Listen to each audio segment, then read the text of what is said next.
Obunu gini kama chozunu Imana chukwa koti womo Onyele miu Nyelu yumi What am I looking for? See my God, he don't bless me, yo. He give you me, give me you. Obuni kife la chasha so, obuni kife me chasha me. My baby, you know say you go love for me. Hey yeah, I do go, I could go. When I call your name, Shakara for me. Oh, Roma, I will be your Romeo. You go be my Julie. Roma, I will be your Romeo. You go be my Julia. Oh, give me your love and I'll go run away. Show me your love and I'll go use you play. Carry me, go me, I go follow you way. Follow you, they go. Maka munagi, me and you. Okwa munagi, my baby and me and you. Me and you. Okwa munagi, my baby, oh. Obuzi kife la chasha so, obuni kife la chasha me oh. My baby, you know say you go love me. I do go, I could go. When I call your name, Shakara for me. Oh, Roma, I will be your Romeo. You go be my Julie. Yeah. Roma, I will be your Romeo. You will be my Julia. Oh, Roma, I will be your Romeo. You will be my Julia.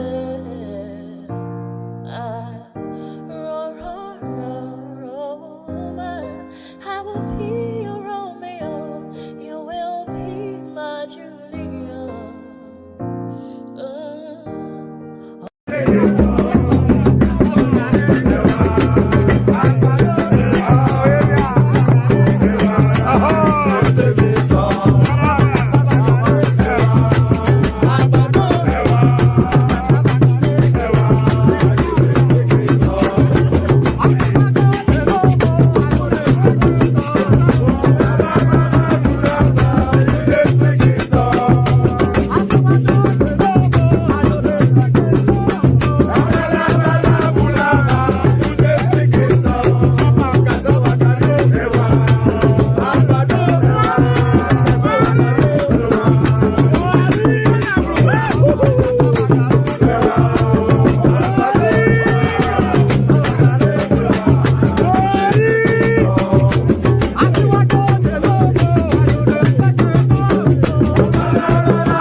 Soko sunu baby subramia. Eje mo Anamana, Ejemeje, Anamana, Wanamejemo, Anamu, Paratuba Dodri Chukuma, Tukutuba Dodri the Mo, Eguma, Paratuba Dodri Chukuma, Tukutuba Dodri the Mo, Eguma, Obodo Jisike Nubo Seruna, Oibo. It is everyone,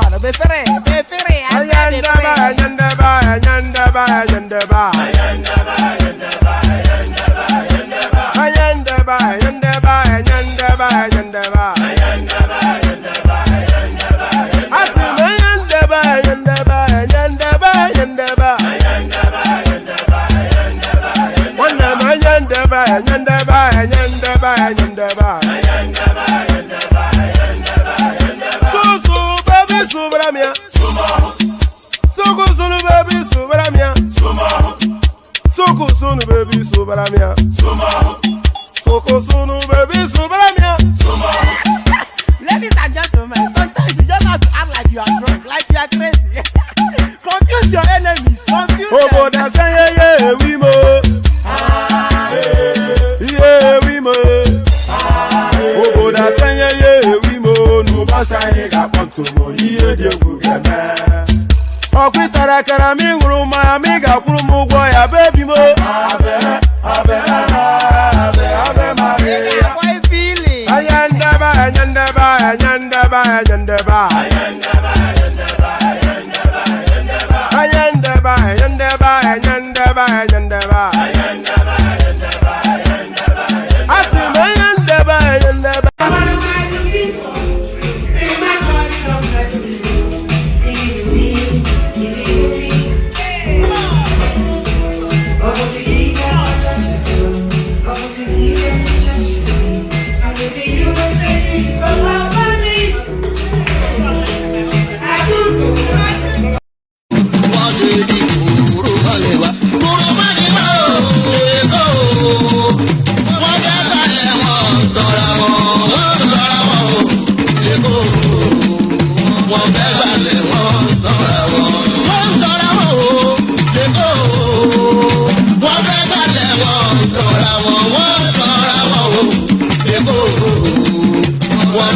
Ẹ̀jẹ̀ mi ni ẹ kí n gbọ́, àkọ́bí ewé ayò, ewé tún méje, ìtún ló ní ọ̀tún ẹ̀ ṣe, ìfà ló ní kan fà ẹ̀ mọ́ra, àìbínú gbogbo àtàrẹ, gbogbo méjì ọkà bàbà, gbogbo mẹ́ta ọkà wáṣẹ́, orí ló túmọ̀ ẹ̀dùn, gbogbo ọ̀nà ní túmọ̀ ẹsẹ̀.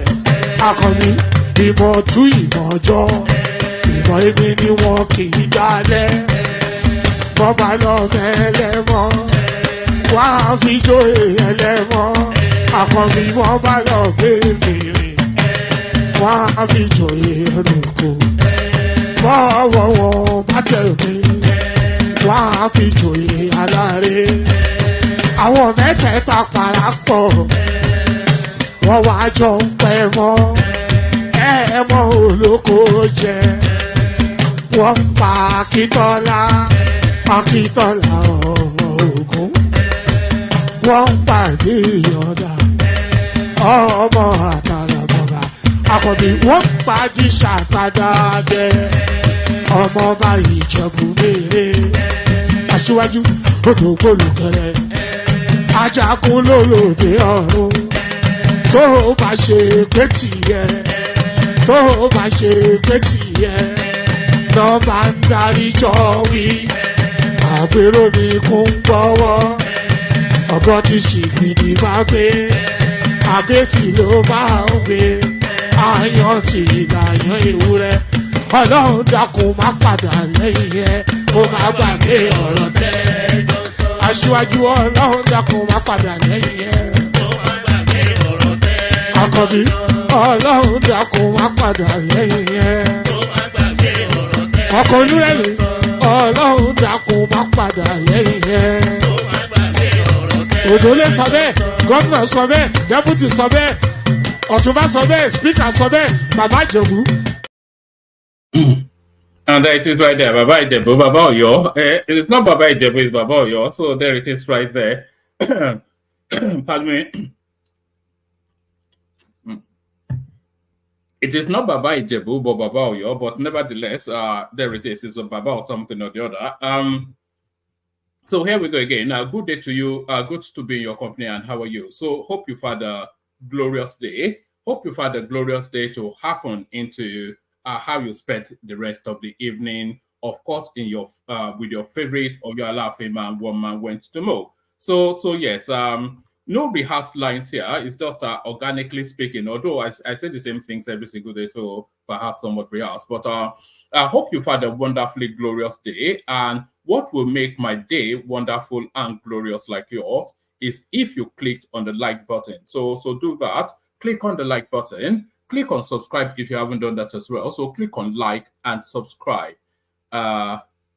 Kesintin is something by Baje, but I don't know quite what you mean by that, Adela, but so that is click on like, click on subscribe. If you have not, and by the way, I hope this doesn't apply to anybody listening, because I rate the intelligent quotient of my subscribers quite highly, only really judging by the sort of panelists that assemble here. If you're already subscribed, don't click on subscribing. I hope you're not clicking on subscribe every day. When I say click on subscribe, it's a once in a lifetime click. So don't click on subscribe if you're already subscribed. So click on like and click on subscribe. So do those two things. Do them right now. The like you do daily. The subscribe you do as a one-off live event. So click on like, click on subscribe. And then if you want to be part of the conversation, click on this hyperlink right here that says StreamYard. It puts you into a studio space. Soon as I finish fleshing out the conversation in terms of reading out the articles and all of that, as soon as I've done all that, I'll let you onto the screen and then I'll invite your thoughts. So it's nothing complex, nothing complicated. So click on like, click on subscribe, click on that hyperlink that says StreamYard, and the $sign, as you can see already, as elegantly put forward already immediately by Ayo right there, the eagle has landed. So that tells you how far back Ayo goes with this stream, because that's how we used to. Anytime I come on screen, I'll say one man went to mow, the eagle has landed. So I'm not quite sure why we stopped saying that. Maybe we should bring that back. So click on that $sign at the bottom of the screen. Super chat, super sticker, super any and everything. We have the anticipation of a minimum of 5 super interactions with the platform. So do that. Click on like, click on subscribe, click on the hyperlink that says StreamYard, click on the $sign as excellently exemplified by Ayo and RB. So RD, not RB, also as excellently exemplified by Ayo and RB. So because the platform has to be lubricated, you see, and that lubrication is the supercharge. So lubricate the platform with supercharge. If you are watching on Facebook, lubricate similarly in the fashion done over there. Lubricate similarly. I don't quite know what the lubricant is on Twitter and Instagram, because those are new places that we're just making incursions into. But the places that we are embedded in are Facebook and YouTube. So do the necessary as exemplified by Ayo and RD. So do all those nice, warm, cozy things. And as I say, you'll be subsumed with a glowing feeling of warmth. Once you've done that, you'll be subsumed. Your body will suddenly glow with warmth once you've done all that. So do all those nice and funky things. All those nice and funky things. So what's the funk today? The funk, of course, Nigerian news. So the funk, of course, Nigerian news. And we're circulating especially around Atiku Abubakar. So we're circulating especially around Atiku Abubakar, because Atiku Abubakar is playing a particularly nuanced, it's not even a nuanced politics, but it's a traditional politics, but that has been mastered and played over time. It's playing ethno-religious politics and is going back to his talk to say, are we going to let these people change the because if Tinubu rules the country for not rule, because of course, I hate that term rule. We use those terms for military dictatorships or ex-military turned civilian, but really it's to administer. So if Tinubu administers that country for 2 cycles, which will be 8 years, it will change the dynamics of politics in that country permanently. Permanently. And they know that. They know that. So the traditional stakeholders that have brutalized and bastardized and comatose that country, they are sitting on a mountain of dollars, looking down at how Tinubu is gravitating around that landscape.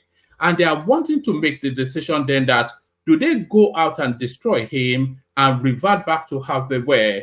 But they feel, I suspect, that they may well have pushed the country to breaking point. So are they going to let him have the 2-term and change the country permanently in a positive and an upward trajectory? Or are they going to try to revert us back to that feudalistic sort of ethno-northern conservatism that we've always had and has led us to where we are? So that's the politics that is being played, and the master of that politics, of course, Atiku Abubakar. So we kick it off with Atiku Abubakar. So, oh no, after all that long speech, I've landed on the wrong. So let's kick it off from. Actually, let's kick it off from with a couple of clips. It's just micro clips, so it's not anything that it's tortuous and longer. It's just barely a few seconds. So this is Atiku arriving at Buhari's place.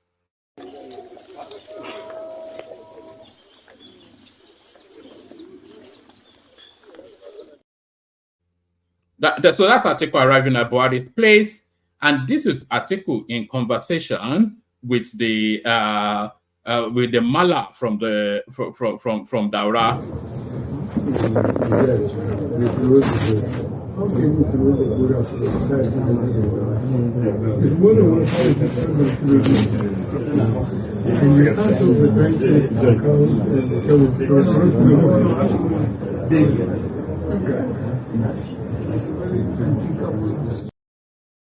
So there it is right there. So that's ethno. So what does that tell us? That tells us immediately, before we even get into any of the readings, that tells us immediately that Atiku Abubakar is going to give it one more shot. We know that. And he went to the meetings with Tambuwal, by the way. So that tells you already that the PDP ticket is bagged and tagged Atiku Abubakar, plate against Sam, one more for the road, sort of a thing. So we know Atiku Abubakar is going to contest, but will he have the backing of this? The visit that we're going to be discussing is his visit to Daura, but in the course of that journey to Daura, he stopped at Mina, where he visited Babangida, which was well publicized, and he also visited Abdul Salami, which was well publicized too. So it's not just felicitation. They like to use that word a lot in Nigeria. It's not just felicitation. It's asking them that is the road clear, and are we taking it back from him? So that's the question that is canvassing around the north, and is going, as I said, to that ethno-religious, tried and trusted backdrop that has always been the thing that went through in Nigerian politics. So it's a duke it out. That 2020, forget Peter Obi. Peter Obi is not an equation in 2027. 2027 between Atiku Abubakar and Bola Tinubu is going to be brutal. Do you get it? It's going to be. You see, I broke it into 2 syllables just for the emphasis of it. It's going to be brutal because it's the last throw of the dice for Atiku Abubakar, and is going to launch everything he can launch at it. And Tinubu, with the might of state, and having waited 30 years, because Tinubu lost presidential ambitions in 1999. It was in 1999 that the Fourth Republic. Tinubu has been nursing presidential ambitions since 1999. and we saw just how brutal and grueling and just so tormentuous the journey was for him to. Is he going to fight that fight and then hand it over in one term? So the fight for 2027 is going to make 2023 look like a cakewalk, and that fight has already begun. So let's kick it off. So let's kick it off. Atiku Abubakar visits former President Buhari. So there it is. It won't tell you much, but it will only give you the presidential candidate of the People's Democratic Party, PDP, in the 2023 presidential election. Atiku Abubakar has paid a visit to the immediate past president, Muhammadu Buhari. Correspondence reports that Atiku, a former vice president, visited Buhari at his Daura residence on Saturday. It was gathered that Senator Aminu Tambuwal, so Aminu Tambuwal, of course, the one that stabbed Wike in the back, that made him make that decision that he was going all out to destroy them, and he did. It was gathered that Senator Aminu Tambuwal, the immediate past governor of Sokoto State, alongside other PDP stakeholders, accompanied Atiku to his visit. So yes, all right, it cascades into this actually. So maybe we'll read this one as well. This is one of the stories we'll be treating as well. The visit to Buhari comes few days after Atiku paid a similar visit to former military president Ibrahim Babangida and former head of state Abdulsalami Abubakar in Niger State. So that's that. So let's just quickly capture this because it's one of the stories I have lined up anyway. Court orders final forfeiture of over 12.18 billion naira property linked to Emefiele. So if that was dollars, then we'll start talking. But that's still change that they found just behind this so far. In other news, the Federal High Court in Lagos has issued a final order for the forfeiture of properties worth 11.14 billion naira and an additional 1.04 billion naira linked to former governor of the central bank, Godwin Emefiele. Correspondence reports that Justice Chukwujeku Aneke issued the order after considering an application presented by the Economic and Financial Crimes Commission Council. Previously, on June the 5th, 2024, the court granted a temporary forfeiture of the properties based on a motion filed by the EFCC, presented by the senior advocate Rotimi Oyedepo. If they are securing forfeitures, that is to tell you then that a crime has been identified. So it couldn't have been. And how could he have let it? But it was the governor of the central bank. But nevertheless, how could he have acquired properties of the value of what was it? Of the value of 12.18 billion naira. So if he's making that forfeiture, then a crime would have been established. So already there's already a jail term guaranteed off the back of that forfeiture. So let's just leave that there because we're really with the article story at the moment. So it says 2027, this is definitely a political move. This is Doyin Okokwe reacting to Atiku Abubakar, but we'll get to that in a moment. Just saying, Atiku, Tambuwal, PDP leaders stare 2027 presidency rumor, visit ex-president Buhari in Daura. So I would say that this visit I bit too early actually in the cycle of the politics. I'd say this visit I bit too early, but let's come to this one. Article reveals how PDP would resolve internal crisis ahead of 2027 election. So all of these moves, I think we are all certain now that Atiku Abubakar will be on the ballot in 2027 because he has amassed, according to his own worldview, he has gathered so much information, so much ammunition that he can, because the Chicago something still remains unresolved. The drug narrative is still there to be launched out. So there's so much information he feels he has gathered, even to the point of being able to stop Tinubu from contending at all, never mind winning an election. So he wants to use all of his armory to launch at one final assault.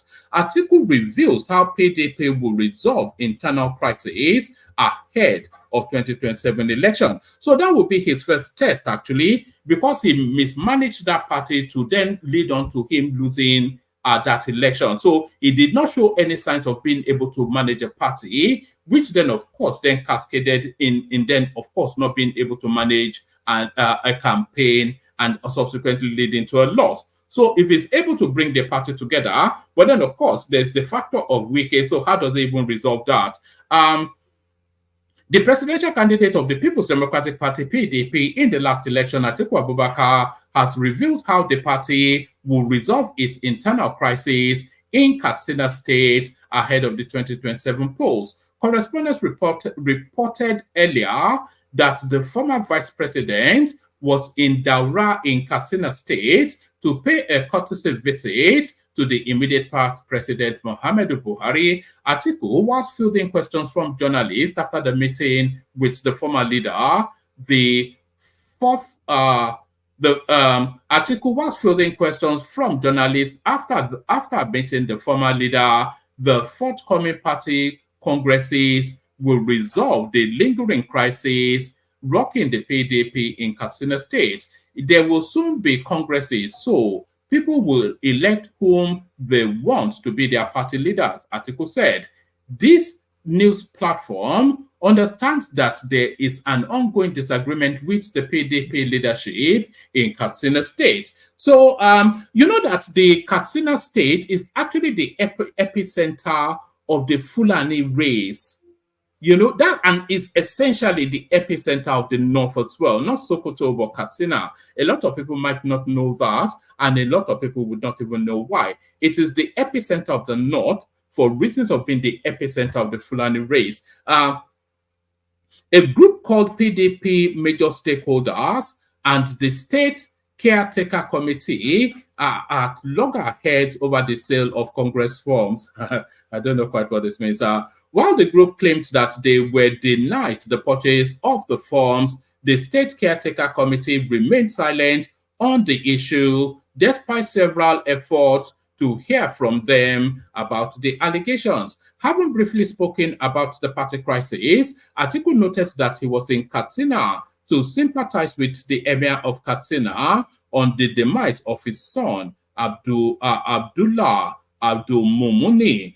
I also condoled with the family of the former governor of the defunct Kaduna State, late Alhaji Lawal Keita, over the death of his widow, Hajia X. Said. Atiku also extended his visitation to the home of the so essentially it's rallying the clan is just really there is no reading outside that other than rallying the clan. Why I visited ex-president Buhari in Daura, this is still Atiku.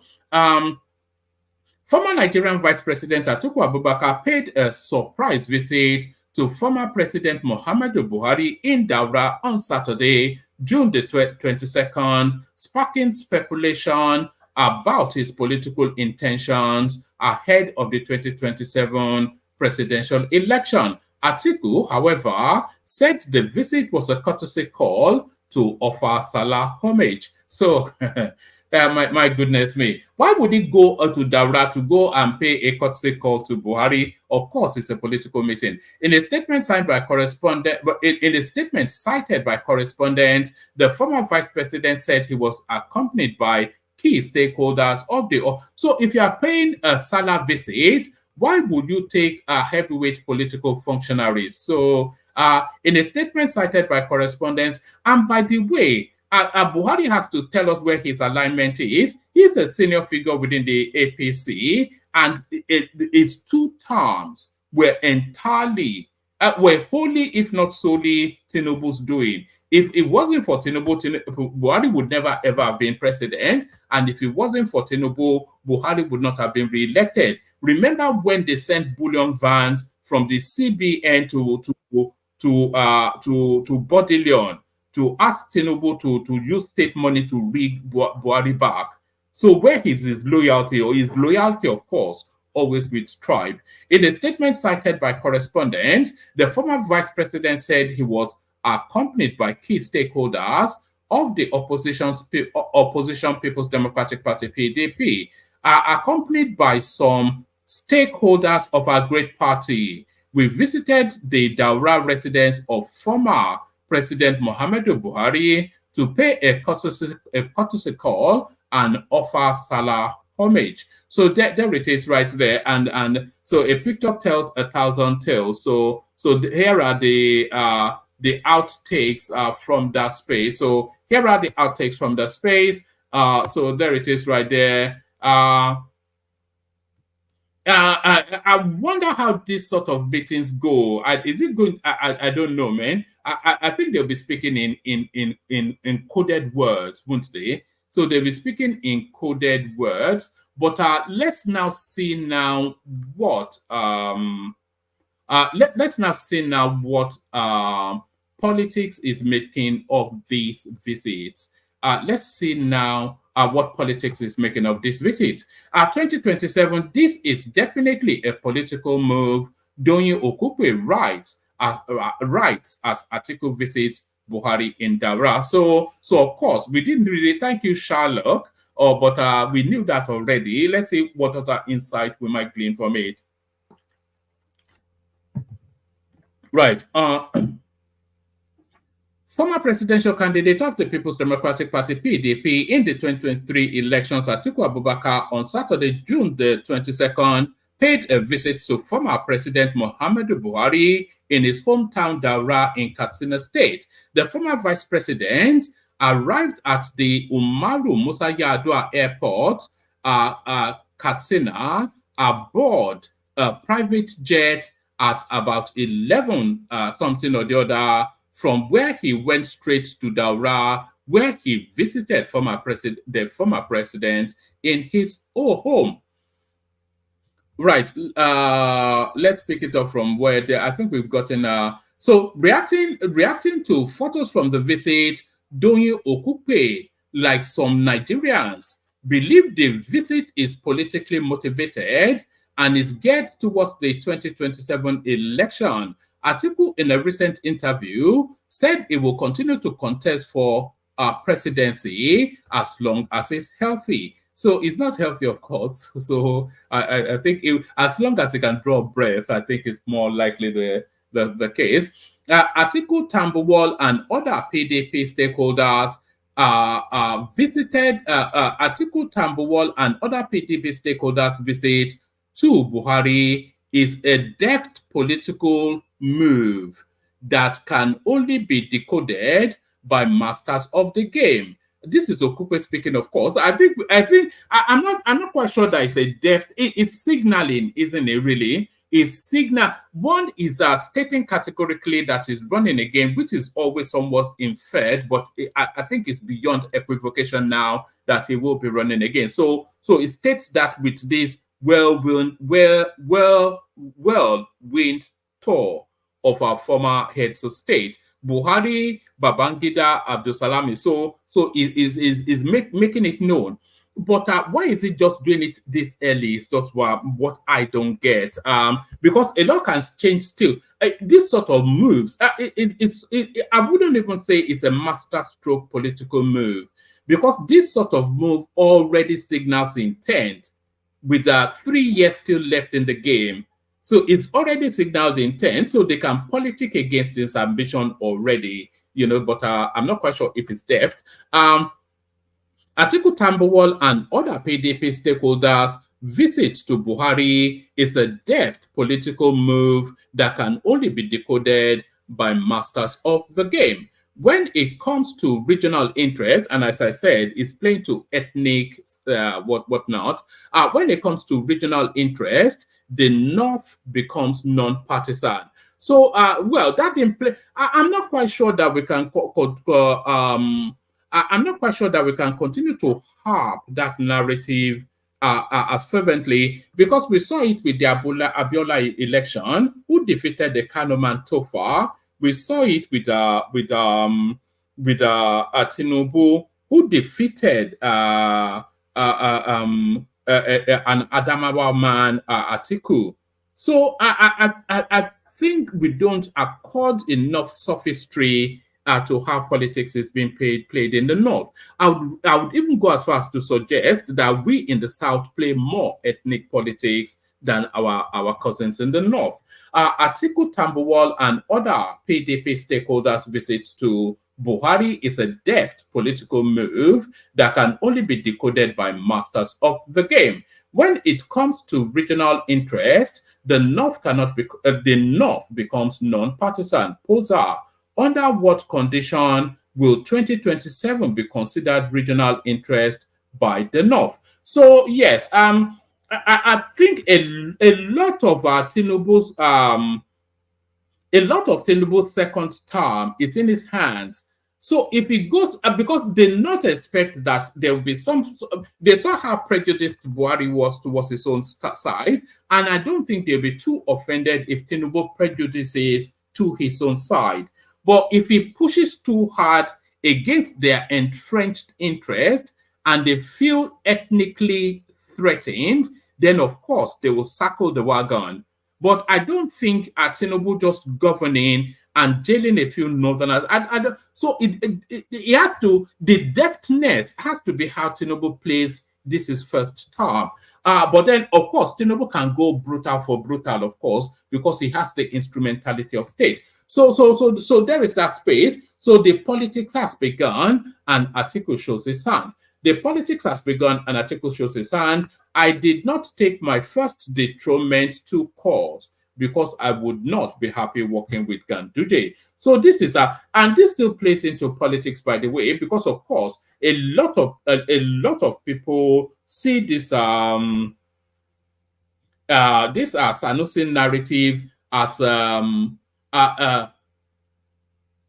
yes, a lot of people see this Sanusi narrative as essentially a Kwakwanso move. So, because the palace has a lot of sway when it comes to election, and if the Kwakwanso camp reinstalls Lamido Sanusi as the emir, and that sticks, then I won't say he'll pledge fealty to them, of course, because he's a king, but his loyalty, of course, naturally sways towards, because it was Kwakwanso that made him king in the first instance. When they bypassed the Bayero space, that was under the Goodluck Jonathan administration, the actual person that should have been the emir of Kano, when Sanusi was crowned originally, was still this Aminu Bayero that is now fighting with still. Because when Bayero, the elder, when he died, when the kingmakers went into council, the first name that they came out with was Aminu Bayero, but they pushed them back to go and reverse that to give it to Lamido Sanusi. That was under the Goodluck Jonathan administration, with Kwakwanso being the governor of Kano State then. So they pushed them back to go and return Sanusi, because Sanusi was a Buhariist and they needed a Buhariist to be on the throne to facilitate the rigging that was going to take place. You know, of course, Nigerian election revolves around two or three main spaces, Katsina, Kano, and Lagos. So they needed those Kano votes. So a lot of convoluted goings on there. But this move now is Kwakwanso's permutation towards 2027. He wants to lock down Kano State so that he can leverage it as a bargaining chip for politics to come. I did not take my first dethronement to court because I would not be happy working with Ganduje. This is the erstwhile former, now re-emerged Emir of Kano. The Emir of Kano, Mohammed Sanusi II, I wonder if it should now be Mohammed, just to be pedantic a little bit, I wonder if it should now be Mohammed Sanusi III. Do you understand? Because I think his grandfather was Mohammed Sanusi I, who was an emir of Kano. And then when he became the emir of Kano, I'm talking about Lamido Sanusi, he then became Mohammed Sanusi II. So he was dethroned, now re-enthroned. So should that then make him anyway? That's just you understand what I mean. The Emir of Kano, Muhammadu Sanusi II, has opened up on while on that should be why the Emir of Kano, Muhammadu Sanusi II, has opened up on why he did not challenge his removal as the Emir by the former governor of the state, Abdullahi Umar Ganduje. Sanusi, a former governor of the Central Bank of Nigeria, who spoke in an interview with correspondents, explained that he is one of hundreds of princes of the emirate and therefore does not have fundamental right to be emir. Asked why he did not challenge his dethronement by the former governor Ganduje, I'll only give you one more paragraph. Asked why he did not challenge his dethronement by the former governor Ganduje, Sanusi said, a number of reasons. I have told you that I don't have a fundamental right to be an emir. I am one of hundreds of princes. God chose me. And if God says I should live for me, I take it that God knows better than me why I had to live.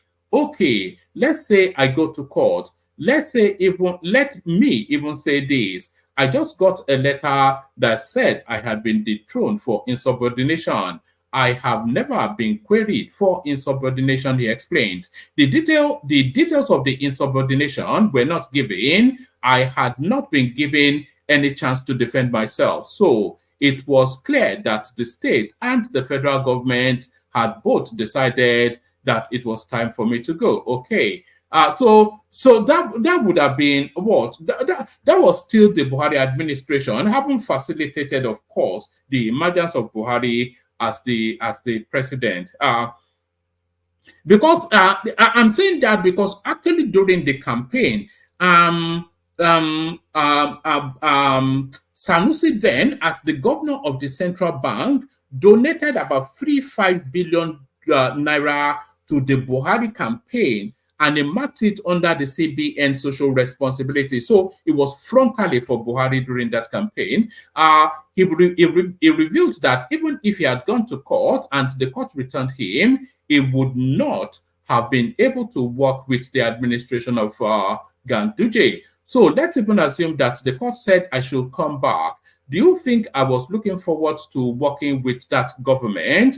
Would I have been happy as an emir in the last 3 years working with that government? You are under a governor. The law gives him the power to be on top of you. He has said he doesn't like you. He has made it clear. So there is anyway. So that's the gist of that. A lot of it still heavily embedded, of course, in politics, as we said.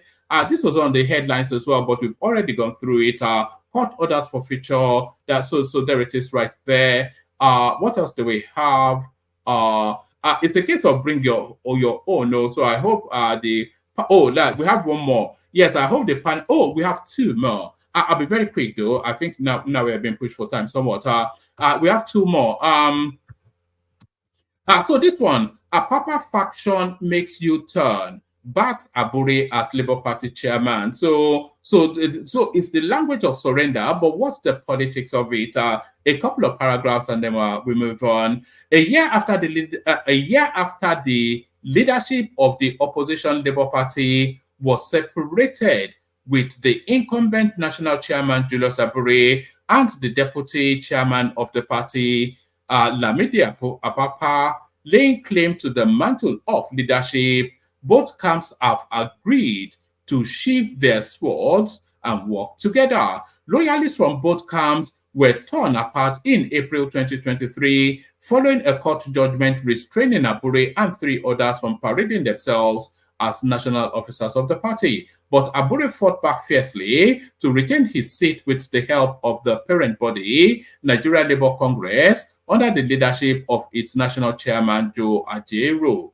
The embattled LP chairman, however, fell out of favor with the NLC following a contentious national convention held in Anambra that returned him and all his loyalists of the National Working Committee to office 3 months ago, despite a series of picketing at the LP Secretariat nationwide and other threats by the unionists amidst calls for an expansive and inclusive convention that should start from the grassroots. Abure did not budge. The action subsequently compelled the NLC Political Commission to void the new leadership and set up an interim committee saddled with the task of engaging stakeholders of the party and conducting a fresh convention in 90 days. It's also at the LP National Secretariat, who preferred anonymity because he was not authorized to speak to the media, explained that Abure felt the urgent need to close ranks with Lamidi Apapa's faction following the open revolt. So it looks as though money has changed hands. So to close ranks is to say that money has changed hands. So all those dollars from the campaign still are wash, of course. Yes,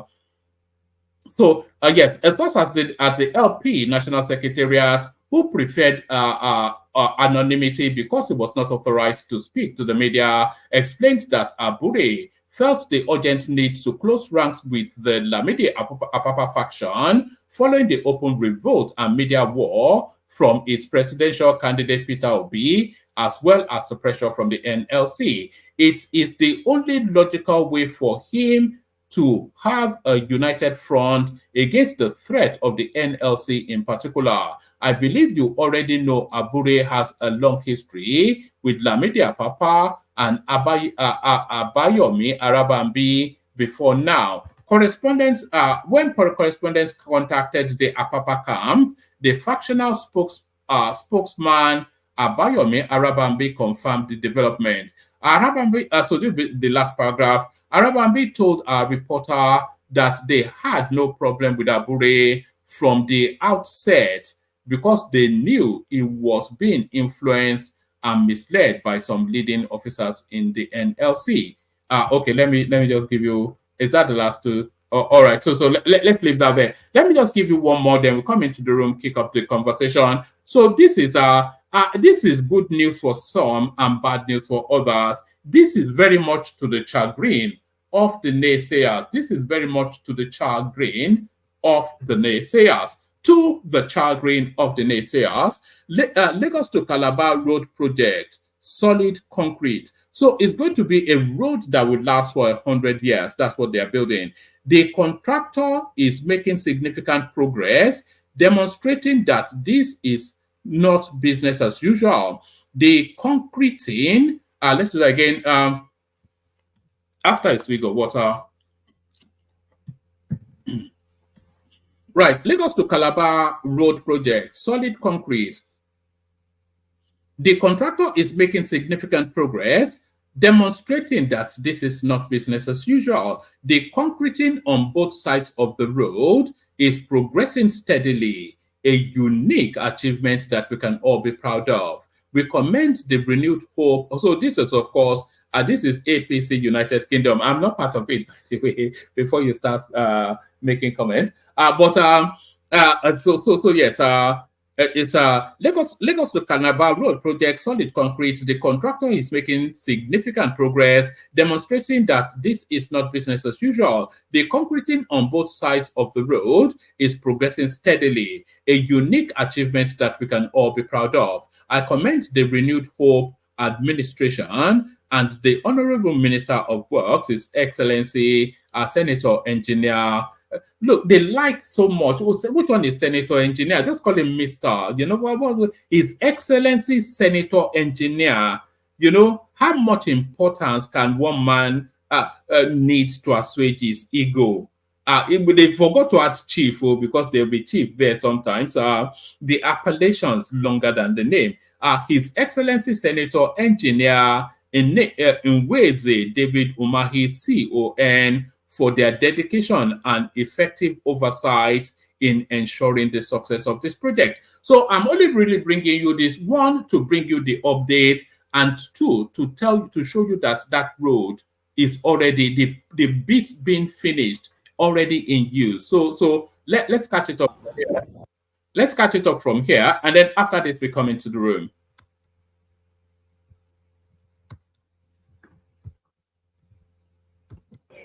On the way to Calabar. Yes, so road is going, man. On the way to Calabar. Calabar Street. Absolutely stunning, man. Calabar show up. Absolutely. Wow. Calabar Street. Calabar Street. Oh, God. And iṣẹ́ tí ń lọ.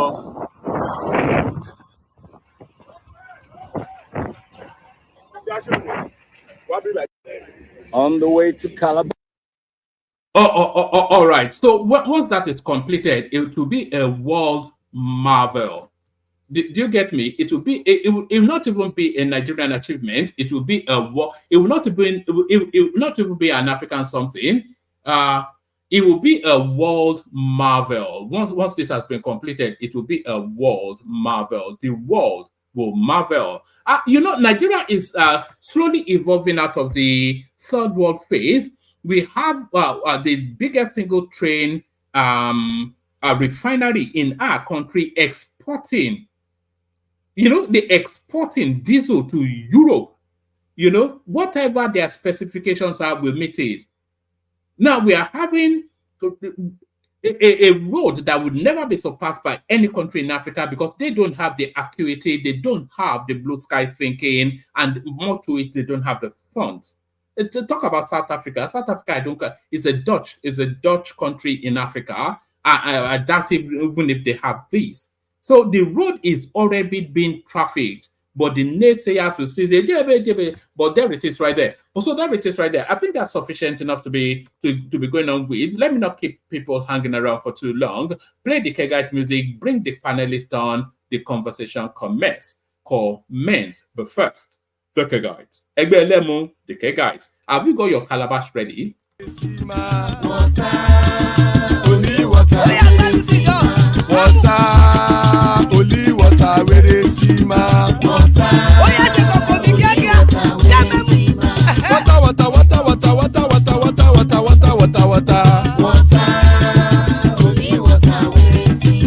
Hapa o naido.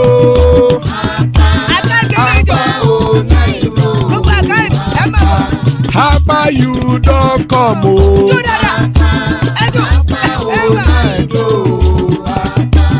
Hapa o naido.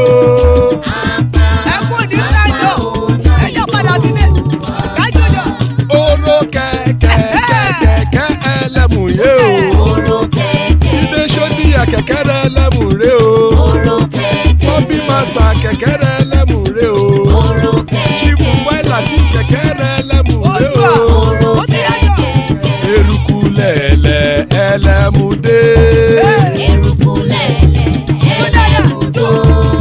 Eruku lẹ̀lẹ̀ ẹgbẹ́ ẹlẹ́mù dòde ojàre o. Eruku lẹ̀lẹ̀ Ghana ti dé ẹgbẹ́ bọ́ọ̀dì o. Ọmọ ẹlẹ́yẹ ẹ̀yẹ o ó dìle o. Odúyẹ̀lá ẹ̀yẹ o ó dìle o. Petrosoname ẹ̀yẹ o ó dìle o. Petrosodunke ẹ̀yẹ rẹ̀ ó dìle o. Ẹlẹ́kọ̀ ọ̀run mú ìní o.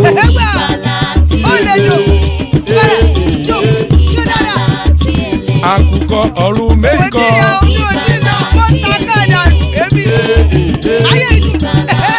Ikú kò ní ríwà gbéṣe o.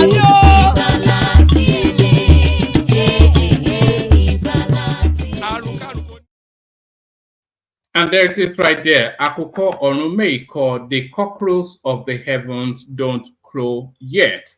Iku Koniru Agwesheme death have nothing to do with us. So amen to that on behalf of myself and you, my friends. Amen to that on behalf of myself and you, my friends. Some of our friends joining us, the housewife's favorite, Prince Daddy, of course. The man, the man now with the data used to be Kulata, but is it Larry now? Larry certainly joins us to illuminate the space. The dulcet tones of Paddy in the house, always a delight when Paddy is here. The progressive makes a cameo appearance. We don't see him often. We see him today. Ola is in the house as well. Your friend and mine. Isaac Black is in the house. Always a thrill to say Isaac. Dewale, who that song may well have been for, so that's Dewale right there, and to set the place up and put rocket under it, gas them up. Gas them up. So good to have you, gentlemen. A real delight. Let's kick it off. So let's kick it off. Let's kick it. BT joins us just at the last moment. So a real delight. Let's kick it off, and let's kick it off with Prince Daddy. So Prince Daddy, the ink has barely dried on the signature to endorse Tinubu as the president, and the politics. The politics never stopped, by the way. It just cascaded from Tinubu being signed in and carried on still without breaking stride. But there are two different types of politics being played here. There's the politics being played by the obedient, and the politics now that our article is unfurling. So what are you then making then of this visit the former heads by this vice president that refuses to retire? Prince Daddy, good to have you. Yeah, hello, man. Hello, everyone. Like, share, and subscribe. And do not unsubscribe, but rather subscribe if you've not subscribed already. and love the show. Yeah, I heard the comment earlier. Are you getting a report that people are unsubscribing, thinking they're subscribing to the show? No, I wondered, because sometimes you see spike up and then you take a couple of notches down and then spike up again. So I think some people may think when I say subscribe, it's something they have to do every day. So hopefully nobody watching this stream is like. One man, instead of saying they should click tell them to click the bell button. The bell button. Yeah, because all right. The bell. Because when you subscribe, you also have to click the bell button to get the notification. Yeah. All right, brilliant. So let's kick it off then, because we have somewhat of a foolish house, not foolish as in lacking of wheat, but an abundance of people. So let's do 8 minutes monologue, kicking it off with Prince Daddy. Prince, you're first. So yes, Atiku Abubakar, he started again. Atiku started again. Well, like he never stopped. So. If I heard it correctly, is it trying to use the Northerners as his tool this time around to get to the presidency, right? I mean, essentially that's isn't that what he did last time? I mean, PDP had a strong hold on the Southeast constituents. But of course, this last election, he bungled it up. He messed up big time. Could not resolve the issues with the what do you call it, the G5 and with Wike. So essentially lost, the Southeast woefully to Peter Obi. And that really talks about Atiku's Atiku. I can just like Peter Obi in a lot of ways. He commands. He has this aura of a leader. But when it comes to actually doing the work, negotiating, having a foresight to what is going on, he doesn't have that wit at all. So his game plan this time around, I'm not sure how it's going to help. Do you not think, Prince, that is testing the one thing first? The North always decides who becomes the president, because they have the numbers, and the numbers in the South are somewhat broadly split into two stocks. So they have the deciding votes in most instances. Do you not think it's testing the mood in the North to say, look, we have to get rid of this guy? Would you read it like that? I tell you what, man, what Buhari did, if he was complacent or not, I'm not sure to the degree in which it was.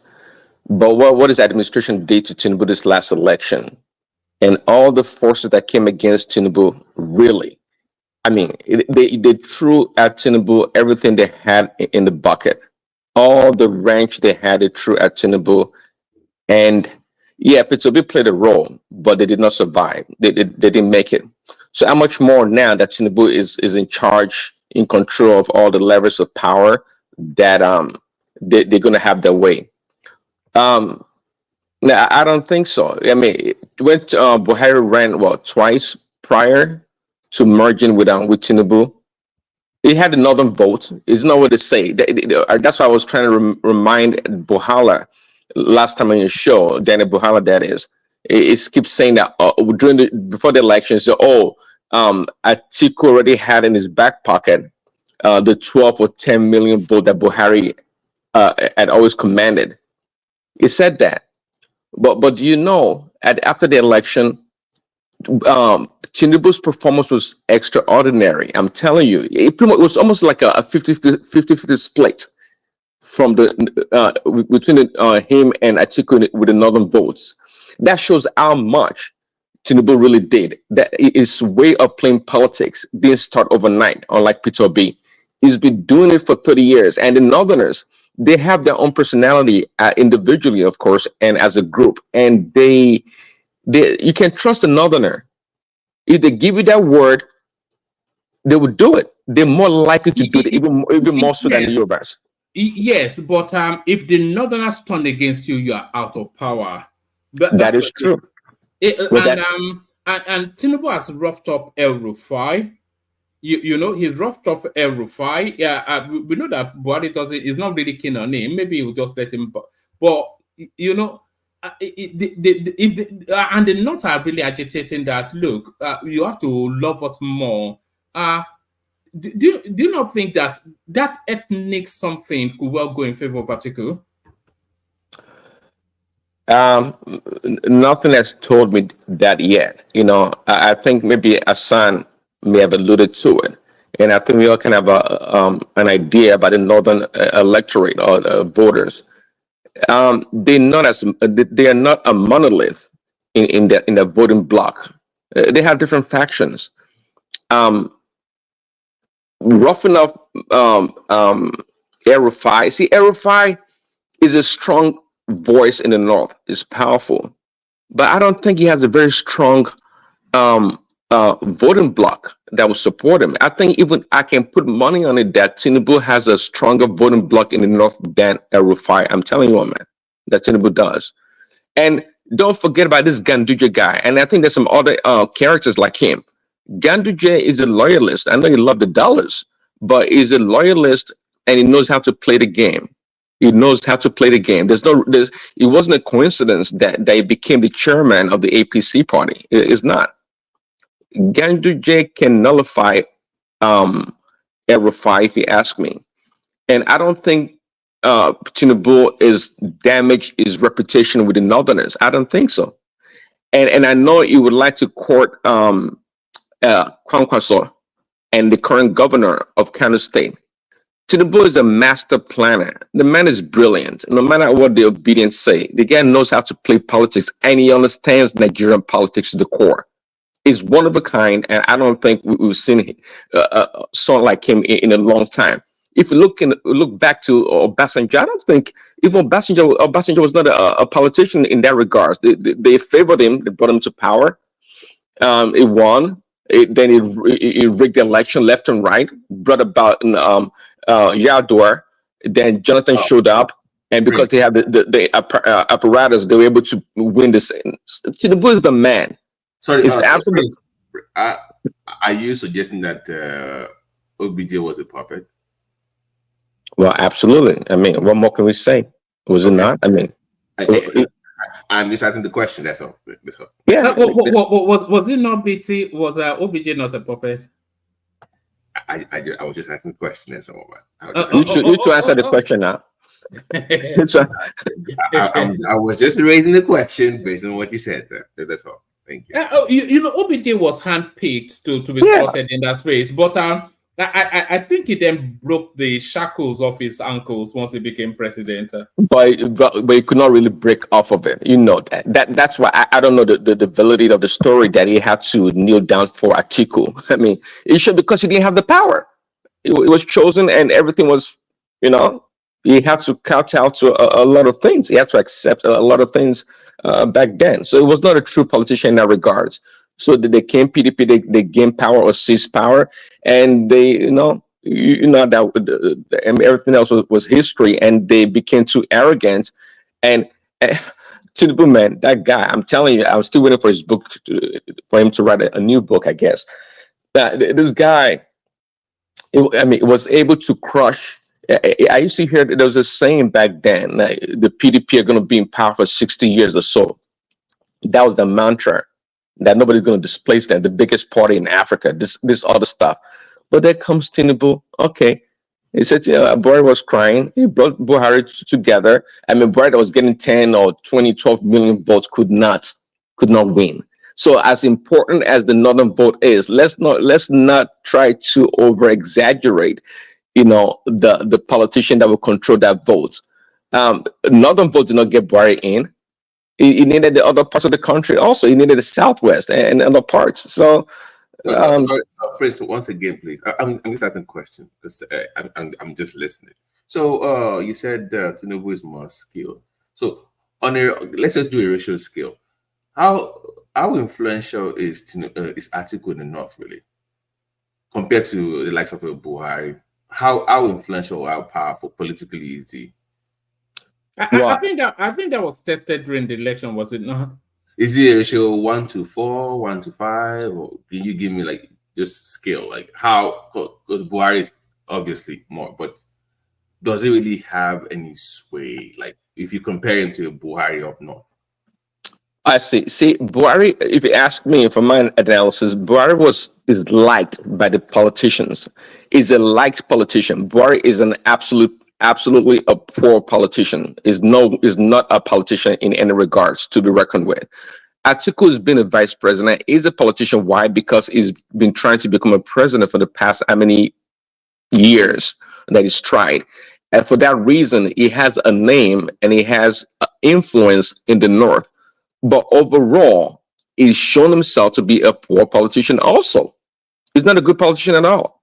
I don't think the North likes Atiku. I think they find him too lascivious. I think they find him too... Can you use language that we can actually understand? What language? We're not as educated as you, obviously. Look at this. Two masters in medical science. We are not. But they find him too lascivious. They find him too Lagos. They find him too loose of moral. The sort of people that the North like are people like Buhari, who is very religious. It projects piety, humility, simplicity, very, very humble, very Spartan in his lifestyle. But are not this Obambe sort of yes. I don't think yeah. No, because I'm not pretty sure you agree with that. Do you agree with Woman on that one? Yeah, I agree with all the adjectives that Woman used, but I'm telling you because they liked him. They like Buhari. That's the difference. But in the North, this is what I was trying to get at. How does that translate to the politics of it? Is what I'm trying to get at. So everything one man just said. How does that translate for both? I mean, we've seen that I would have translated for Buhari, but for an Atiku so far, if you have to compare both, how does that translate for Atiku? Because he's going to probably face somebody from the South again if he runs for office, which he's going to most likely do. But how does that, if you have to compare it, because I'm trying to figure out what how in meeting Buhari is going to help him, because Buhari is APC obviously. So how does this help him, and how much influence does he have in the political space that will equate to votes? Because that is what it boils down to, right? Votes. So how does that boil down to? That's what I'm trying to ask. I'm trying to figure out. I think Kulata may have answered that. It says Buhari has a following. Atiku is just a political. So it's just it's just okay. Yeah, maybe Kulata may have summarized what I was saying. I just said that Atiku has been in politics for such a long time, so he has some kind of political capital in the North.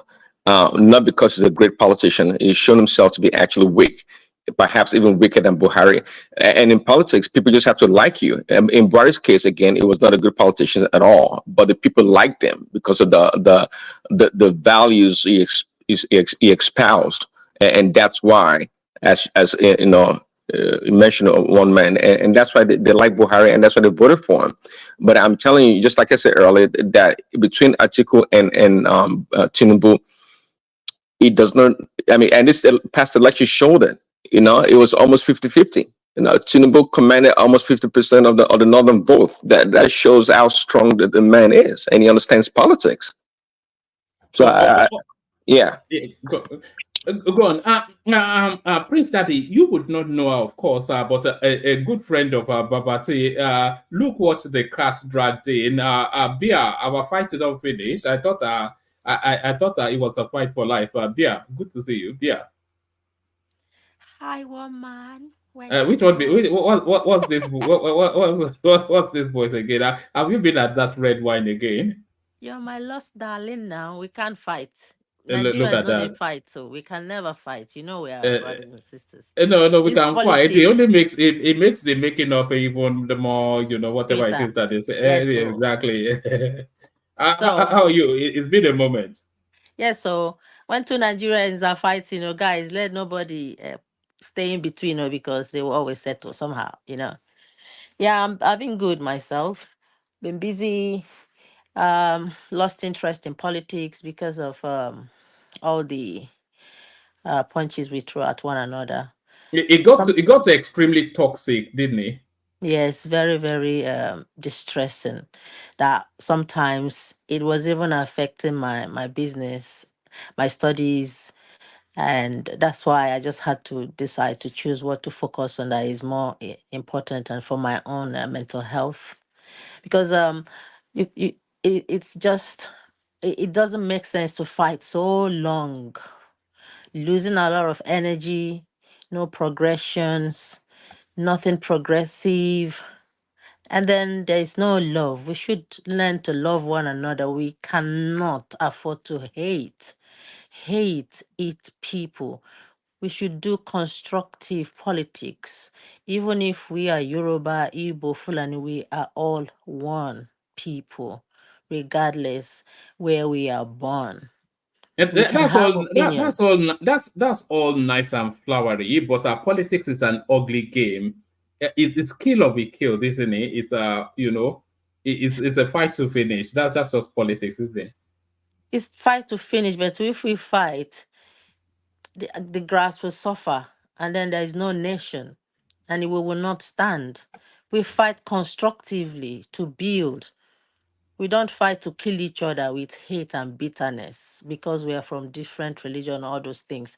Things that divide us should um, be, not that we shouldn't be who we are, be proud of our origins, our religions, but we should look beyond that. We should learn to tolerate people, even in politics, that if you win today, if you and I is running 100 meters race and you're from Yoruba and I'm Igbo, and you win today, I will not be bitter. I'll have to learn from you and become better. If we are going to be one Nigeria, we should learn from one another and choose the best bit of every part of Have Nigeria. you been drinking beer? Have you been drinking? This is who I am. I want my bet. You got me wrong. Me, I'm someone that if No, you no, poke no, me, no.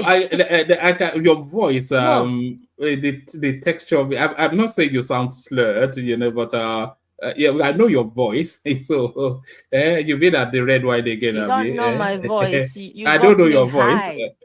You fed me with a lot of pollen. Your platform was the first platform I ever appeared, and I learned a lot as I proceed to know that I life is hope it's all short. good things that you learn. It's Look, good, listen. yeah.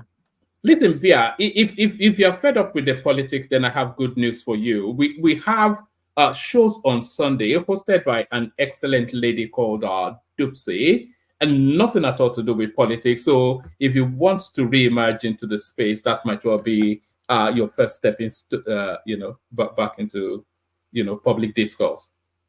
Yeah, I do listen in the background. She presents very, very well and fun to listen to. A calm session and a lot to learn from people with different ideologies, which is really good. Uh, um, a place to I be. can still hear red wine in your voice. I'm not drunk woman. This is exactly Eh? who I am. To be honest, I'm a peaceful person, but I have how do I say? Because I've been through bullies and I learned the hard way, so to stand up for myself. So when you poke that side of me, you won't like me. But it doesn't mean I hate. I'm someone that once we fight, I just it's done. That's it. That's me. So I have respect for you, one man, regardless of your opinion. We may not agree sometimes, but I know or you mean well for Nigeria. I believe I don't believe you're a racist or you hate Igbos. You understand? I got to understand you after a while, and I felt okay. Let me just chill out. One man, one man is one man, you know. So I don't have I cannot hate. Even when I was in damages and stuff, like sometimes I look at my brothers when you guys are talking, regardless how uh, funny I present myself, inside of me I'm laughing and having fun as well, you know. So kudos to you You guys. got my son. Who is that? You got my son. I can't hear you very well, dear. Sorry, who is that? But that's you, right? You can tell from the bad microphone. You have to be Dewale now. Adewale. Yeah. Hey, I think that boy. I was trying to figure out who the who's the speaker. I didn't know. Now I understand. One man is rude.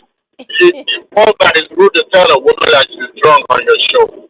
Even if she's drunk, you can't say I- that to your lady.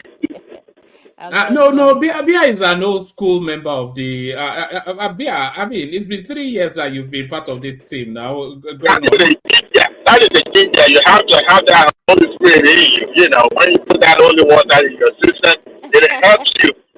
I Don't accuse understand, me one for man. being drunk. It's a lubricant.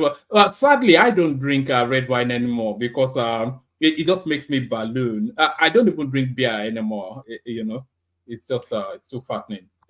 I don't drink. I have a Oh man, sister don't in. die young. Continue drinking beer. I mean, drinking red wine. No, you know what I drink now? I drink a Nigerian something called Origin with the Red Bull. Sometimes that's my go-to now. But So we are drinking cheap now. That's what we're doing. Oh my. no, we're not drinking cheap, but it Which satiates. It's You dey take my time, they drink Kokoro. Let's not jump it, in. You dey take time, they drink Kokoro. it's herbal medicine, isn't it? It's herbal something. Okwaye something. Oh man, see, okay, no Eh, comment. Let's uh, move on. eh, Look at that. Well, but yeah, a couple more words from you, Bea, and then we get back to Prince. Well, where is my Ajanle Coco? Is that it's coming? You know, Ajale Koko is a businessman. You know. He is Okay. relegated to the second match, second team. He's no He's longer on the awesome. first back. It's awesome. One man, your show is a very interactive, and I love the way you have progressed yourself. You've learned a lot. I can tell. You understand? So I do listen to you guys at work, and you guys sometimes send me to sleep. At work, I shouldn't be sleeping. Oh, forgive me. I'm not sure that's a good commendation. We should be agitating your thoughts to the point that you are throwing something at your computer. That No, no, no. what are these idiots talking I've about? learned, one man. I've grown. Remember before, I used to come to the Instagram and give you some poking, but I felt Yes, you know some of the things you said to me, man. so sorry, man. I'm still recovering. Don't It's, recover. It was just all good. It's coming from a sisterly place. Like I felt, how can this guy dislike Igbo like this? But I No, but I later don't. realized. But I'm a little bit upset that you even think I did. They are my best. You know, it's a bit like say, a racist say that his best I'm friend is my sorry. it's a black I'm man. But sorry, I woman. love it. I love the good people, oh, and they like me too. I'm sure. You know, but no, We it's we all are good. beginning to like you. Okay, so keep up the good works. You're doing amazing. The standard of discussions here are quite um very, very reasonable, and I learn a lot from your platform. I say it Wait the till way the it is. banter comes in. Wait till the Banter. banter comes No, in. no, no, no, don't say that, please, because every person that comes here is unique. Yeah, they bring their vibes regardless. It's like sometimes they say you can see A and you say A talk stupid, and people may love A. So everyone's personality is unique, and that makes each and every one of us beautiful. You don't have to agree with Pansat. I respect his opinions. He's quite an intelligent guy, but he may not gel with your ideology, which is absolutely okay. That makes us unique. And if we all sound alike, act alike, then it's gonna be a boring place.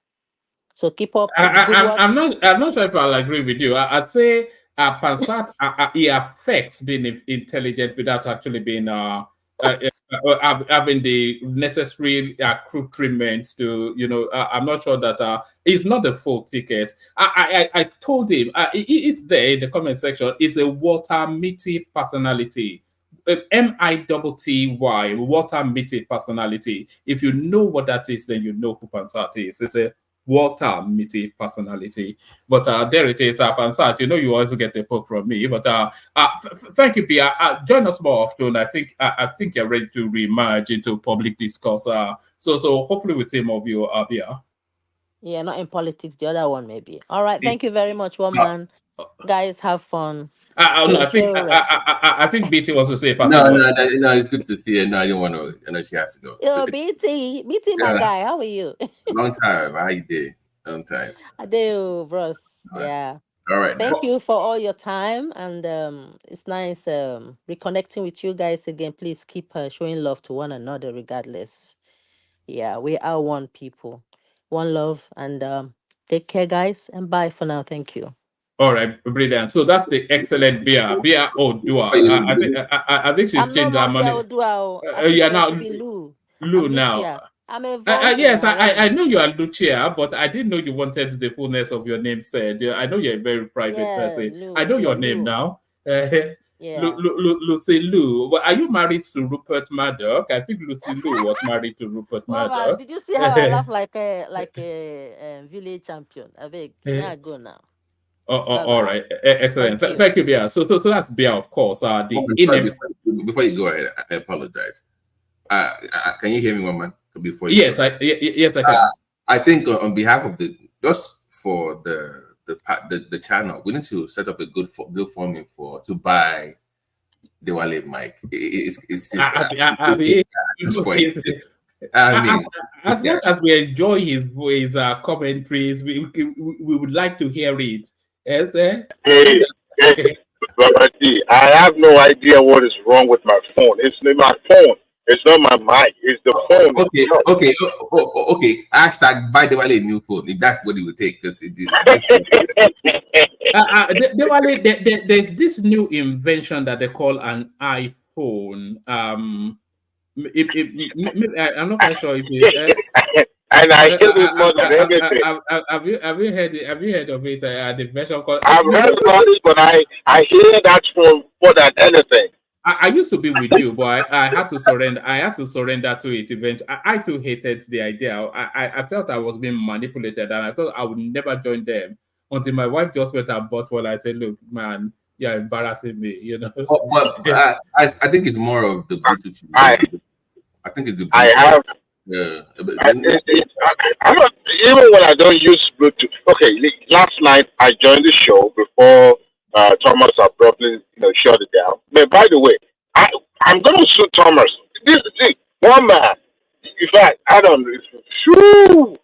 I'm doing it with Thomas. Thomas shut everybody out.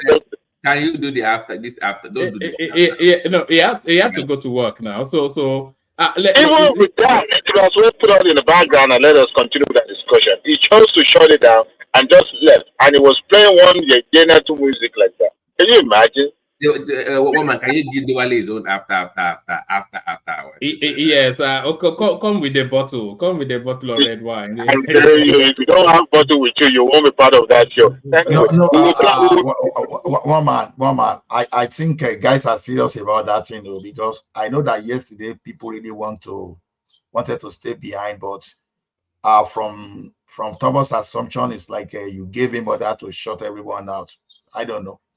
No, I didn't tell him to shut everyone out. So he had to go, so he had to end the stream because we don't want to end it. But when he ends it, you're still in the back studio to continue your chats now. No, that is what he request. That's what people requested, but he decided to shut everybody out and just left. That's what Adewale is reacting to. All right. All right. Maybe I'll speak with him then. All right. Thank you. So let's get back to the structure. Prince, back to you. So you were with Atiku Abubakar. I'm not sure if you you remember where you were. Yeah, one minute. Yeah, I think we're done with Atiku. Atiku is I don't think he has any leverage over Tinubu in the north. I don't think it does. I think Tinubu has other allies apart from El Rufai. There's Ganduje there and Kwankwaso and some other ones that we don't know about. The guy's been building his platform for the past 30 years or so with the Northerners. So it's gonna take a while. And it's gonna take time to dislodge him, and we know for sure. Again, the the feat he pulled in the last election was extraordinary. Quite frankly, with all the forces again coming against him, he was able to withstand it. And and at the end of the day, he showed up very well in the north based on the votes that he received. He is a more truthfully is more a Nigerian candidate. He had his win was spread across the country, even in the southeast, as poorly as everyone did, apart from Peter B. He's still Labour Party. We were just talking yesterday. Labour Party has two governors in the southeast. That's huge. If you think about it, they only have 5 states, and two of the states are APC governors. That's great.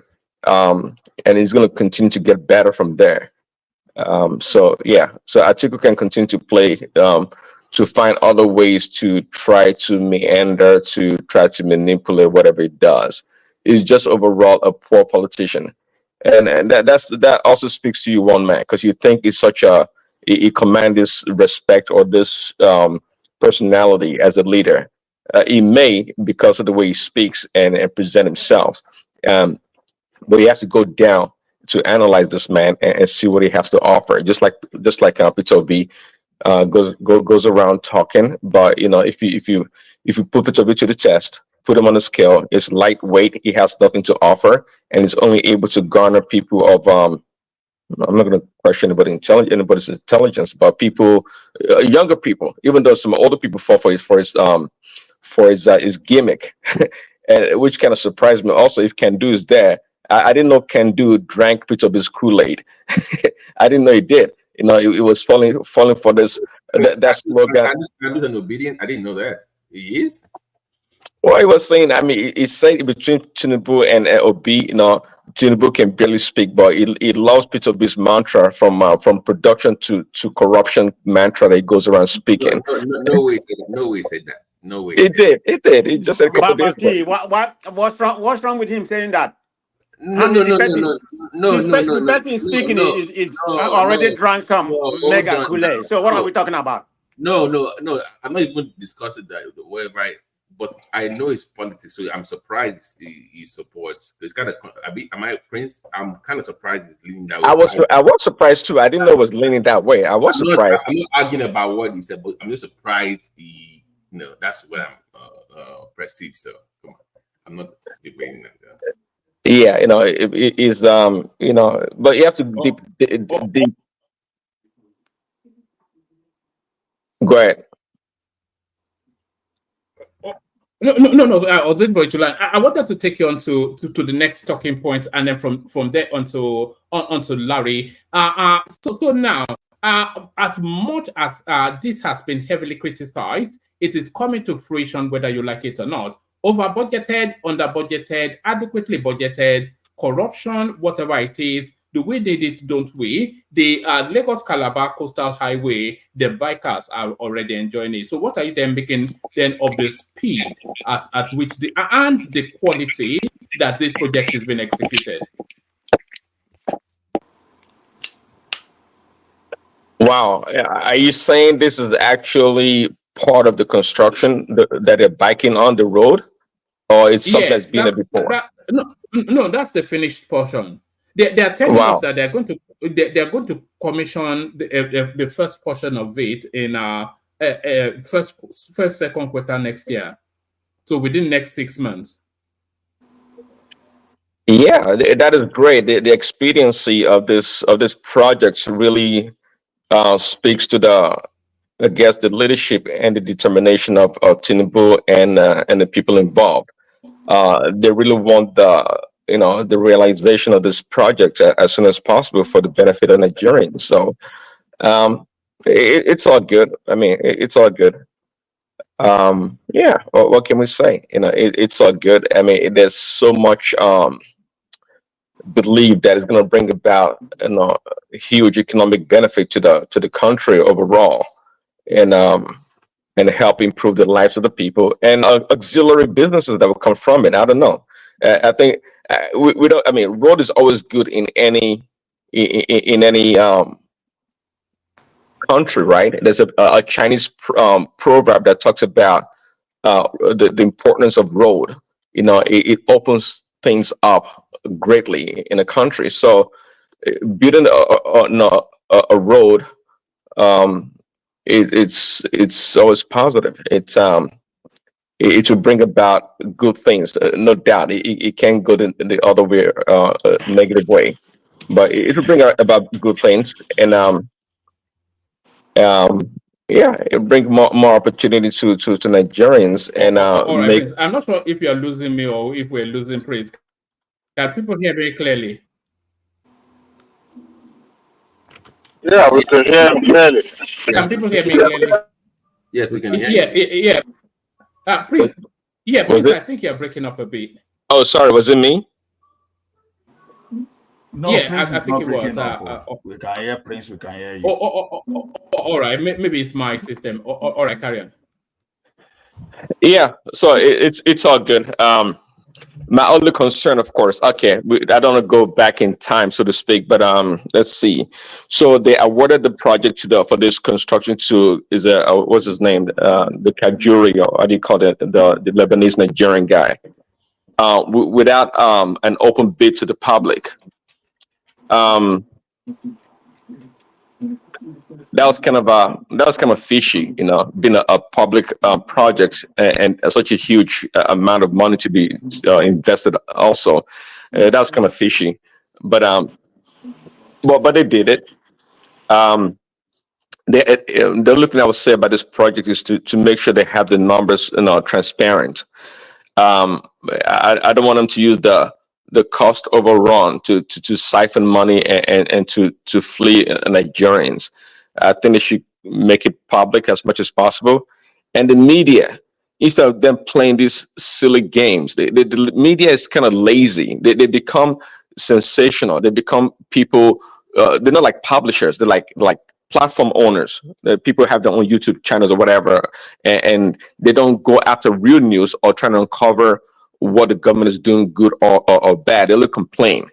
It would be nice to have all these media outlets, from Arise to TVC, and of course Channel, the big ones, to track this project, and give updates to the Nigerian people, to know, so we know what is going on. See, we've always talked about, Tinubu and its ministers or whatnot should always have they should have a they should always communicate to the Nigerian people. You know, well, man, it's not always the case. Even in America, where they have all this stuff going on, the White House or the politicians don't do a good job communicating. It's usually the media that goes and uncovers stuff and brings it to the public knowledge, and that's why people question things and ask questions. Okay, the government can tell you what they want to tell you, but what is the media telling us about what is going on internally? Yeah. That's what we're concerned about. Print, that defeats of what benefit does does promoting what does it do to help Arise TV's agenda? So you got to look at the politics of those news channels first. So those that are pro-government, of course, should do more. Those against that will not promote. So any media outlet that you're looking at, you have to first understand their politics. That will tell you how they're going to shape their own coverage of news stories. So you don't expect Arise to promote this. You know how they were violently against this in the first place. So the politics of the media house will determine how well they cover it. That's just the way it is. But Well, Babaji, I think I do disagree with you. It's not about promotion. Yeah, just because you're in support of the government, just going to be promoting it. Yeah, that's part of it. I mean, But you the know, other media has I was wait a minute. against The it. other media has a duty to cover it, to investigate, to see where things, give us the real data. So it can be both ways. It's not just because you are part of this government or you support you are media of this government. Then we have to hear from you because that can be half truth. So it's both. They're supposed to cover. Nigerian media is not doing the same thing because if you look here, even after Biden is having a project, Fox News is going to cover it. They have to discredit it where it warrant discrediting. So that's where I see it.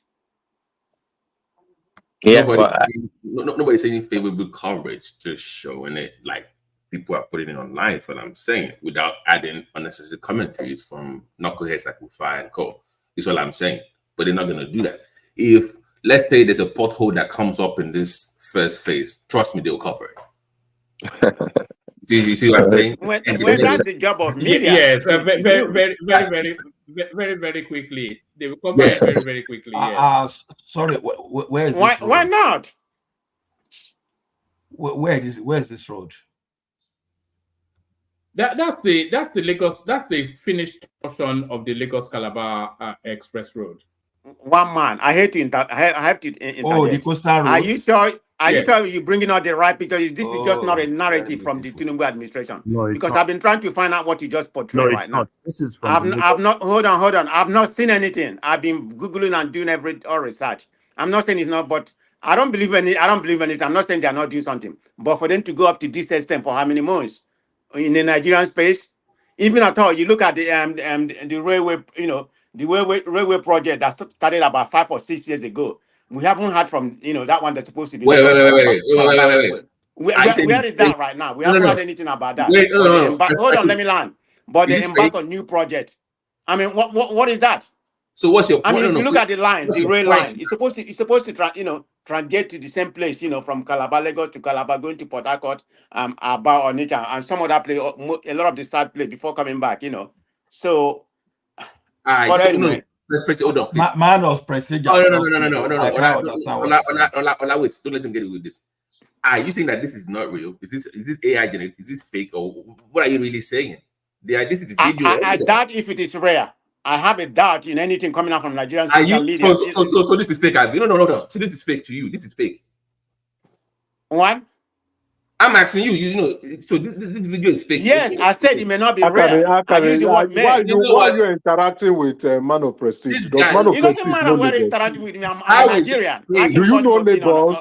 Do you even know I can Lagos? voice my opinion. I have a right, This Emeka. road that you can see. I can see. I know this place very well. I know this route very well. Everything in Nigeria, Emeka, Of when you course, don't you are a know. negative. So You are don't a come here with negative your energy. propaganda. You're a negative entity. Nothing good in Nigeria can impress you. It doesn't matter what The you only say. thing Man of Prestige wants to hear is death, war, poverty, and hunger. That's the only thing Man of Prestige But wants we to know how hear. Nigerian space. We know how Nigerian space operates. All right. Yes. Hold on, everybody. Just to get just for him to clarify. See, let me, woman, can I just say something? Can I just say something? A second, right? Just a second. I'm not coming in. Just a second. You see, some Nigerians who live abroad, right? They always want to validate the reason why they left Nigeria or why they still want to stay abroad. So bad news in Nigeria makes them feel happy. Good news in Nigeria makes them feel sad. And these people are people who are frustrated abroad. They want to validate reasons why, I left Nigeria because it's bad. I left Nigeria because it's not going well. Man of Prestige belong to that category of people who want to only hear bad news in Nigeria. Anything good in Nigeria pisses him off. These are wicked Nigerians who want to validate why they are still abroad instead of going back home.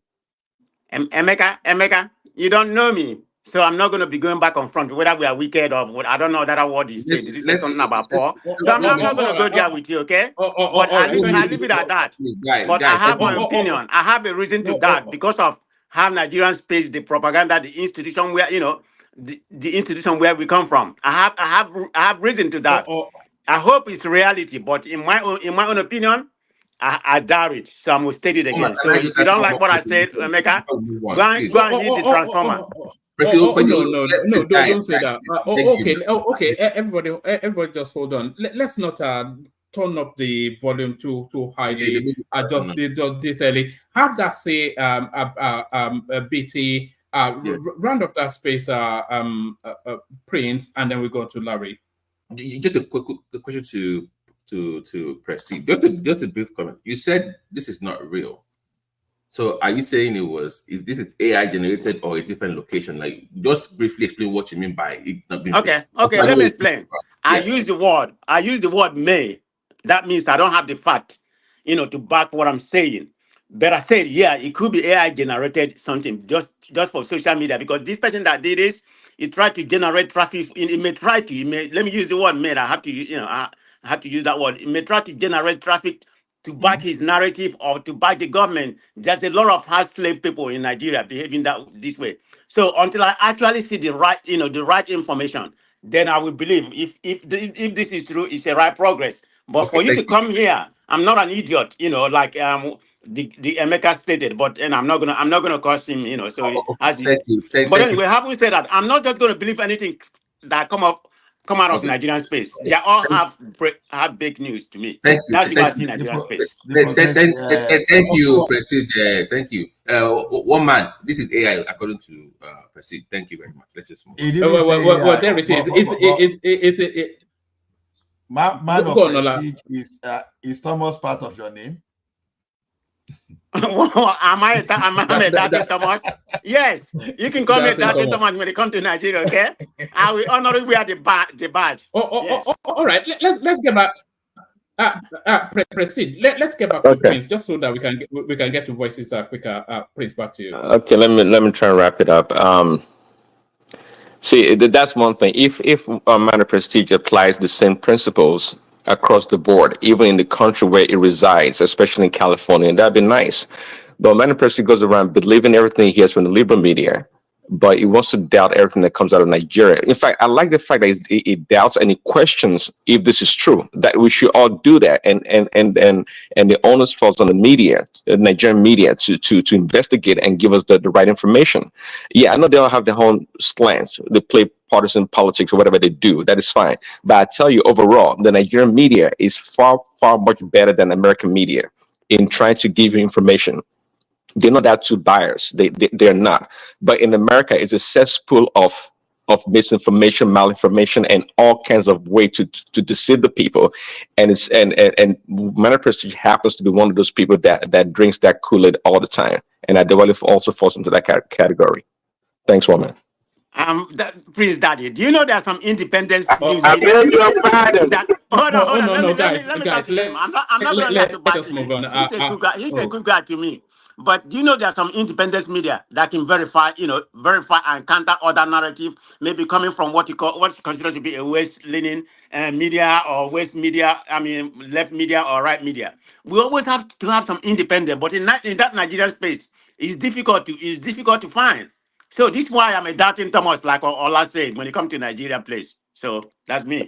Well, actually, that's a good point. That's a really good point. And my source of information, actually, I detest Fox News, believe it or not. I don't care for CNN. MSNBC is a joke. So there are alternative news outlets, no doubt about that. You can get concrete news and you can verify and collaborate the news information. I know where you go. You go to Newsmax. That's even worse. If I know the truth, actually, get out of here, man. I don't even watch Newsmax. I don't watch Newsmax. You are Americans. How can you say you don't like what? Hey, listen. My I don't watch Newsmax, but see, Man of Prestige is propaganda. Hold on, gentlemen. We've got 9 people waiting. We've got 3 woman. Studio. Yeah. Woman, do you know there's a Biafra TV? There's a what? Biafra TV. I'm sure there is, but hold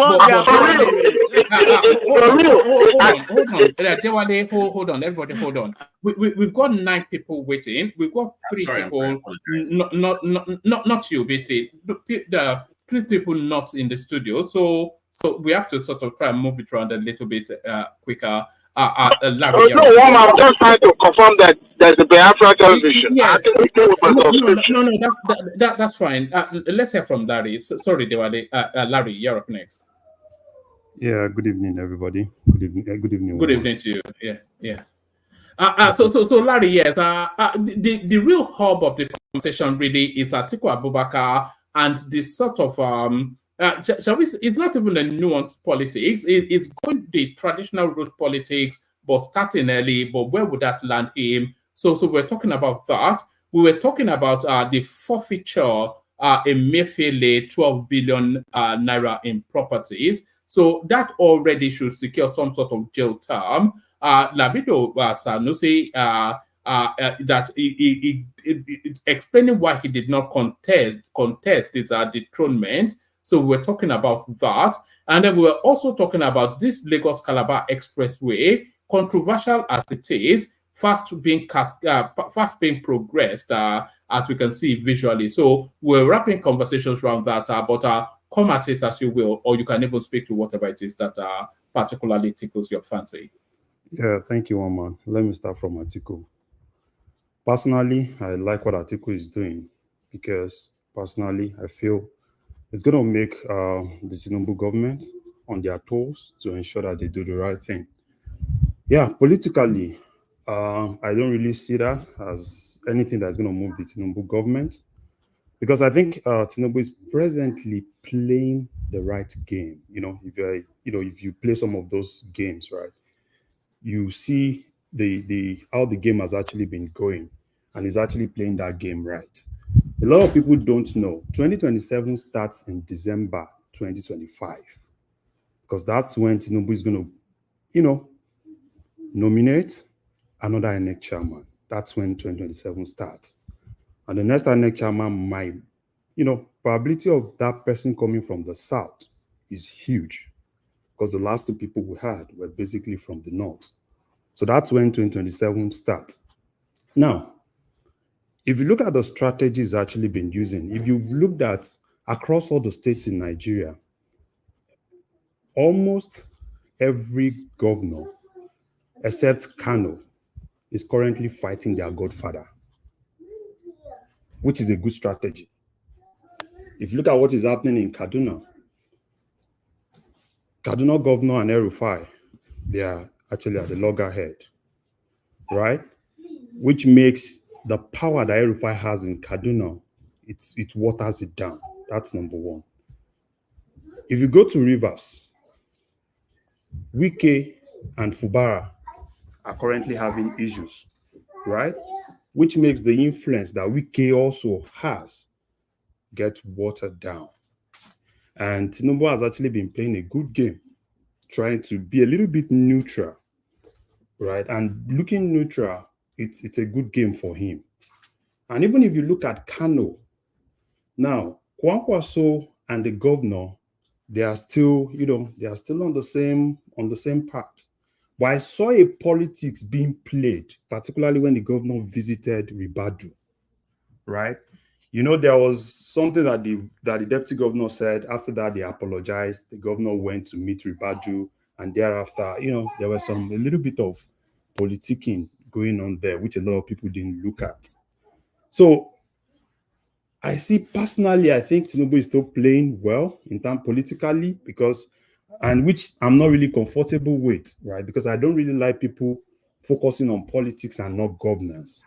So, because personally, if you ask me, there are a lot of lapses in the government that I think the government needs to focus on. So if, Atiku moving from here to there, if that's going to put them on their toes, I love it. It's really going to benefit, all Nigerians because it's really going to make them know that, they don't have anything. Do you think Atiku is doing it to intimidate the government? It's normal. That's it. That's just it. It's a normal strategy, right? That's just it. When you want to intimidate someone, there are several strategies you use, right?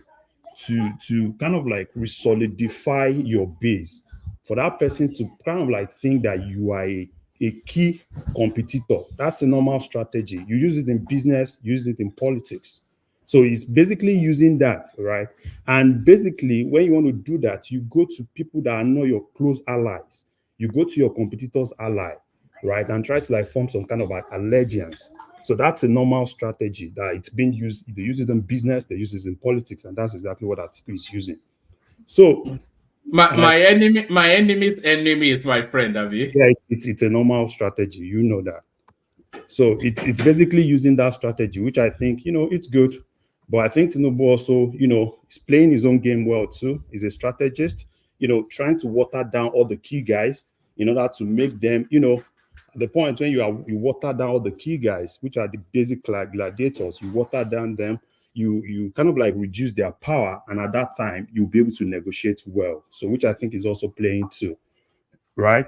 So, but for me personally, like I said, I would like what those guys doing. I want Obi to do more. You understand what I'm saying? I like El-Rufai to do more too, because that's really going to help, them to start thinking about governance, to start thinking about what they can actually do to make things actually better. And that I suspect, all those moves might actually prompt him to rejig his cabinet. So I'm looking at probably when that cabinet is a year old, there is a very key possibility of him rejigging that cabinet. So, and these are things that I really like, right? Because it's good for Nigerians, it's good for governance. So that's what I see in that space. And hopefully, let's see what happens. For me, I want to see what's going to happen in December 2025. That's the end of Mahmoud's tenure, and someone else is coming. So that's the politics. That's where the politics starts. Where do you see it going to? It's coming to the south, but I don't know either southwest or south. No, But it can't come to the southwest now. It has to go to the south. say, one man. These are politicians, right? These are politicians. So, and don't Tinubu cannot have a Yoruba INEC chairman declaring him as returned. It will be too mucky. Will you not? That's why I said, that's why I said, those guys, you can trust them, I don't know. I don't know their mind. I don't know who they have. Wama, you remember what I said? Politics is about power. Anything is all on the table to win. He can even go to his village and make that person the INEC chairman. Yeah. So as long as he returns in 2027, confirmed. So there's something I don't know. I didn't get the name of the person saying. Larry, there's something Larry said that most things I agree, but there was something he said that I don't think I agree that it will get the Tinubu's administration to provide good governance because Atiku is visiting the former president, and that's not true. Rather, it will get them to begin to work more politically to understand what's the meaning of that visit. What is Atiku trying to do with the former president? Because the former president has a huge following, a cult following rather. Is the Atiku trying to take over that northern machination of Buhari and not good governance? Let's forget about good. Anything the president is doing on governance is because he wants to do them. It's not about the politics itself. The politics is completely different. Well, the thing is with politics, this is my own view, right? There's one thing, for you to do things genuinely, and there's another thing for you to want to do things for you to kind of like please people.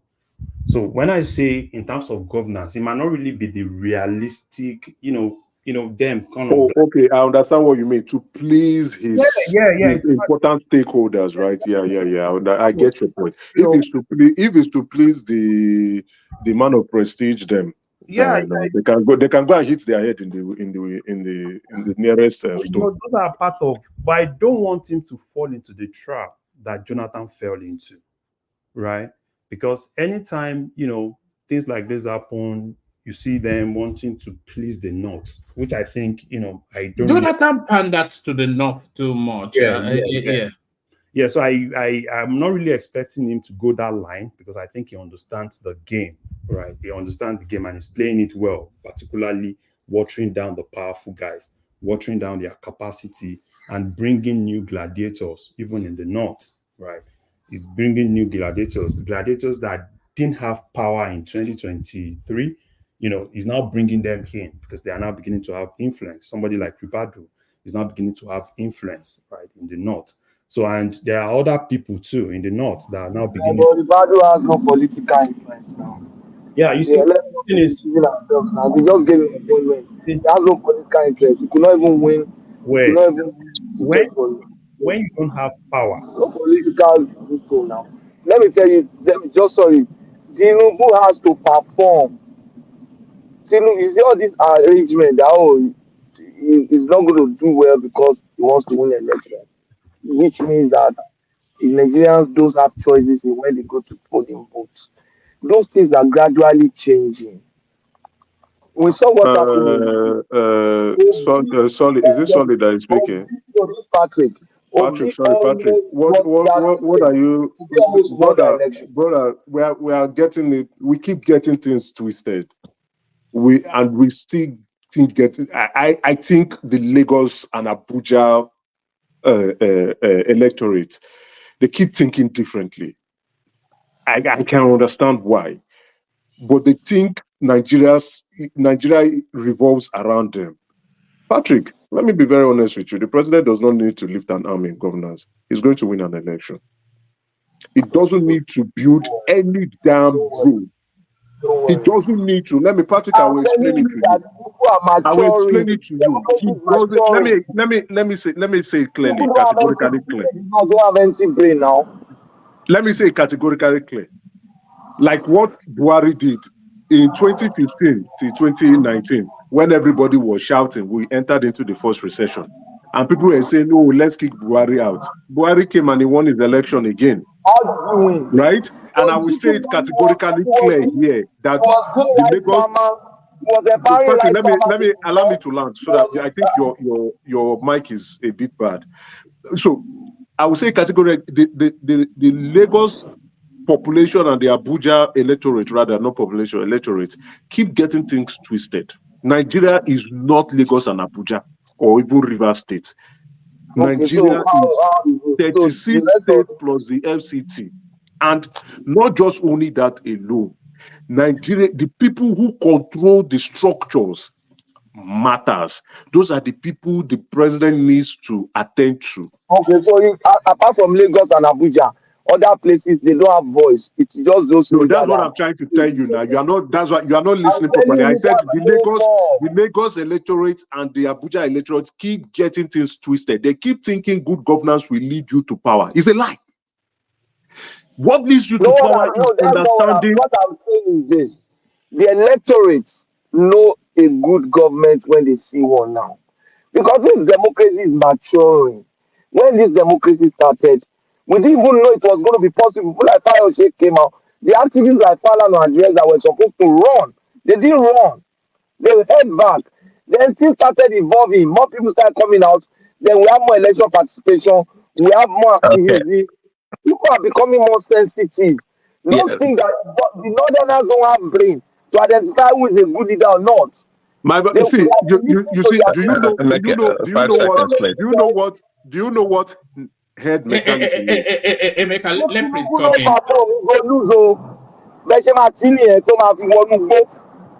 Okay, Emeka has a. Hold on, Patrick. We can barely hear you. Anyway, your connection. All right. Let me mute you for a moment. Yes, Prince. Have that interjection. We'll get back to Larry. Yeah, quickly. So, to Emeka's point, yeah, it's a good point. It's about, and I think was the guy that was from the LP person that spoke during Coupe, right? He said the other day, and I quoted him. I can't remember the quote anymore. And the guy, it's about if you understand how to play politics. Okay, and he talked about how the Labour Party don't have enough agents across the polling booths across the nation, right? He talked about it. So to Emeka's point, yes, you have to understand how to play the politics in Nigeria. It's not necessarily about your performance, right? But at the same time, what Patoski is talking about, yeah, people are beginning to recognize good governance, unlike before. and they would rather want to vote We along should that line. stop these, Prince. See, these are the same people Oh, you hold on. give 2,000. These are the same people you give 10,000 on the line, and they go and Hold on. vote for you. To that point, These are your, wait now, calm down now. These are the same people you give bag of rice, and they will vote for you. These are the same people their chief will Emeka, tell them go and vote APC, they will vote for you. These are the same people the governor will tell them, I want you to vote for APC, and they will vote for you. Why are you people talking like this? no. Well, if you listen to my point, I say you're correct in from where you're coming from. It's not winning an election is not dependent on your performance, and I agree with you.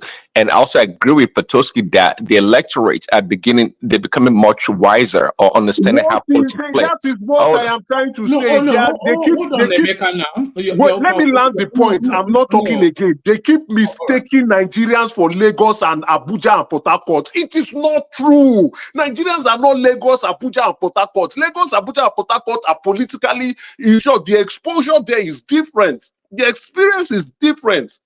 That is a metropolitan city. Those cities are metropolitan cities. You can't compare them with the inner cities or the inner villages. Let's quit this rubbish. The people are not walking up. They will never walk up. All right, but Emeka, people have a contrary view, so let them express it. Okay, which is a good point. And at the end of the day, sometimes it doesn't matter your performance. Tinubu can perform excellently. Do you think obedience would do their best or to support Tinubu over Obi if he runs in 2027? No. So it doesn't matter how great of a performance Tinubu could do in his term. It wouldn't matter. So that's the point, that your good governance, your success does not really translate to people supporting you. And to wrap it up quickly, Larry, the things you're saying about Atiku is your own conjecture to the core. Atiku is not that level of performer the way you're trying to give him credit for. He does everything, haphazardly. He just goes up and down. Whatever sticks to the wall, that's what he goes with. Don't think he has some special plan. He does not. I don't think so. You give him a lot of credit, which is fine. Yeah, did you hear me? I never talked about probably Atiku performing or anything. I only said Atiku moving round, right? It's good for the government to sit tight and be able to do more, even if it's not real, right? That was what I said. I never talked about Atiku being a performer or anything, because personally, I don't really believe Atiku can do anything different. All right, take us to another space. Do you want to speak to the Lagos Calabar road that is fast progressing, much to the chagrin? I have to use that word again, of the naysayers, or do you want to speak to a Emefiele who continues to forfeit to the state, or Lamido Sanusi harkening back to his fight with Ganduje? Yeah, let me quickly say one or two things about the coastal road. I think, I like the fact that even with everything, they still continue that project, because that project, to me, I think it's something that is really great, particularly for the South, because everything the pots that all of us are actually eating in now comes from that place. So if any key project is going to that place, I think I support it 100%. So, there was a lot of distraction, a lot of things. So they had to stop it. They had to do that. They had to do every other thing to stop it. And I like the fact that they didn't stop the road. They kept doing the road. Even if it's going to cost us, fortune, in as much as it's going to South, I support it 100%. Because, for me, I have this, I have this support for South, because they have everything, right? And and to me, I still believe that they are not really getting what they deserve to get from Nigeria. So anything that goes to them, I support it 100%. If it's expensive, let's do it and make it a reality. And I like the fact that we're doing it. And but the Southwest benefits equally, because it rolls through vast swathes of the Southwest to go into the South. Yeah, everybody benefits, right? Because if you look at it, right, it's just going to be making it easier for South to be in Lagos, and it's going to help trade across not just South. It's going to help trade across, because you can actually use that. If they can actually do the train, and you can see things going from Apapa, if it's easy, from Apapa, use the rail to straight to Cross River, Calabar. So which is actually good. It's good for business. It's good for trade. So for me personally, I just like the fact that they were the intimidation and everything didn't let them stop the road. And they kept doing it. So I'm actually more interested in what they can do, how the progress is actually going, and how soon they can actually complete the first phase of the road. So I think the next thing is all right. Do you want to take us through the space instead, Larry? A Papa faction make you turn back Abure as LP. Dollars have changed hands. I want to skip. I really don't. All right, take us to wherever you want to go then. Yes. Yeah, let me just say a little bit about Emefiele. So Emefiele dropping 12 billion naira, I think it's just a drop in an ocean, right? There are still a lot that our guys still need to, that the governments need to get from that guy. 12 billion is just, it's just chicken change from what that guy has. He has a lot. So, and, all those 12 billion and all those things, to me personally, I don't want to see it as more bargain, right? All those if they are not recovering heavy dollars from Emefiele, they are not recovering. What's 12 billion naira to? That's probably the take-home pay of his driver. Yeah. And I think, I'm not sure if they've actually got the wife. I think the wife, at the point they were trying to declare the wife, declare the wife. Did she escape? Is she out of the country? I think she did. And that's the key thing in that case.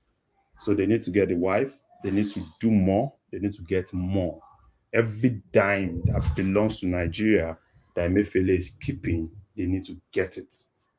Right? They need to get it. There is a whole lot of things. I know the CBN governor is actually doing a lot of things, right? Trying to some deals, even some banks that those guys did these transactions and everything.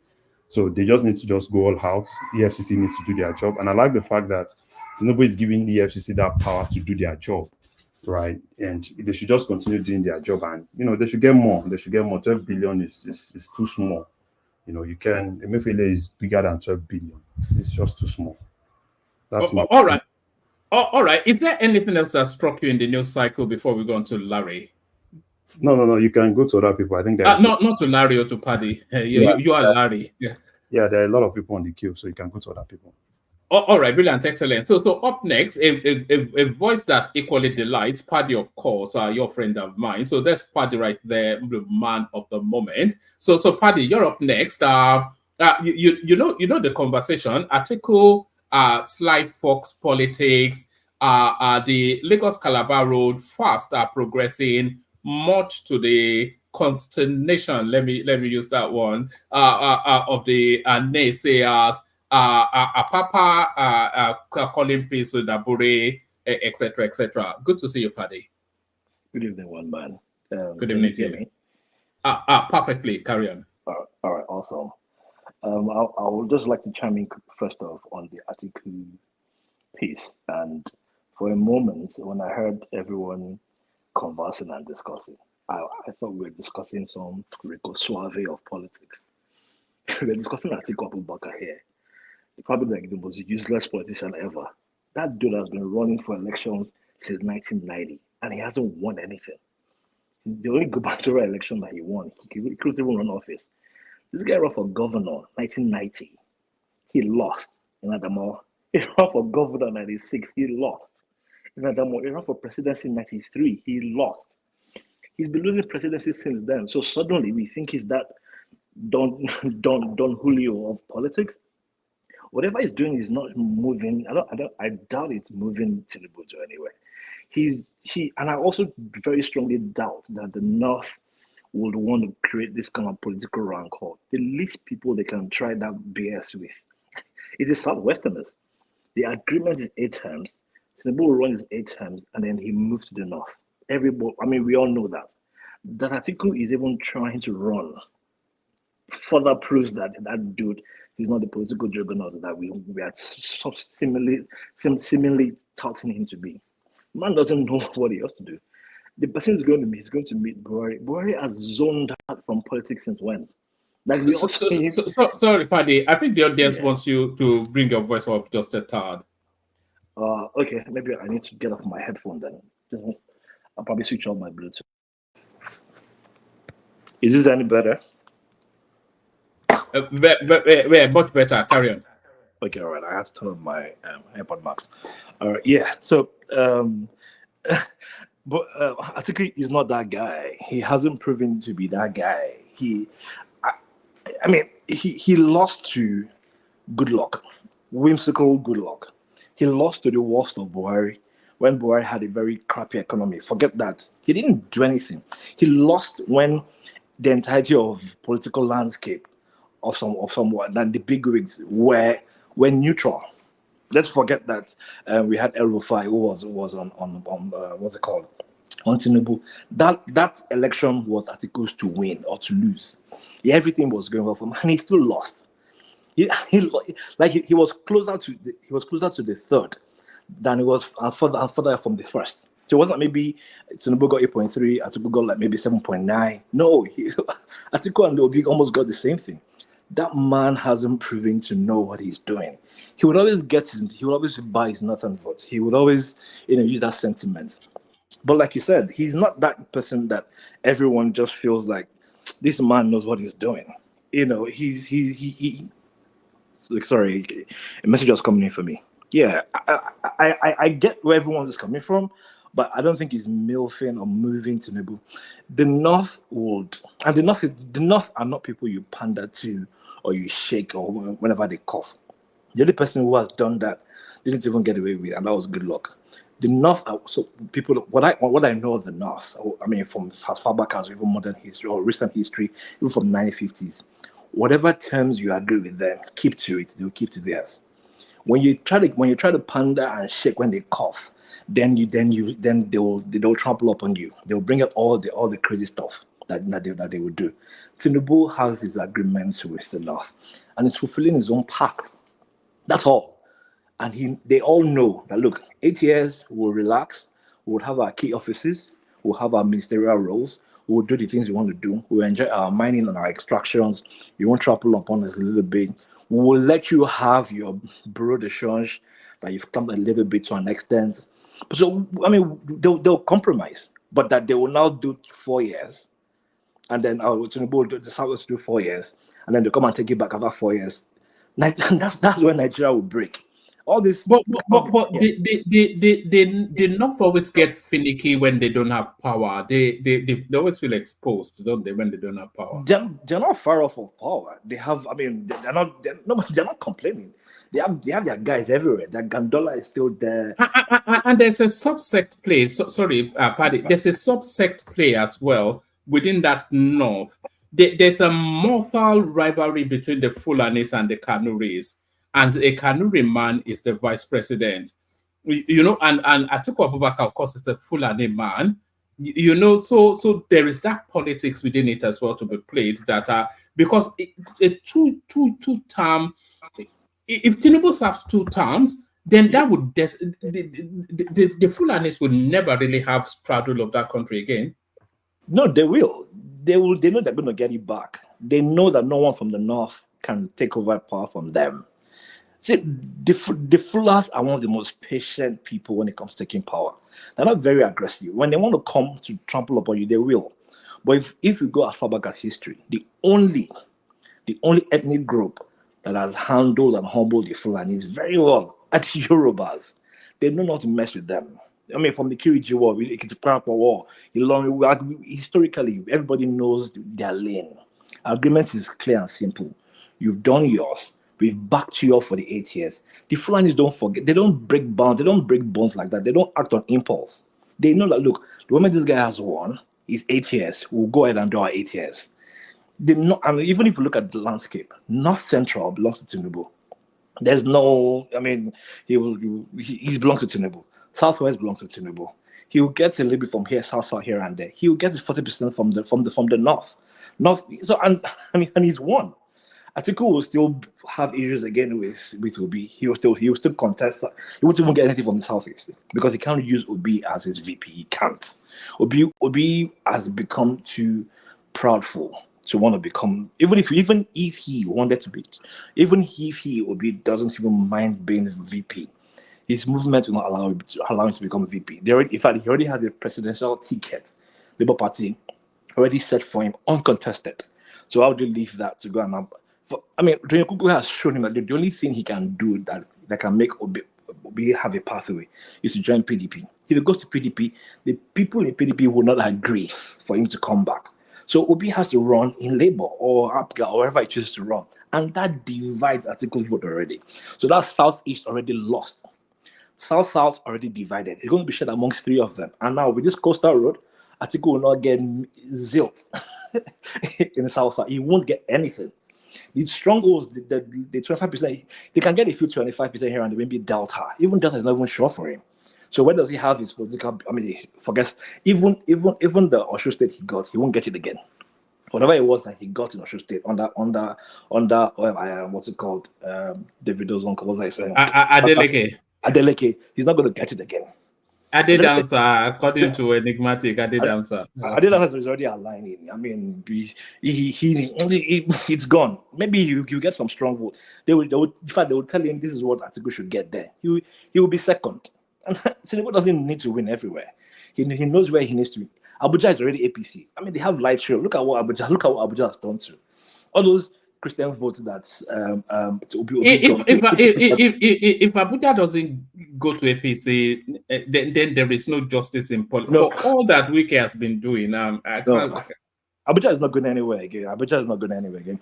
The only reason Abuja went as far as it went, well, of course, we had the Igbo votes and we also had the Christian votes. But it's not working anymore. Who remembers today that our VP is Muslim? Nobody. The whole Boko Haram Islamization, it's gone. All the fear factors they used is no longer there. Tinubu is fine.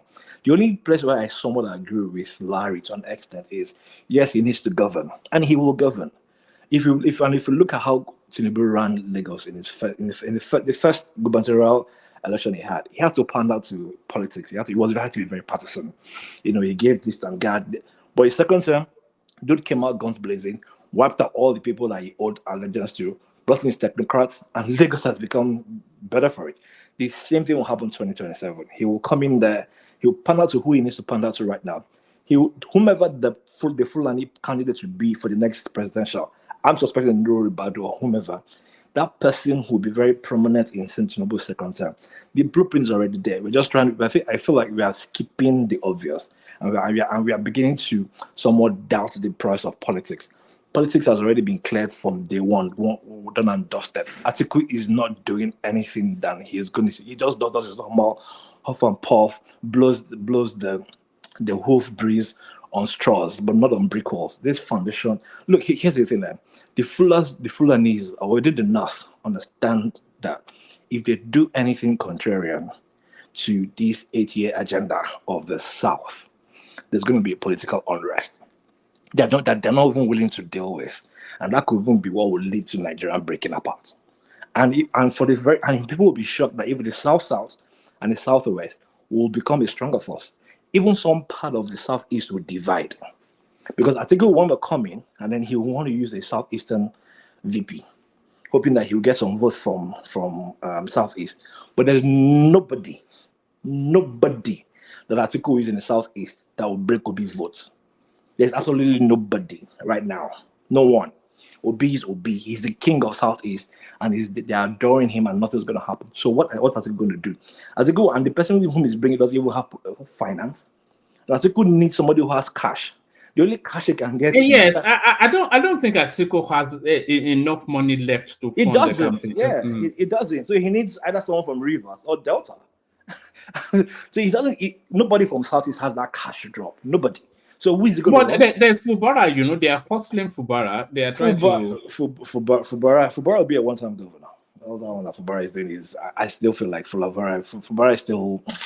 Then see, Fubara is there to keep Wiki at limbo. Like be doing your arbitral work and be trying to lose your relevance a little bit. If you huff and puff too much, I mean, so see, we know why Tinubu is deliberately. You said it yourself. He's deliberately trying to just hands off Fubara a little bit.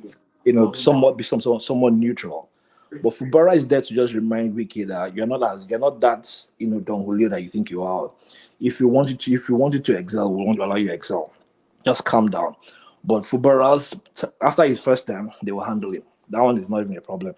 If Fubara is foolish to leave his dream of being a second-term governor to go and pursue VP on the article. I mean, Fubara is not going to do that. If he were Fubara's second term, then he would say, okay, fine, his second term, he wants to give it a trial, run for VP, but nobody's going to do that. So Atiku doesn't have a candidature. He has no candidate that's going to help him win this thing. So why are we even worried about it? The person is going to meet with Buhari.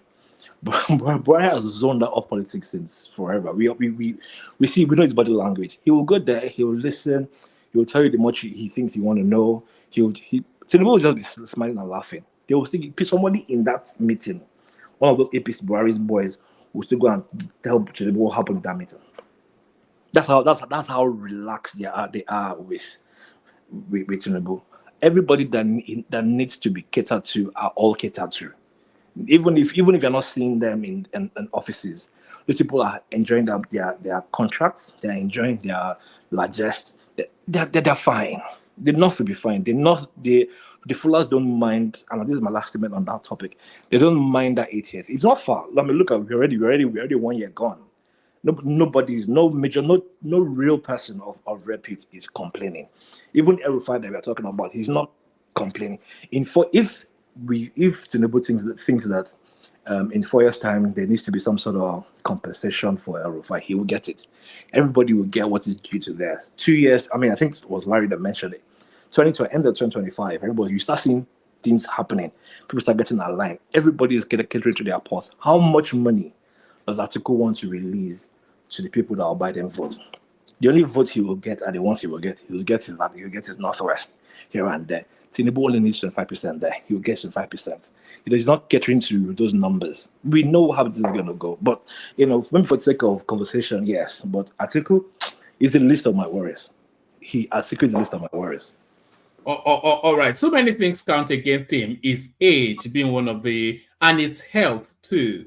He's not a healthy man, and he's not a young man. And then, of course, Wike as well. So anyway, he has to try though, because what else will Atiku get out of bed for, other than he's not chasing money. He's got enough money to last generations. The only thing that keeps him alive is just this still narrative, isn't it? I think is at a point where I think he just probably just likes the buzz of campaigns. It's the only time he gets lots of people around him and he gets his name mentioned in the news and people are seeing him. I think he's already used to it. I mean, if you've been doing something since 1990, there are very many people who were not born in 1990, probably on your shows listening in or something. Many Gen Zs were not born. Many OPDs were not born in 1990. That's how far back these guys were running. He loved that pizzazz. He loves to see his posters and banners. He enjoys it. And I think he's living for his campaign. So let's just leave it. Let's enjoy his campaign. This is definitely going to... I'll be damned if Atiku doesn't run again after in 2031. One man, I'll be damned if he doesn't run again. Only death can stop. Well, he will be damned if he does, though. He will be damned if he does. First off, we've established that age is not necessarily that hindrance in Nigeria, in political landscape in Nigeria. As long as you can still walk and raise your hands and hold your umbrella or hold your broom, you can still run. I mean, Tinubu is old. He's older than even the age he claims. I mean, I believe it, even though I'm batified. But as long as you can walk, you can speak, you can galvanize people, you'll be fine. Atiku is just maybe there's some sort of compensation he gets from it. Aside maybe donations here and there, from the north to give him funds here and there, which is like a Showore thing, and then INEC will give you funds. I think it's probably getting funds from some sort of nothing. Paddy, how did you know that? It has to be. Because that's why he's always running. That's why Showore is always running. Yeah, so Shore's is obvious now. He has a family in the US. He has to pay mortgage. So if everyone get 40 million from INEC and everyone is fine. No, not just only INEC. You know the guys who this NGO that funds Sahara reporters. Yeah, no, I mean I'm just Yeah, he speaking gets money from them. McCarthy Foundation. Yeah. He gets money from them too. Yeah, that one is. I mean, that's how people are running. Just make some extra cash here and there. If you want to even run here, we should nominate someone from the one-man show to have like a one-man party, and and have someone here. Let everybody squeeze some 40 million naira or something, and we have people with political ambitions. I think Emeka somewhat nurses one. So when it's ready, we'll all go to the east and go and blow grammar there. Yeah, as long as man of prestige is willing to bring his California funds. Hey, look at that. One man. We Yes. never have a man like Emeka, who is a Baju, in my own opinion, to come and govern a part of Southeast. Speaking of man of prestige, you go shock you one day. You, as long as you bring your California force, we are going there. Senator Emeka, he will do Senate for one term, and then he will go to State House to go and be your governor. I had that ambition once upon a time as well to be a senator. You should not try. Oh yeah, speaking of maybe on a more lighter note, speaking of man of prestige, I think man of prestige has gotten to that point where progress is averse to progress, and I think it's almost as though when people have gathered and sent so much of vim to say this will not work, and then it's working right before their eyes, that last straw of accepting defeat is where they're holding on to. I mean, how does someone see a video like this that is shared on social media, and for some reason, just out of the possibility of holding on to just some sort of sense of doubt, you call this AI generated? I mean, it's far-fetched now. But anyway, I guess it too, you're just trying to hold on to that. This can be true narrative. So because this is too good to be true, then it has to be false. Then also, maybe if I move to the next topic, I also wanted to ask you one, man. Have you considered TikTok? It might seem like it's too much of a platform, but I think there's some sort of huge fan base that I get to see people enjoy on TikTok, and it's something. Let me respond to Paddy. Paddy, do you blame me for being a doubting Thomas when it comes to Nigerian political space? Just come on now, be realistic. Do you blame me for doubting? The only thing I blame you for is not accepting reality when you see one. I use the word may. That means I have doubts. I mean, believe me, I hope it's true. I stated it earlier. Okay, so here's the thing, right? If maybe Emeka had come to tell you that there was progress on that road, of course you can use May. If one man had come to tell you that there was progress on that road, then you can use May. But if you are seeing it right in front of you on a show like one, what is this? We are living in AI generated. Come on, dude. And you coming to tell me that I have to believe every half-baked story or whatever it is?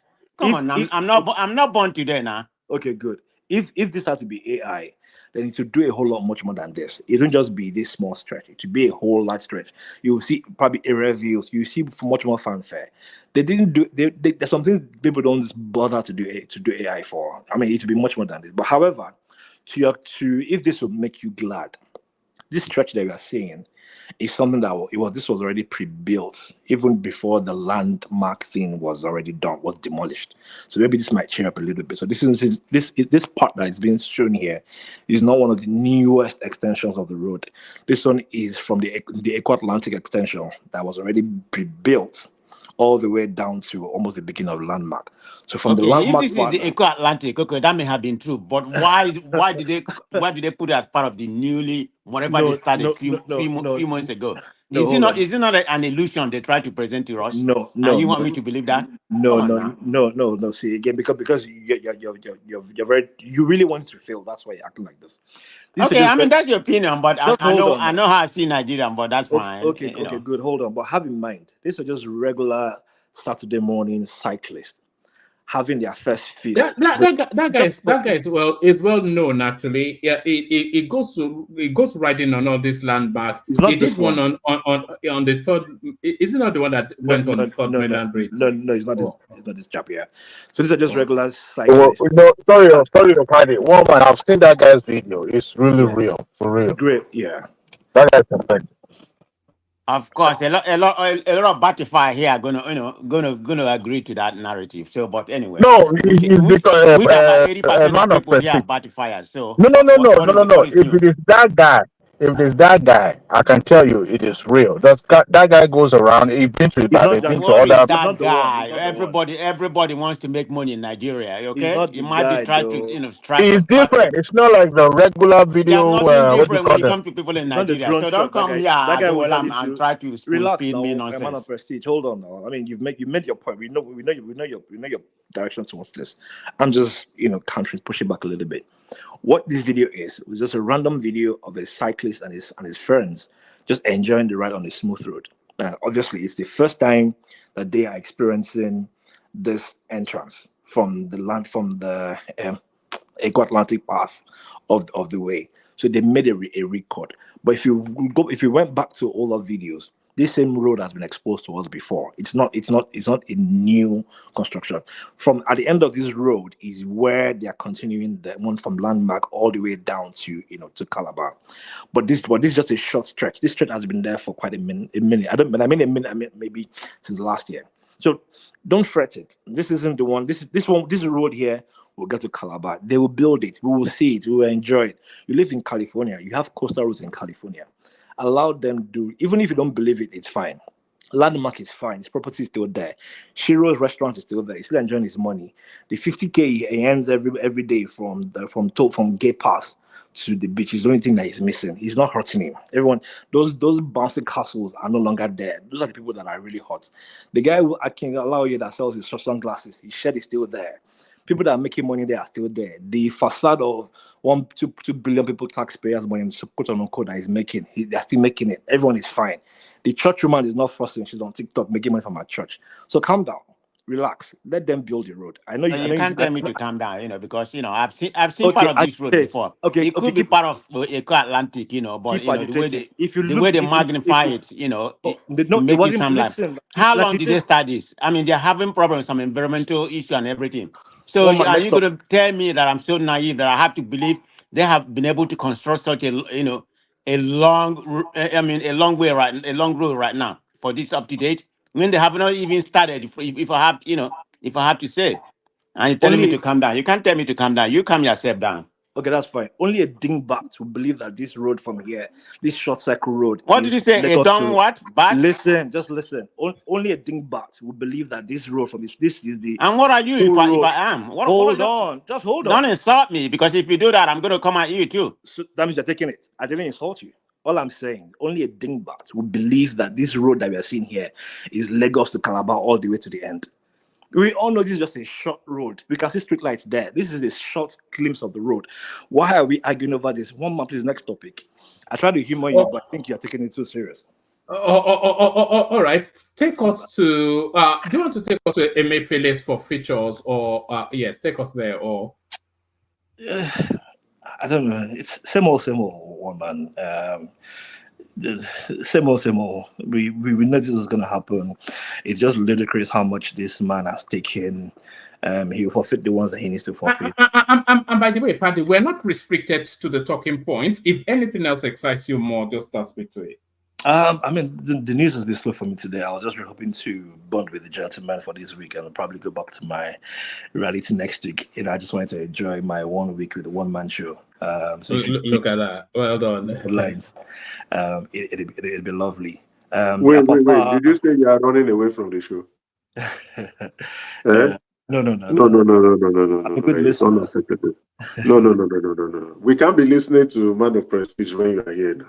Please, no. Continue, don't go away. We need people like you coming around. The Apapa faction. I mean, obviously, money has gone down. I don't think this headline is something we should. There's not too much to say about it. Money has gone down. Everybody's aligning. The betrayals are very loud. People are already leaving the party. The party is weakening. Kenneth Okonkwo came the other day to lambast the party. So it only makes sense to go back to your pukes and try to settle discourse with people who are in your party. The new influx obviously weakened Labour Party. They thought they could muscle out that profit sharing, bringing new people, bringing new allies. Hopefully, things will get better for them, but only for them to realize that their party, the face of their party is such a weakling that doesn't know how to organize structure. I mean, if we are complaining about Atiku not being a unifier, what do we say about Obi? That can't even unify his family, and I apologize for saying that, but I mean he has a broken family. So how much more your party? His son is on the LGBT spectrum. He can't brag about. You know, it was on a front cover of Pride UK a few months ago. Yeah. So I mean, his daughter refused to even school in the States, and so that's the same man. It's quite a thing actually, because Odunyo Kupe's son is also, you know. Even Tinubu's daughter too. Yes, Tinubu's daughter is a lesbian too. Yeah. So there's something strong about those classist men, those who for some reason have either overly have grown their kids abroad and have come out. So you forgot to mention Obi2 according to Nnamdi Kanu. There's no evidence. He has a wife. But Nnamdi Kanu said it, so you should believe it. Nnamdi Kanu said some shitty stuff. His wife is Calabar, obviously. I mean, he himself is feminine enough. If I would, this is just a tongue in cheek, anyways. If I would attribute anyone to be, I'd probably say Rufai Oseni. I think Rufai Oseni has some very heavy titties that's the Rufai, but that's on the joke side. I mean, I think for me, I've always, and this is just Obi as a person, not him as a figure to the region or something. But I don't think I can't lay my hands on anything Obi has built himself. The company he brags about was handed over to him by his parents. The party he first ran was handed over to him by Ojoko. The one he is enjoying now is an SPV. The movements were the ones that adopted him.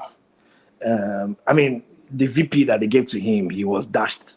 The chairmanship he ran under Goodluck was his election, was a nomination. He hasn't built anything by himself. So how do you expect that kind of person to come in and man a party, create peace, allow every faction to? I mean, that's why he's unable to solve the problems going on in the Labour Party. Exactly. That issue had nothing. There should have been zero reason for that news to be public. This would have been a living room conversation. No, Aburi, Papa, no, don't do like that. You do like, and everybody would have been fine. That's all they needed from him. That's all. He couldn't even do it. He couldn't. Like, how do you not sit two people down and have them make peace? How? Even Shetima does a far better reconciliation than have you ever seen Obi join people's hands together? I say you and they hold your hands. Yeah, no more wahala. Every day they're okay. Obi went to Wale Soyinka, came back and he can't even control his mob, and that's the person who wants to be president. Come on, man. There's some things that the Labour Party fraction became so messy. So messy. It'll be. I'm not sure that it's something we want. If Tinubu doesn't get tested in 2027, it should be tested now. Because if you are saying, if you are just dismissing Atiku out of hand, and Peter Obi, you are saying he has plateaued, it should be tested now. It should feel it now. It should feel the pain now. One man. We don't want him coasting through. Atiku lost to Goodluck Jonathan. Do we understand how weak Goodluck Jonathan was? Yeah, but where is the push for against Tinubu in 2027? Where's it going to come from? That's the only political juggernaut we have in Nigeria. There's nobody that has proven to have the wit that man has. Nobody. And look, beyond anything, even Atiku himself understands Atiku reversed him himself. One man, are you not seeing how people are aligning without even giving them deals? Doyokupe just came and threw LP or be under the bus, like someone. So I think Patutomi did something similar too. Patutomi has always been a Tinubu's boy now. I mean, one man plays that video every day. Like every day, one man show, we see Patrick Domi carrying Tinubu's bag behind them. Like there's almost nobody. Even Atiku himself was a Tinubu's Yeah, boss. but is that what we want though? That's not what we want now. Paddy, can I ask you something? Yeah, sure. So I don't know.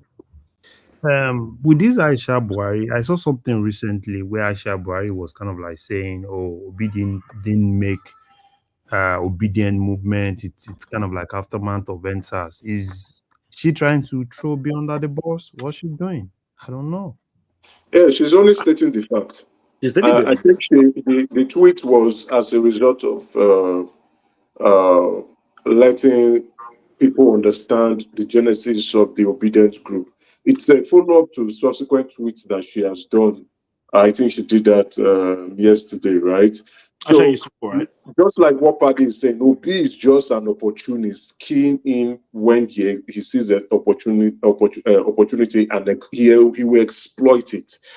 The obedient movement was from NSAS, people who were frustrated and angry, and they told them to go and vote, and they said, okay, no problem, we are good, we'll make our votes count. So we saw that and exploited the opportunity. But Paddy, please go ahead, you're doing a lovely job. Yeah, the obedient movements are first breakouts from IPOB, breakouts from NSAS, breakout from disgruntled minorities in the North and North Central, and breakout from fearful Christians. That was the obedient movement, and that movement has broken down again. So we still have some sort of NSAS movement in there, but it's already weakening. The IPB beat is still there, full frontal. The Christian minority votes can now set rest because we can't use that church movement again. Udepo and the likes cannot go back and start saying this is a Christian war. Yes, daddy will not work anymore. The ones Islamatize Nigeria will not work anymore. So all the claims that was made. I'm glad you're saying all this, Paddy, because people keep talking about Obi 6 million votes, like you're describing, it's like a disparate, strange bedfellows coming together because they had the NSAS crew. They've grown up, so they've grown out of all this nonsense. They've gotten jobs and gotten married and moved on. So that yes, daddy Christian something that's not available anymore. Yeah, and that's a huge chunk, And if they release Nnamdi Kanu, the IPOB element will at least it will half. Yeah, So I'm not sure that Obi carries more than 3 million votes into 2027 guaranteed. Yeah, 4 million marks. And I mean, and those 4 million will just be breakouts that are outside of that region, and then the Baba winner wall with a shake, he's gone. Baba is healthier than ever. So that's why the propaganda they're using now are those very fickle ones. Even the one that he fell couldn't last 2 days. Like Tinubu, one man, think about it. Tinubu fell on national TV, and that video could not pan more than 2 days. It should just show you how people have come up zoned out of that space. I mean, Tinubu falling should have been a video, song, meme every day. That's like what we'll be seeing from. But 2 days and everybody's moved on. And the only people, I think many people have said over and over again, the real people who can galvanize opposition in Nigeria, as far back as history, from AD Awolowo up to this very day, are the Southwesterners. And they're not doing it. We've seen so many funded campaigns, so many funded opposition rallies. And we see small one boss, two boss, somebody with a megaphone, few women shouted down Sinibin power on post holding placards, and they're gone. They've taken their money and they've moved on. So PDP have tried over and over again to try to fund the rally. That's failing. NLC, they've moved on. See, again, I understand that it's almost as though how come there's nobody who is bold enough or strong enough to hold down Tinubu? Like it's bad for our politics. It's bad for Nigeria. We need a very strong, viable opposition. But here's the thing: this particular man, unfortunately for everyone, has played on every ground. So he's played opposition. He's played advocacy. He's fought for democracy. He's fought against democracy. Tinubu was part of the people that fought that ensured Jonathan became president. He was part of those people. In fact, his voice was even one of the subtle loudest ones that ensured that when Yarada passed on, good luck had to be president. This man has fought for everybody. He gave Atiku a platform. He's fought for everybody. He's given the Southwesterners, Easterners platform. Like, so it's almost as though people are paying. It's very rare that somebody that's walked that journey that they ultimately then gets the prize. Somebody that fought for democracy to come back then becomes president. I think we had it with Mandela, but it's very rare that happens. Even Mandela didn't have it as good. Mandela was more of, he went to jail, he spent time in jail, okay, let him for peace. He's the face of that one person, like an MLK. This other guy was going from grassroots. I think somebody somewhere, I can't remember what that interview, I'm sure somebody here might have seen it before, of how somebody made a case of how a local councilor, somebody they call them in Nigeria, honorable, some street council was able to call Tinubu's phone, that's how grassroots people had this man's number. We've seen the son of is it Gandoje's son that greeted Tinubu and almost didn't bow. So sorry, talking about Gandoje's son. Apologies, Paddy. Yeah. We may, don't hold me to it, or we may start doing all those personality things from next week. Well, that'll be nice. Yes, we're in talks with about 3 people. One is a son of a prominent person whose name has actually been mentioned in the course of this conversation. But right. So we may from next week start to bring personalities again. That'd be nice. If you can bring Bill Rufai's son, I would. That dude is a very smart. I'm actually, don't worry, you'll be surprised though. But not him though. But I want him though, but it's not the one I'm in talks with. Yeah. Right. So just look at how. I mean, see that gesture and understand how Tinubu plays. Tinubu is using his fickle body to his stress. I think this was an argument we were having some days back when we were talking about brain and black people and everything.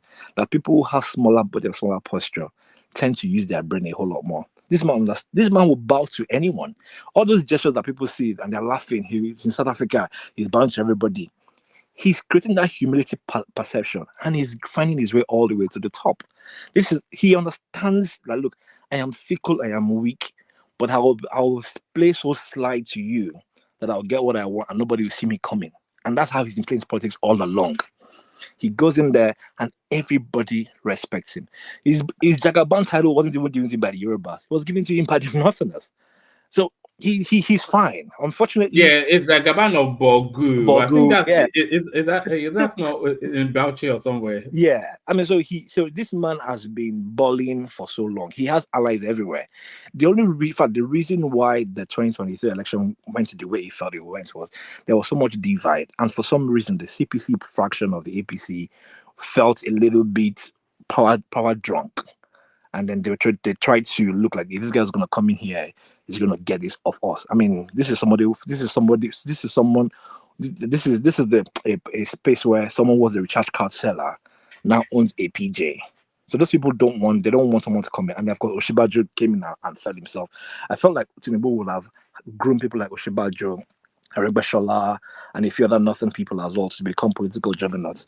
But greed has failed every one of them. He'll be the last of his time. He's someone that we'll all revere years from now. We would even see him and say, okay, Awolowo, Tinubu will be at that level. Maybe Azikiwe and the likes and co, Saldana, but just like this would be that guy would have a currency to his name. You are hearing here from one man show. When Tinubu passes on, he will have a Nigeria currency with his face on it. And that's how we should look at how that much political prowess that man has.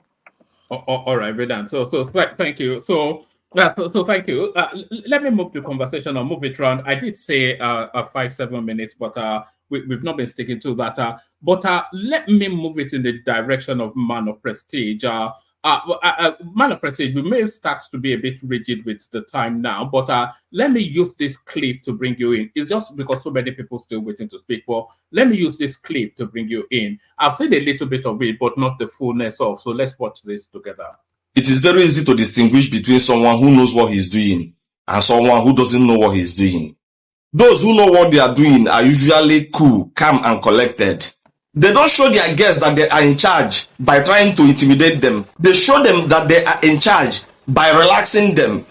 And I can tell you without missing words that Shehu Okinbaloye knows what he's doing. Shehu Okinbaloye understands his onion very well. Whether he agrees with you or not does not matter. Whether he likes you or not does not matter.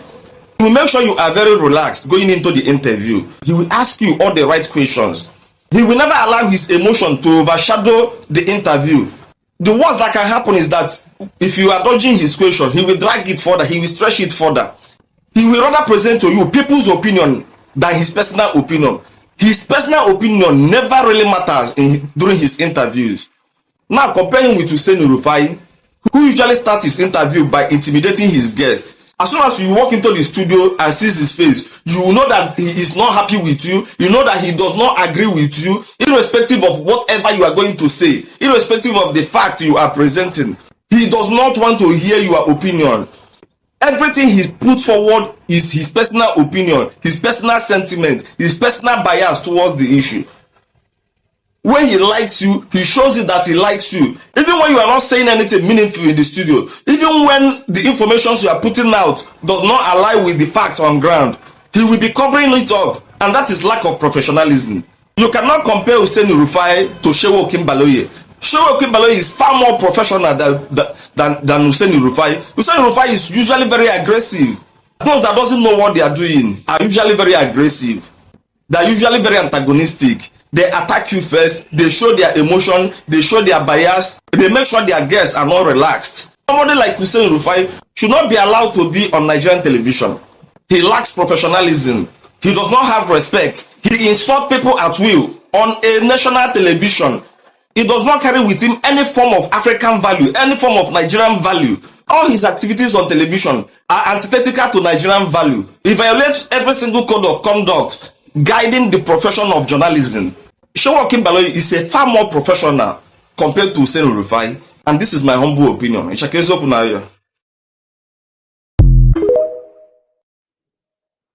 All right, Prestige. So I think there should be universal consensus on that.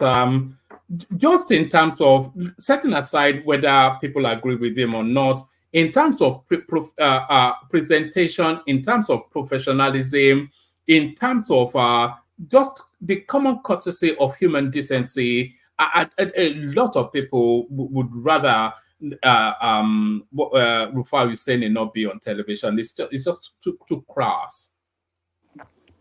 Okay, I didn't want to start from here because I wanted to start from somewhere, but I'm going to get there. Let me speak on this for no. Start from wherever you. I just wanted to. Let me speak on this. I'm not going to dwell that much on this. I think that guy is being too sentimental. About his narrative. So just because you don't like Rufai, the way he you can say he's very combative. But to me, this is just me. Rufai Hussein is my number one, news person in Nigeria. So that's me. I like the way he asks a very hard question. He has like a no spinning zone, and that's what he stands for. So I like his narrative. You may not like it, but I love. We need some people of, hardcore media in that country, that we say how it is, whether you like it or not.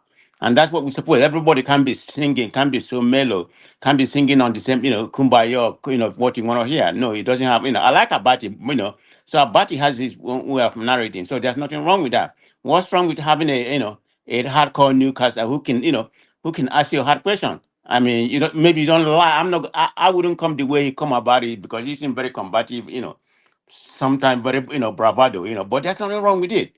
That's just his formation of asking, question. I know a lot of people here, knowing I've been listening for a while, I know how people talk here, everybody's going to be, I think I may be an exception. I don't even think out of how many people we have here, anybody will lean towards what I said. So, but that's all good. So everybody can be of the same opinion. So he's speaking nonsense in my own opinion. So having said that, one man, the reason why I came to this platform is just because of you. And let me say why. Hold on one second. Hold on. Don't interrupt my thought. No, Dewale, just let him flow. Stay where you are, Dewale. Yeah. So having said that, one man, I especially came here for you. I was displeased about about your commentary. You know what you said. So I'm going to leave it at that. But it's just my own personal opinion. I mean that's beyond banter. Okay, that I already told. Hold on, Prestige. You have to remind me because I say a lot of things. I do What do you this mean? I every day. have to remind you, as intelligent as your memory is not that bad. Just No, happened a few hours ago. So I don't have what to did I remind you. You say? know what you did. What did I do now? I don't. I have no idea. I've not. What have I Okay, said? I'm disappointed. Then I thought you have a good memory. So No, yeah, no. What did I say now? Tell me. you came to a Remind. different platform and you called everybody there. That's including me. Where this Biafra people congregating here. That's not the exact word, but that's where I read it. Everybody there is not Biafra. You mean on So Rudolph's? yeah, On it's Rudolph. not the first time he did it. He called it a banda. No wonder when you come there, he ask people not to bash you. How would I remember that? I go there and throw jibes all the time now. I No, mean, that's it wasn't beyond even. that's beyond banter. I mean, I like you a lot, one man. I will just confess, okay. I mean, people may find it differently. I do, and that's why I come here. I even come here, more than any other place. But having said that, You yeah, took I mean, offense to that. It wasn't even at you. I mean, no, it doesn't no, matter. no, But no. you're creating Hold a on. immunity, No. as much as people want to. I'm just giving. It's just my own strictly advice. It doesn't Okay, mean you're a go grown on. man. All right, you People speak. like to listen to you, even over there. People like to listen to you. Woman, No, woman. just let this No, guy wait speak. now, No, wait, no, no, wait. no. Just hold on. He wants to say something. Let him say it. Sorry. Just in your own words, tell me exactly what. Let me be clear on what's been said. Okay, so what I'm saying, even that place, where it's kind of lean towards particular echo chamber, people like to hear from you because you are very eloquent in your narrative. They want to hear from you, whether it's good. I mean, I love to see it there, not just come on the chat. I like to see you come, and deviate from the norm, make your own statement, which are very good in what it does. But you know, I mean, you can understand where the people coming from when they started, even I thought before you come in, they started bashing you. But if that's what you like, it's up to you. But I'm just giving you a brotherly advice. It just mean it doesn't mean but I just felt hard. For example, I'm not saying you can't stop you. You're a grown man. Everybody here is a grown man. We're all intelligent in our own way. But I just want to make that point. But just a point I'm trying to make. So I'm done with that. No, Anybody no, want to say something? no. Let me. You didn't add context though, because I think and I know now. the context. Well, it's not the Okay, first time you're making that commentary. I let you speak now. So you didn't add context to what you just said. The chap that was hosting the space, it was saying on the screen that it's an open space without bias, that everybody can speak freely. And I said I wrote the comment that no, it's essentially an IPOB/Biafra narrative, which essentially is what it is. And that wasn't even at you, so I'm not quite sure why you took I'm not. umbrage to that. I don't know. I guess I just feel like it's not the first time you're making that. But anyway, that's Oh, you. man That's of what Prestige, that is true now. That's what happens on that space now.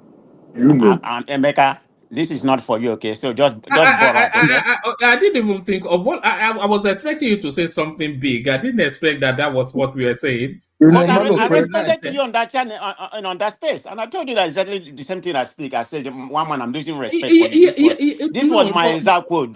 This is beyond banter. I didn't even see it. You know my interaction with that space. I flit in and out. I come in and then I leave. But even after that, I came on their screen just for like about 5 minutes. But I just feel like you're a very nice guy. I And am a people want nice. to What hear do you from mean you you. feel? And I do. Not You just here. know I want to hear from you you when you're not a moderator. I you do. know This is I'm a just me. nice guy now. Maybe I'm Everybody crying knows I'm because a of the way nice I feel guy. about you. Okay? So I love you too. So how about that? Let's have a hug. Let's have a hug. It's okay. That's not the issue. But anyway, let me go to the topic. Before I go to the topic, no. Before you go to the topic, Wamba, no, please Man now. of Prestige is from California, or he stays in California. Hold on. what has California got to do with No. my narrative? Don't go there. Stay with what you're saying. I appreciate what you just attempted to do there, because what you were doing is to give me feedback. So I appreciate that didn't go past me. So I think what you're saying is that if I toned it down, that place would I would enjoy that space more, and that space would enjoy me more. But One man, I don't have to say anymore. You just summarize oh, you just summarize where I'm coming from. Without know I, that I may have I, pivot, very wider yeah, narrow, but this is just in a narrow nutshell what I I'm know, saying. but I enjoy poking fun at them. Well, that's just the thing. But Okay, but I take your feedback though. I take it. okay, Oh, that's fine. all right. To the conversation. So Yeah. sorry, So Dewale, I before I wanted him to proceed, speak. Yeah. there's something that was said here earlier. I don't want to be coming here like I'm complaining, but there was something that was said when we were talking about who is going to be the next INEC chairman. So everybody was saying, I don't know, two or three people that spoke said about Southwest and the South South. What's wrong with Southeast? Why nobody make commentary? I mean, are there not APC supporters in the Southeast? We know anybody that's going to be the next INEC chairman is going to be Tinubu loyalist. Are you telling me that nobody's Tinubu loyalist in the South in the Southeast? Why the Southeast sometimes being delegated to the bottom? I mean, what? I mean, that's what That's what I'm trying to ask some people that make that statement. They are not thinking in the broader term like South is part of, I don't like to be more regional. They're not thinking that South is not part of Nigeria, or South is, are not right to be annexed chairman, which they have been before. Yeah, so yeah, I like the fact that you said part of why I said it's not Southeast is the fact that Maurice Iwu was from Southeast. Who? Right? Maurice Iwu was from Okay, I'm familiar with him, but okay. Yeah. So someone from Southeast has actually occupied that space. So which I think any other person coming from that space would definitely be someone that's not really from a zone that have not occupied it before in the South. That's why I said Southwest. Okay, I have no issue. I was just wondering about that. Your point is well taken. Why don't you just hit the nail on the head? They are not going to give it to the Southeast because of Peter Obi. That's really why. Why are we dancing around? Okay, I just want to point out that. But anyway, let's move on. Okay, Nigeria is Nigeria. So, but anyway. Yes. So to the conversation, Atiku's politics, Labour Party having a group hug, Emefiele, money's been recovered. The coastal highway, or anything else you want to speak about? Okay, let me speak about the coastal highway, which I started, which I'm the only one kind of disagreeing about. That may be an AI generated, or some other places they just, they just took the picture, like a duplicity of, and come and paint it here. The guy, everybody said the guy. I'm not familiar with the guy, but everything that he came on YouTube or wherever, a blog, cannot be 100%, accurate. And I'm telling you the reason why I'm skeptical about when it comes to Nigerian space. There's a lot of propaganda, that comes, to suit people's narratives. So I'm going to take anything that come out of Nigeria as half baked, and that's just where I am right now, in this Nigerian space. Whether it's true, but I hope it's true. I will repeat it again. I hope it's true. But I can't come here and say, oh man, this is moving very fast, more than I expected. No, I'm not going to do that. And that's where I stand on that. So, I mean, they're talking about, they can't generate enough revenue. I mean, spending most of our money servicing debt. So how are they getting this revenue when we are lacking of revenue right now already? I mean, be able to budget this amount of money on this coastal highway, started this very fast. I have doubt. I have that, but I hope it's true. Like I was saying, I mean, that's all I have to say on that. I don't quite believe in that. But if it is true, let them prove me wrong. Then I will, I will give them salute in that regard. Let me go to the Atiku space. Where everybody's talking about what Atiku is doing right now. Is he playing a good politics? Yeah, that's what he's supposed to do, because you need to give this government a challenge for them to know what's coming to them. You can't just leave them, be running about, thinking that they got everything conquered. But if you ask me as of today, is Tinubu is Tinubu's second time pretty much secure? I would say yeah, because he has put. I mean, the problem we're having right now, this present APC, they spend most of their time preparing for the next election instead of governing. This is the problem we're having right now. So if they spend some time governing, then maybe a little bit preparing for the next election, then the country will be in a better place. Most of the policy, it sounds good, but they have not been implemented, thoroughly. I mean, all they're doing is trial and error. Just put up something there to see if something's going to happen. All these investors, they promise us, to be going all over the country, all over the world, lobbying for investors. Which one of them has come? Instead of most of them are living, most of the little ones we have are living in Nigeria. I mean, no investors coming into Nigeria because they have not done the needful, the proper thing to do, which we all know, security and some other things we are lacking. I mean, electricity. If you don't have that foundation, nothing is going to happen in that country. But anyway, is Atiku playing a good politics? Yeah, he's playing a good politics. I mean, definitely, Tinubu need to, have a challenge. But somebody stated here now that everything is forgone. They're going to win the next election or something like that. But you're forgetting about where we are at the present time. Things are not moving in the right direction. You know, People are more matured, than they used to be before. So it's not going to be kumbaya. Everybody singing to Tinubu too. Like he already captured the north. It's not going to be easy. Remember, there's some disintegration going on in the north right now. Erufai and Kwankwaso. I don't know where Kwankwaso is right now. Whether it's gonna join APC or whatever going on in Kanu right now. So like it's not gonna be easy if let's assume everything is fair election, which I don't foresee that in Nigeria. I mean, I would think it doesn't matter what Atiku is doing, but is he doing the right thing? Yeah, he's doing the right thing. Hopefully we can have a free election. That's why I fought people like Obi. I mean, what he's doing going around, towards the north and everything doing, it's all good politics.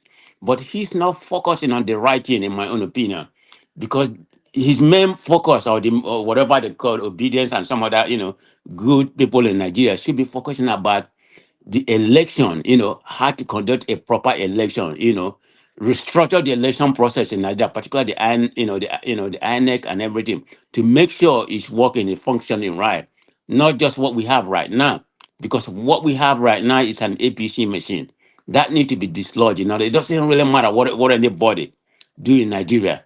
If INEC is still in the hand of a particular party, like it is now, which is APC is going to win. I mean, look at the governors they have. They have, let me just start from the southeast. They have Ebonyi State. They have APC. Of course, my state. They have Crooked Uzodima. You know, so believe me, if APC didn't win it before, they're gonna win all those states again. But Rivers, we don't know where things stand right now. Whether Wike has properly been dislodged until the Supreme Court decide on that. We don't know what's going to happen in that case. But what I'm trying to say is that APC have put their lawyer apparatus in different part of the country right now. So it's going to be very, very difficult to dislodge them. How old Atiku is going to be before in 3 years' time? How old? Do you know one man? Can you inform me? 80 what? Or 80? It'll be right about 81 thereabouts. Imagine Okay, that. but he look healthy. My president here is 80 something, but look very fragile. So, Hmm. but So if and he that's comes in at 81, then he will live at 89. yeah. I mean, he look Maybe. healthy. I mean, I'm just saying outside. We don't know what's inside him. So all we see, in terms of in terms of appearance, he look healthier than Tinubu. I'm not a doctor, so I'm not trying to diagnose anybody. But it's an appearance that I see. But we don't know what he's suffering inside. But yeah, he stand a very good chance. Of run. It's not a stand a very good chance. He's going to run. That's right. Because like some people properly state here, he has nothing else to do. He has all money he can get. What can he do in order to keep? Because what you have to understand, one man, there's something that keep people going. Regardless of how old they are, they have something that make their self-esteem, make their life going. If Atiku leave politics today, he may, I don't mean to cause him. He may not last long because this is his No, no, lifetime dream. you are exactly right now, because Yeah. if he leaves politics, then he has nothing to live for. So, Exactly. yeah. So he's gonna run. Even the next if there's about 7 years, if he's still alive, hopefully he is. I'm not here to cause anybody. He's still gonna run. That's all what to do. So going to the north, cutting Buhari and something like that, is it trying to cut Buhari for us? Yeah, that may play a role, but in my own opinion, like I stated earlier, I don't see anybody dislodging this APC. And as far as I'm not an APC person, by no means, not just Tinubu APC, right from Buhari APC, they have taken this country, to a different level. Because one man, I was reading about the amount, how the plan for the, debt servicing that we have. This year is going to be 8.7 trillion, naira that's going to be spent on debt servicing. The plan for 2025 is already going to be 10 trillion, naira. And the one for 26 is going to be 11 trillion naira. So we're going to be spending most of our money servicing debt, That's what's worrying me in this country, But if they are using this money, you know, to generate revenue, then there's nothing bad. After all, America print a lot of money. America printed a lot more. Obama did the same thing, try to bail, the auto industry and some of the airline and some other things, Remember during George Bush course, when he was in power before Obama came in. So America print a lot of money too. They may call it borrowing, but they do print it. So there's nothing really wrong, but we are borrowing. We're not utilizing our borrowing, to benefit the country. So that's what I have an issue. Will Atiku? No, in my summary in that space, I don't think anybody has chance in Nigeria, in as far as APC is standing right. Where Tinubu, because if Tinubu is not there, it might be more difficult for them. But I think he's gonna be there. So that's why I see it in that space. One man. What's the next topic? My minutes is not gone now. Don't short. Don't No, no, don't no, truncate my no. time. No, I'm not truncating your time.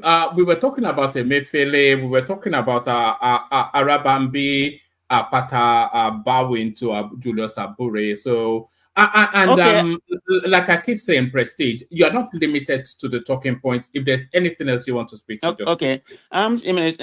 So I'm looking at the headline. So Papa function, has made a U-turn, with Aburi, right now. Is that where they are together now? Yes, essentially, they've You see, bowed, I'm they've I'm I'm surrendered Obi his fans. I'm not authority. obedient. I'm Obi fans. I like Obi, so I just I just like him. Would you have done better? I don't know because he's not in power, so I'm not even going to talk about that. I mean, other people may come here and call him idiot or something like that, but that's the opinion. So I would you have done better? I don't know because he's not in power. He hasn't give. So I won't talk about what's not happening. So I think Obi should get away from that party because they don't. I mean, this party is so disunit. They don't even have any direction. He And should go go to where? Afghan, in my own Abga. opinion. Yeah. So I think who said that? I think it was Soludo that said you need to come back to Afghan. You know. So I mean, to try there. Whether If he goes to Abga, that's the end of his any realistic presidential why you say term. that because of the obedience. No, because it's too regional. It's not a national Oh, party. okay, It's a okay, regional. Yeah. okay, okay. Yeah. I think you may. I see that point. Yeah, they are not a national party. Yeah, that may play more. That may play more in regional. Remember, he said, "I don't. I'm going to be a president of Nigeria, not the president of Igbo, the Southeast, like he said." So yeah. I see that narrative. It may play to that. It may pander to that area. Yeah. So is he going to go back to PDP? Yeah, that probably is only prosperity to be. But I think he's going to want to be the president. I can't even imagine Atiku, will relinquishing that position for him. Say, okay, be the Atiku can't be a vice president. He already, was a vice president once, so he can be another vice president. So that's not happening. So, the political situation in Nigeria is so dynamic that I don't even know, how it's going to play. But I don't really care who's in charge. I just want a better Nigeria. People will be thinking that, because I'm very pessimistic about this, that I don't want a better Nigeria. I'm from Nigeria, I mean, I love everything about Nigeria, from anything you can get. Of course, I'm not too much in. I mean, I listen to politics. I think I get most of my political information from here. Sometimes I listen to some of the news in Nigeria every now and then, but I'm not too much vast in that area. But I follow other events that are happening to Nigeria. For example, I'm going to talk about, certain things happening in Nigeria when it comes to Nigerian soccer. I think that Nigeria is in trouble. Okay, why am I saying this? Because of their situation right now, where they stand in the World Cup. I mean, they are promo second to the last place. I think there's about, I don't know how many match, but I know it's at least 6 to 10 matches left, so they have a chance. If they can win most of their matches, maybe at least win 8 out of 10. I don't know if it is 10. I'm just making that up, but I know it's at least 6. If they can win at least 6 out of 8 or 6, yeah, they stand a very good. They may qualify, but they're in a predicament right now. Why am I saying this? Because they seem like they don't have a direction where they want to go. So what they're trying to do right now, they're trying to hire a foreign coach, and the foreign coach they are leaning towards is called, I think, Harvey Renard, the present coach that is coaching French Olympic women team. But his contract. Is that not ridiculous? A Right, and the French. contract is not going to end until after the Olympic. But why am I saying this? The reason why I brought that particular area subject out is that where we are right now, I mean, just Nigeria, there's a lot of cabal.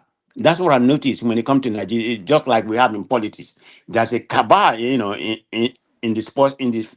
Let me just say, NFL in this football area, because our female are doing good. The under 17 are doing good. So the women are the one carrying Nigerian flag right now in terms of even in other sports like athletic and other kind of things, Amusa and some other Ufile, Favor and other, they're the one carrying, the short put lady, I've forgotten her name. So they're the one pretty much shining in Nigeria, but the men, and I just don't blame the coaches. I think our boys are not patriotic. And I will call it how it is. Because they are very, we have the most talented and players in Africa, no doubt about it. Look at the numbers. Look at their playing in Europe and see how many players we have and what is their ranking in terms of African ranking. We have it in abundance, but then when it comes to playing for Nigeria, I don't think I don't think they put their best effort. Maybe because of what's going on in Nigeria, the NFL they are not you know they're not organized. The culture in NFL, is so bad. I mean, this is people who said they don't have money to hire a foreign coach, one man, before they hired George Finidi within And one more thing, do you know one man? They did not even interview Finidi. Can you be? That's what NFL chairman was saying. He said he didn't interview Finidi before they hired him. Can you believe it? Somebody want to hire you at their job, and they didn't interview you. And this is a man who stated that Finindi, who has no national experience, he coached a very little club in I think second division or third division in Spanish. And you here and brought him. I mean, No, I did say was it not the manager of Enyimba United what is before he? manager of Enyimba, Nigerian local team that has no? Come on now, that don't give me any credential to be a national team, if I may say that. I mean, I think it was between here and Menike. I'm not saying Menike would have done better. Menike has a little bit of national exposure. What about Olise? Olise had managed the Eagles Yeah, before. Oh no, Olise haven't managed the national team, but he has managed. He has FIFA credential. So I'm Did just saying they it could did have it done their diligence. They didn't get it. It was so just a sorry, tap. did Olise manage in Holland? I know there was one that was No, he managing managed it. He has a FIFA or Bel credential, but he coached some clubs. I don't know up to what extent, but what I'm saying, none of them has managed a national team. The only person that come close to managing a national team is Emenike, but that was Tanzania. He helped them qualify once, but his credential is not that great. But the point I'm trying to make, one man, they claim at that particular time, which was about a month ago, that they don't have any money. But now they have money to hire a foreign coach. They say they're going to get the best of the best. So how can you just say you don't have money a month ago? They say Tinubu has. Why do you have to depend on Tinubu to give you money? They say because they don't have Tinubu backing. What's wrong with you? How can how can't you find a way how can you find a way to get forest, in NFL, not just on the government. I mean, you have to do something. The way we do something in Nigeria is so backwards. So this is what baffles me. I just bring the football narrative in this angle to show, a lot of things are not going good in Nigeria. Of course, a little bit of them is going. It just depends on individual. That's what we have in Nigerian space. So I just want to bring out, a little bit of things that I'm very vast when it comes to Nigerian, when it comes to Nigerian politics. And you say something that go ahead. What was the last thing you said about Mayfield or whatever? Buri, I don't even want to talk about LP something. Yes. We were just talking about Emefiele. It's had to forfeit about 12 billion naira to the state. So it's just hemorrhaging money But back. one man, that's a drop in the bucket. That's nothing. Yes. I mean, you know what I'm thinking? That man ended up gonna be free because it's just looking like they don't have if they don't have that much case. But we know how Nigerian thing, is. I think they just want to leave him there, to extort as much money they can get out of him. But how much can they get out of him? Some of the money probably not going to see him. I bet you half of the money, is where you can reach, like in Swiss bank and something like that. Half of those money is gone. So they're not trying to get as much as they can get. Then after they're gonna release him and say, for technical reason or something like because he didn't do all this thing by himself. Of course, he's at the helm of central bank at that time. So he has to carry the burden. But I think Buhari and I mean, of course, we know how Buhari is. He's like a lame dunk. Even when he was a president, you might as well call him a lame dog who don't know he don't know what he's doing. So he contributed to all this. Are you gonna tell me that when he was printing money and other kind of thing he was doing, he didn't have the backing of Buhari? Everybody know what happened. So I wish they can hold some other people accountable, because there are some other people that has embezzled our money within the central bank and some government, but they're just using just this guy only. Of course, he deserves it as a scapegoat for everything. I've never seen any other person being accountable to what's going on in that space, what transpired. They plunged Nigeria into such a predicament where we are right now. Of course, it does translate to this present going. But anyway, that's part of APC. So I'm not gonna divide them.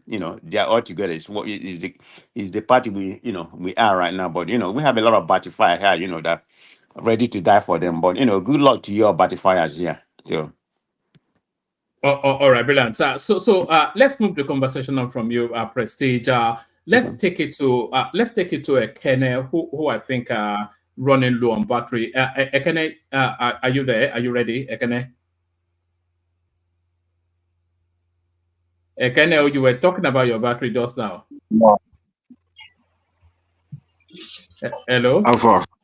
I do. How about it? Man, I just do.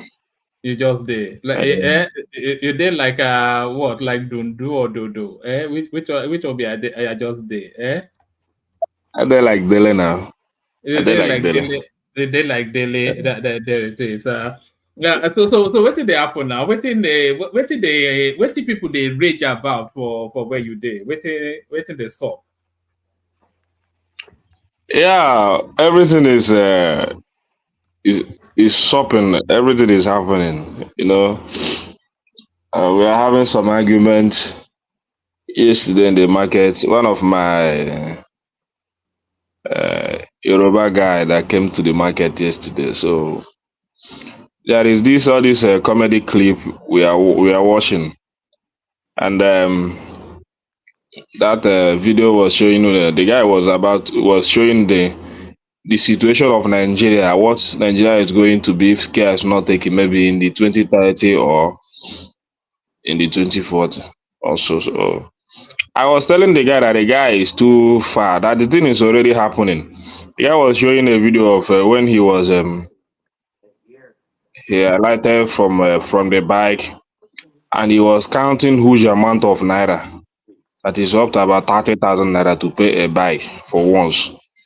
And another video he showed when he went to the market, buy small things, small boloko, small onions and all that, and he counted about a huge naira of about 40,000 to pay for that food stuff. So all of us, or some people, were abusing him, saying God will not allow it to happen. This and that. You are wishing the country bad.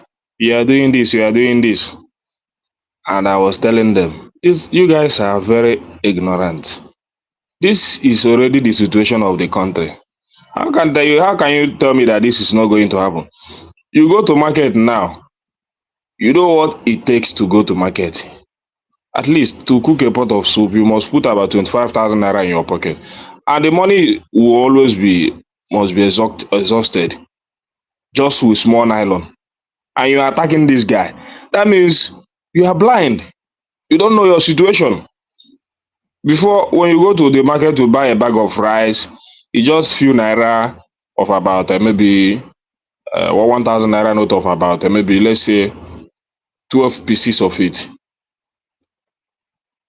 You understand? But today you have to count it like about 80, a huge amount, almost 100 pieces of it, and just give a storekeeper or a store owner for just a bag of rice. Is that not the situation? That's the inflation now. That's a bad economy.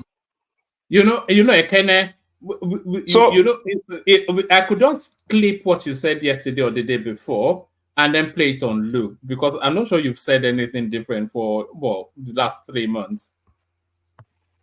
yeah, that's Okay. Is there any good news? Tell us some good news that are in Nigeria. no. There is no good news. The person that There is is no saying good as news. minister of there is no good news. If there is good news, I will tell you. And that is because I don't want to be all these politics of stuff. I'm not interested. Yeah, I send you the picture of Tinubu 2027 poster and all those. Those are irritating things that I don't want to talk about. These are the areas I want the government to make a critical change.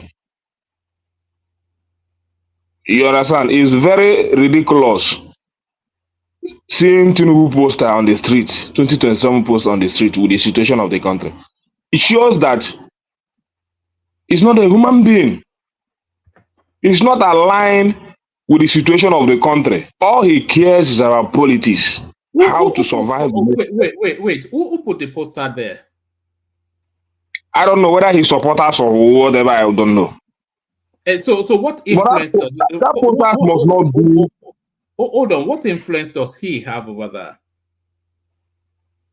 He doesn't have He any has a lot of. He has. Really? Yes. Yeah, he has a lot of influence.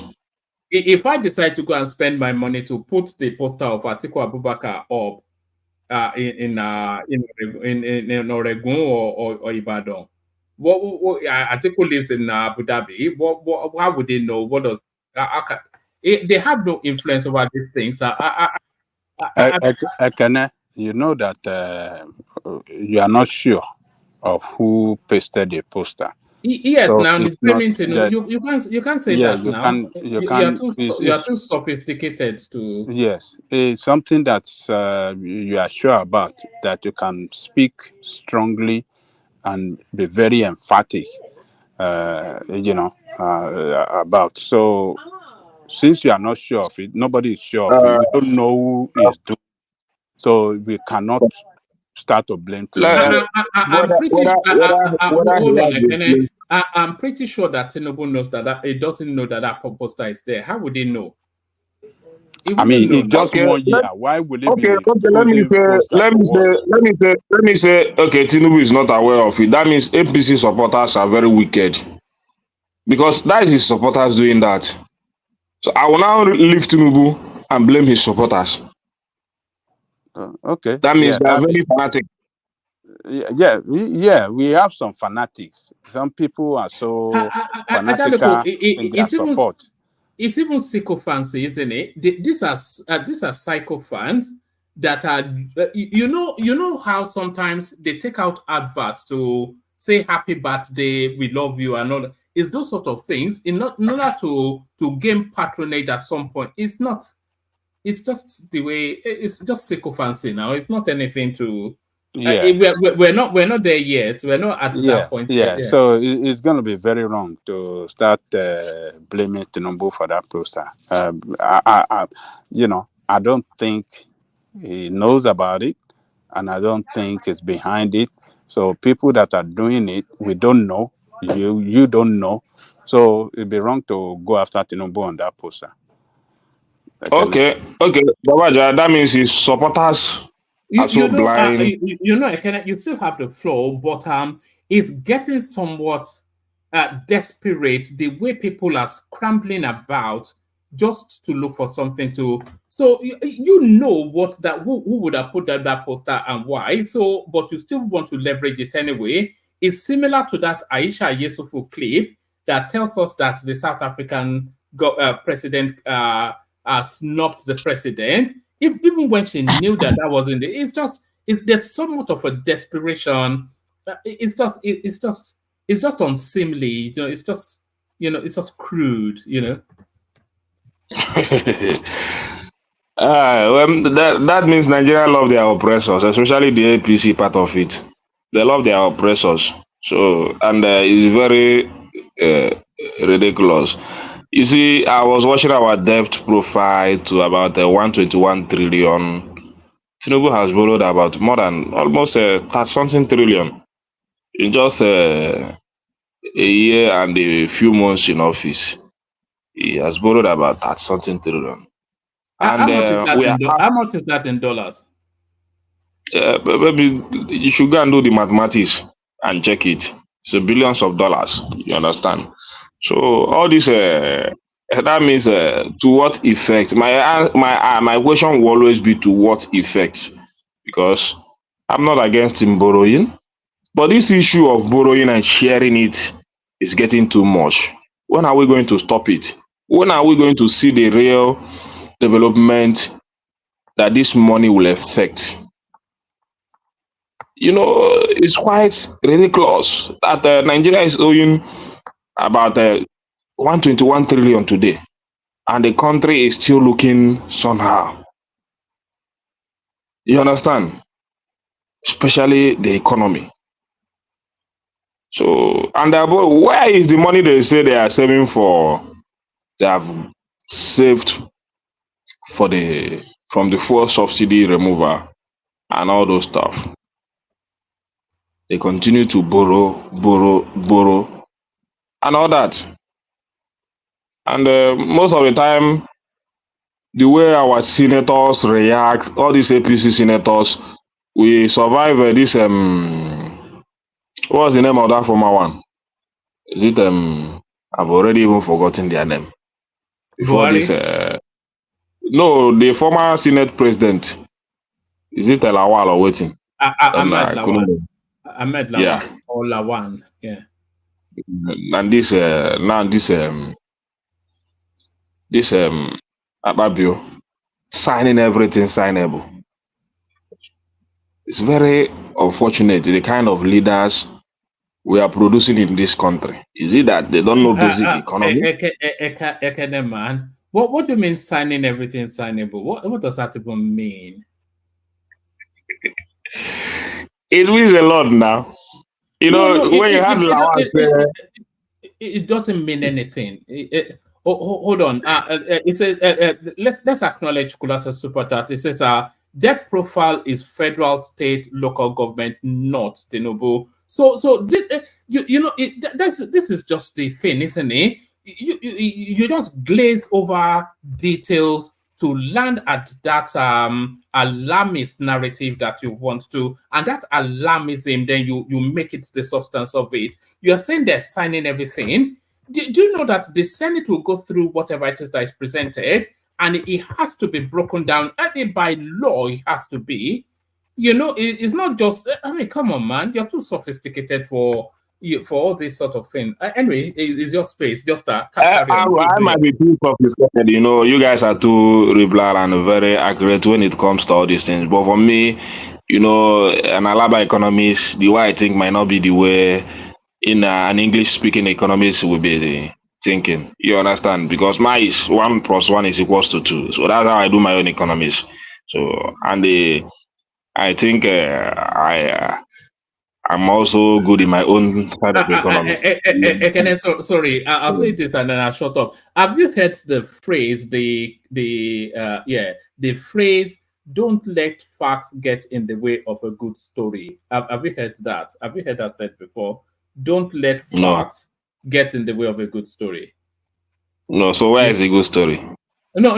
You are telling the good story, devoid of facts. So abandon the facts and just give us the yarn. So give us the yarn. Let's hear it. Well, whatever you are trying to make out of you say I'm telling a good story without a fact. What fact am I going to make? Is there any money that comes to Nigeria today that Tinubu doesn't know about? Whether the one that is being given to the governors. So governors go to the World Bank and pluck in money without the approval of the Senate. Sometimes when Kulata talks, you think he's talking to children. Am I a child? What is he trying to? What point is he trying to? Why is he trying to exclude Tinubu in every failure of this government? Because you don't know what to say. Because your president don't know what he's doing. Then when we come out with what is happening, you just in a manner just to you slide it off. You push it aside to the governors, or even push it aside to the senators. You voted in an incapable president that doesn't know how to regulate economy. Can I ask you one question? You said Akpabio has been signing everything. Don't you think it's embarrassing and insulting, particularly this particular Senate where we have so much, numbers from the opposition, and when none of them have actually come out to go against Akpabio if he's actually doing the wrong thing?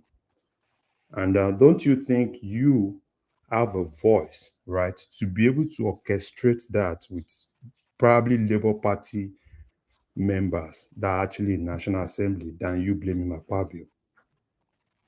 That's how also what you guys used to think. Who has the majority? APC still has the majority if they decide to do whatever they want to do. So don't bring that on me. APC still has the majority in the house. But do you know that whatever they want to do? Wait. Forget about when you combine PDP, Labour. Everybody has their own interest. They can even APC can even align with NMPP and do, or even Labour Party to do whatever they want to do. Okay. So don't bring that to me. We know how the Senate works. Let me tell you something. You understand? And I'm not talking about any of them. Yeah, I'm talking about the Senate president, because the Senate president has. I just think about the time of Bukola Saraki and the President Buhari, the fight that were going on between them, just because of all this nonsense, loan stuff and all these things. And that was the problem he had with the Bukola Saraki. Okay, yeah. So let me just do a little bit of pushback so that you actually understand. I will talk based on facts.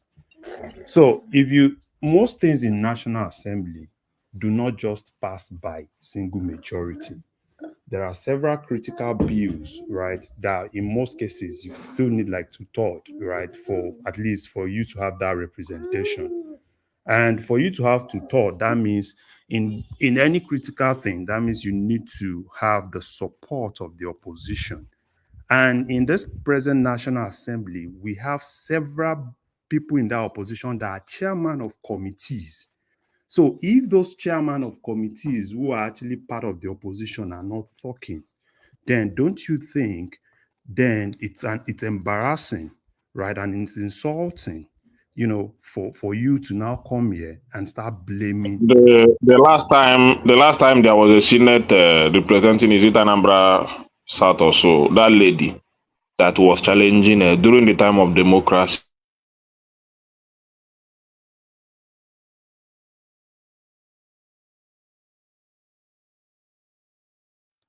What happened? Can anyone hear me? Yes, we can hear you, woman. Yeah. Can I? It may still be talking, or he's on the screen, but I think he has a glitch in his system. If I go to somebody else now, he will just start talking again. All right. Let's go to Uptown, which will not be dissimilar to Ekene. So let's go to Uptown to pick it up from where Ekene is. All right. So carry on with the "woe is me" that Ekene was fleshing out. Uptown. Woe is me. Woman. Okay. Good morning. Good morning to you. You sound like you're in bed. A long day. It's a long day, I guess. I just said I must have to show up at the You've been busy causing mischief on Twitter. People clip you, they clip you and send it to. There's nothing you say on Twitter that they don't send to me. I don't know. And then you come here and pretend like you're some choir boy. All your mistakes, everybody sends it to me. I'm going to make a tweet tomorrow because I don't know why I'm getting invaded by Agbados. Why is it that I'll make a tweet and 300 comments and 250 is from APC members. Like, why are you all following me? Like, guy, I'm not your president. I'm not an APC guy. They are just there swearing for their fathers. Like, why do I have? Okay, it's fine. Well, guys, I'm like, no, they follow me. No, they can't curse me if you don't like it that they tweet. Like, I'm supposed to have more of obedient commenters on my post, not frustrated about other people. But the point, one man, is what some of the reasons why some of us don't even bother coming to to platforms more often these days is, it's tiring, because what else are you gonna say? You've said everything, yeah, and most of the things you've said is all playing out. And what I love about informed punditry is you are always proven right almost 80% of the time. So that is why some of us, when we speak very confidently, because these are scientific. They are scientific. Politics is science, governance is science. So I heard you talking to my brother Kene, telling him, if I play what you said yesterday, I can play it today and all of that stuff. And I've heard you say something like that to Rational Mind. One man, the situation of Nigeria last week is the situation of Nigeria rather this week, just that with an extra negative than it had last week. That is the reality. So if you truly want to hear something different from Ekene, maybe you should pose a different topic to him. But if you say what is going on in Nigeria and you want to hear something different, you're going to hear the same thing with an extra, like 3 tomatoes being 1,000 naira. That is unprecedented. How come other people are able to paint different narratives? Other people also in Nigeria, like Olajide, for instance. Can you tell me the narrative they are painting? Well, they are painting a narrative of things are difficult, but they can see the trajectory of the evolution out of it. Okay. One month. I gave a level of support to Buhari in 2015. I didn't support Jonathan. So that means that I once was in the same ship with people called Buharists, and I was in that ship for 1 year. I exited from that ship 2016 after I spent 6 months appointing a cabinet, and I immediately read the tea leaves immediately, and they couldn't. I made the dots, I made the tracings. I'm like, this is not going anywhere. The nepotism, the incompetence, the this. What is your plan for national unity? I can't see it. Your economic strategy plan, I can't find it. I exited the ship immediately. But at least I was. No. Where did you search for those plans and not to find them? You see? Where did you search for those plans not to find them? One man, Buhari has done 8 years.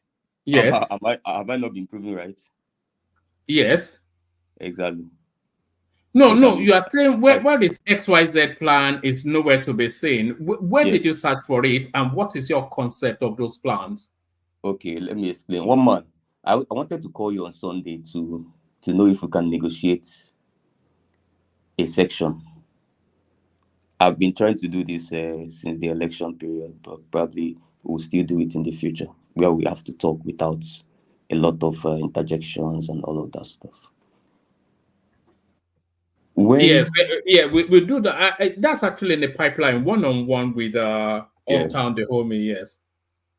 Yeah, where we can calm down, devoid of the urge for banters and all those things. Those things are distractions if you want to have a serious conversation.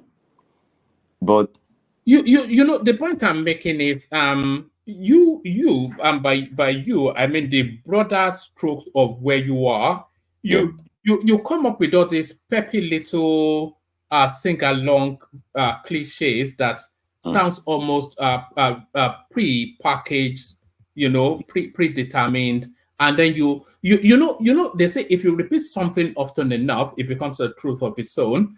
You say, well, this is da, da, da, da, da, and then that continues to regurgitate. It's just like a kernel now that is telling us that they will present something to Akpabio and just sign it, only for Larry not to be able to bear it anymore, to tell him how the process actually works.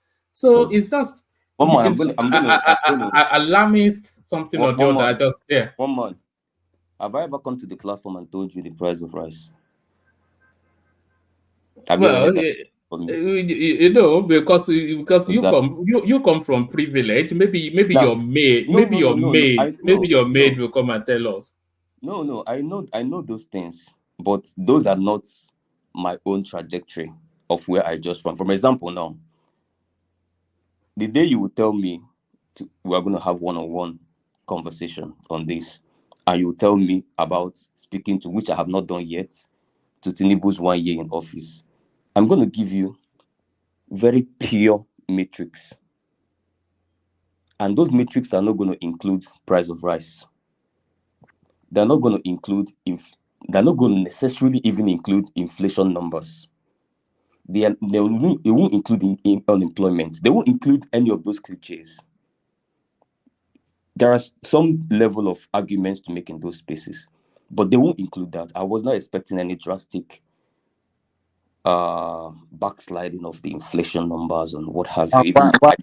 Why don't you even narrate everything for us to let us have it now? I think it'll be better. Okay. I'm just going to have it. Tell us. Let us. Bring everything out, and that will not include all those things that you mentioned. Okay. Again, that would be better done in the private section. But then let me just do a little. But give us the abridged version though. Don't go long. Just because of that. Yeah. So 1 man, 1 year of leadership cannot show you results. Anybody that assumes it will probably is being a little bit too sensational. But there is something 1 year of leadership can show you. It can show you intentions. It can show you direction. It can show you ideology, and it can show you the plans, the strategies. You get what I'm saying? For example, I wanted to tell you, let's go through the entire Soludo section in the last platform. You guys just cut out the one that is sensational. You spoke to where he talked about minimum wage and the other sensational parts. But 1 man, you needed to even go and listen to the entire thing. It's a very long video. I wanted to ask you, go and watch the entire video and tell me if Soludo was not preaching righteous indignation for almost 80 minutes, almost 80% of the time of the entire hour he spoke. Because he was speaking to some direct first leadership moves. Mobilization, first of all. And there's no difference between a president, a governor, executive positions, or a CEO that has been hired into an organization. There's no difference. It's almost the same patterning. Mobilization has not happened yet, which is one of the first year things. What's being mobilized? What's being mobilized? Mobilization of the citizenry. How do you mean? Expand that a little bit. Okay. So that first year is the year where you have to push the body language of a new sheriff is in town. That is number 1. That means that That's abstract. What are you talking? You're speaking in abstraction. No. Wait, allow me to learn now. Allow me to learn. You said I should expand. Yes, but anyway, yeah, go on. Yeah. You know, a leader is a mobilizer, right? Historically. No, it's not a mobilizer. No. A leader is not a mobilizer. No. It's not a facilitator. No. Okay. Most of the time, I feel one of the things that. How can you say a leader is not a mobilizer? Is it not Tinubu that made himself a mobilizer? No, let's not do that. Please. Sorry. I'm sorry, my brother. Wow. Why I asked that question is because I feel one of the reasons why some people are kind of out of loop with having a good judgment in terms of leadership is because they don't even understand it. They don't know what it entails. They praise Soludo, but they don't even listen to Soludo sometimes. Because if you're a fan of Soludo and you say leadership is not mobilization and it's not facilitation, then I'm wondering, do you really listen to the man, or you kind of listen more to the accent or to the paparazzi of he's a CBN governor? Do you really listen to what he says? Or do you listen to NOI? Do you actually spend, when she talks for 2 hours, do you actually spend the entire 2 hours listening? Or you just like the paparazzi of, DG of WTO, CBN? Do you know what a leader is? And it's not being derogatory even. It's what Kulata just put on the screen there. That's what a leader is. It's the spark. What did he say? Leader is a what? Let her come and defend it, even if the spark plug, as he said. Let him come. Let me tell him that even the spark club is talking about is the dead one that we have. Because if a leader cannot spark up, that means the club is almost dead. Maybe in corruption, maybe in nepotism, maybe in division, maybe in lack of economy. So that means if a leader is a spark plug, the leader of today is a dead plug. So why should he be putting stuff? Let's get back to Opta. Opta, you have 5 minutes, and then after that we go back to Ekene. Because otherwise it will expand. So 5 minutes uninterrupted. Opta. 1 month. The first leadership. 1 month. If you are going to enroll into Harvard today, and a professor in Harvard asks you this question, and you answer what you answered, I fear if they will want to admit you. I really fear if they will want to admit it. They will be like, okay, I mean, there's no basis really, because there's absolutely almost no, but that's by the way. The point is here, the main work, the leader is the chief marketing officer. And a leader deals in certain things. One is hope. A leader deals on hope. Wholesale is a merchandise of hope. A leader deals in putting out a direction of travel. And not just putting out a direction of travel, but loading the bus with the travelers to start heading to the direction. Not just starting the car and start driving it to the direction, whether there is people loaded on the car or not. Now, that is where I talked about the mobilization has not happened. Nigerians must be mobilized into the renewed hope bus. They are not in that bus. Even like Soludo said, and why I'm using Soludo, funny enough, I could have used I listened to some other economists from other countries. I just wanted to use your fan favorites so that I might be able to relate to you anyway. He seems to be your favorite. So for him, he will say, have you mobilized them to join the solution wagon? You have not mobilized Nigerians to join the solution wagon. Now, what is the body language of the leader?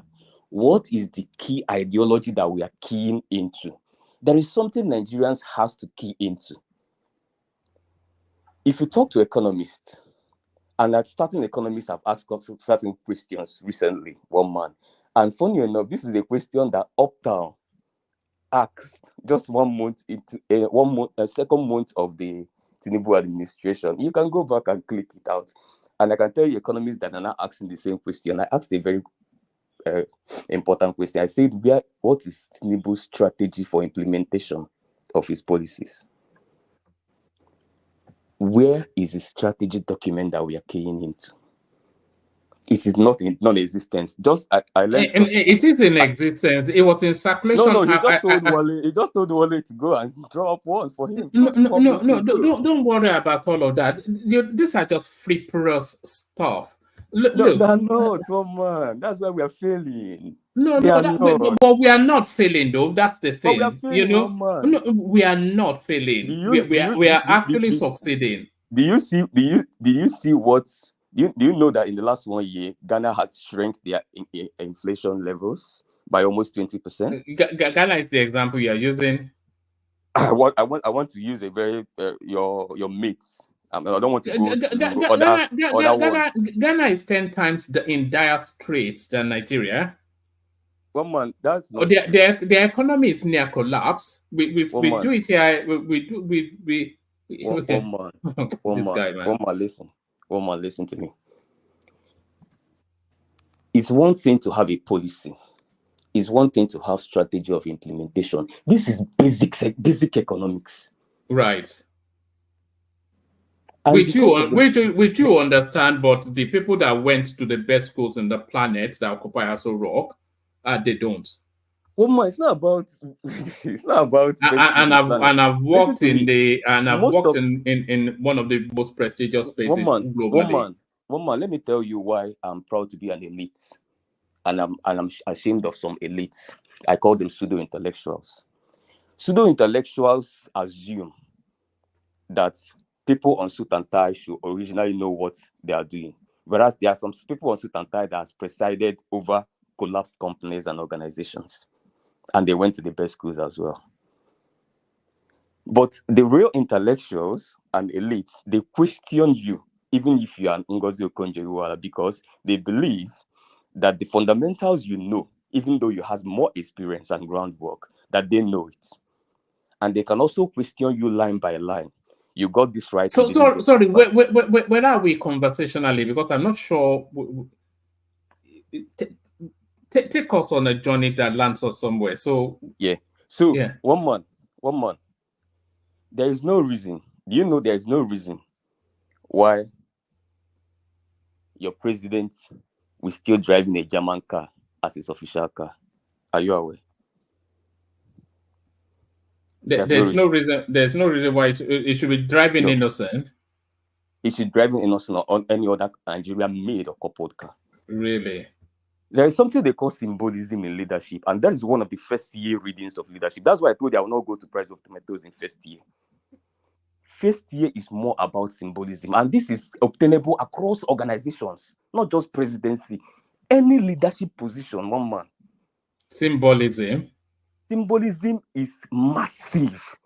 Symbolism is the reason why Mr. Femi will preside over an organization, and the workers in the organization will have low productivity, massive corruption, and the company will be collapsing, and you will get a Mr. say one man that has almost the same education with Mr. Femi into the same organization, and the person will not sack or hire new staff, but make use of the same staff to get an absolutely different result. No. It's not. It's action plan is what you need, not symbolism or symbolism whatever. Is part of the action plan. What are no. Forget all of this. You just. Symbolism is a content of action plan. Do you know what? Do you know what word salad means? It's not word salad. Yeah, just doing word salad. Okay, just throwing random. Throwing random words together. One man, let me tell you. One man. Yeah, just throwing random words together. You know, this is why I chose to use Soludo, because you're a fanboy of Soludo. One man, did you listen to Soludo's last outing? Full, the entire thing. No, I don't digest Soludo to that degree.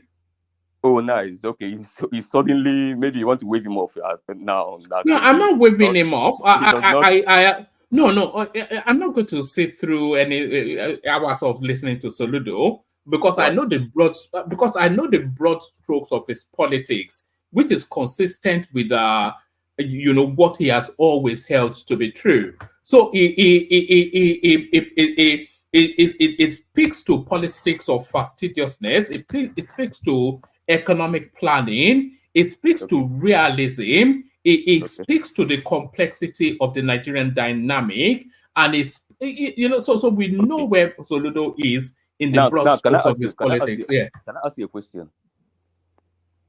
I've not even said 1% of what I intended to say this night, but is there anything I've said this night that is not part of Soludo's ideology, economic ideology? One thing. I'm trying to get into what you're saying. That's why I'm saying I wasn't really Let's even talk on about the board. symbolism. Is symbolism part of his economic ideology? I have no idea what you mean by symbolism. And you're a Soludo fanboy.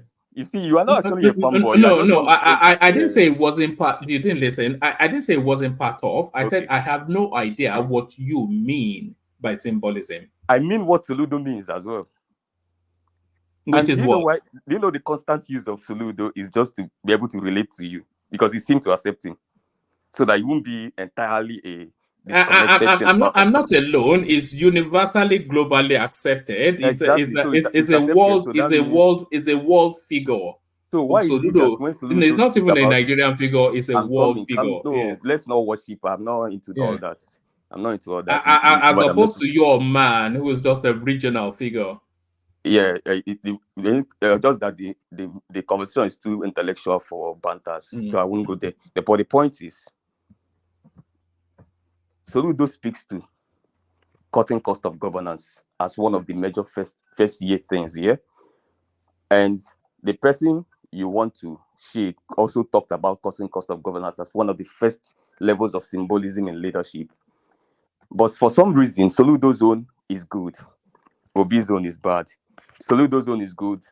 Uptown zone is bad.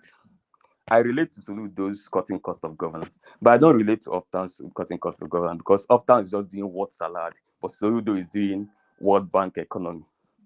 That's what we are talking about. You get the point I'm saying? All those things that is needed, one man, and again, one man, please, let's do that private section. And I will be, at least now, I feel like I'm feeling like I kind of chanced people that are in the platform here. But let's do that, you and I, one-on-one. Let's do it. Let's actually speak to these things in details. You get what I'm saying? Let's speak to them in details because oftentimes we spend our hours talking about what you like to call jabberty. I don't know where you got that from. But, banters, like what you just did now. Oh, the Soludo is this, but your man is that. I don't give a damn about all that, really. But that's the contrast we were looking to draw now. I mean, you only speak one voice and it's to champion Peter Obi now, which is not a bad thing, but that's what you know. But it's funny that in the last couple of minutes, I've not mentioned his name for some reason. You're trying to squeeze him in. You've mentioned him by inferences. By inference, you've inferred. What was the inference to him? Because you are saying you said Soludo said this, but if Obi said that, that was a response to you. Uptown, we know your politics now. So all right, one man.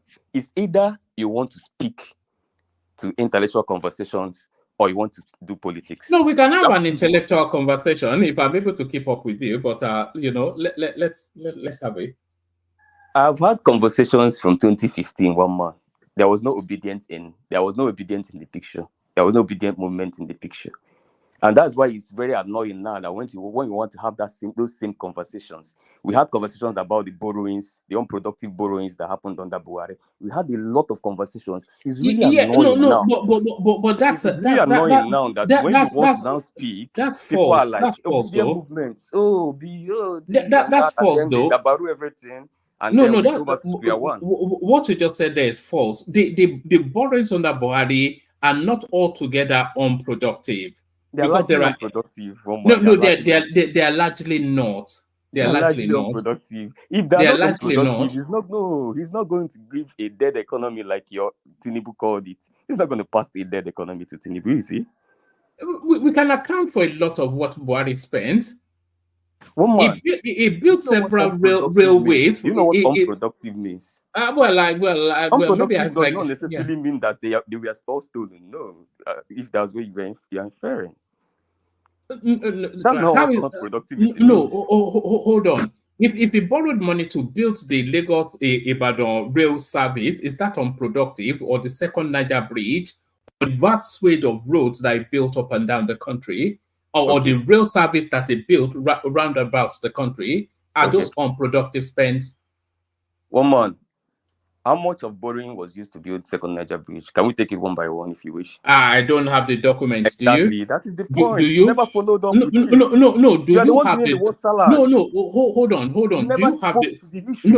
No. You asked me a question. Up. Okay. Okay. You are claiming indignation without facts. So do you have the figures? Do you have the? No. Do you have the figures? Do you have the figures?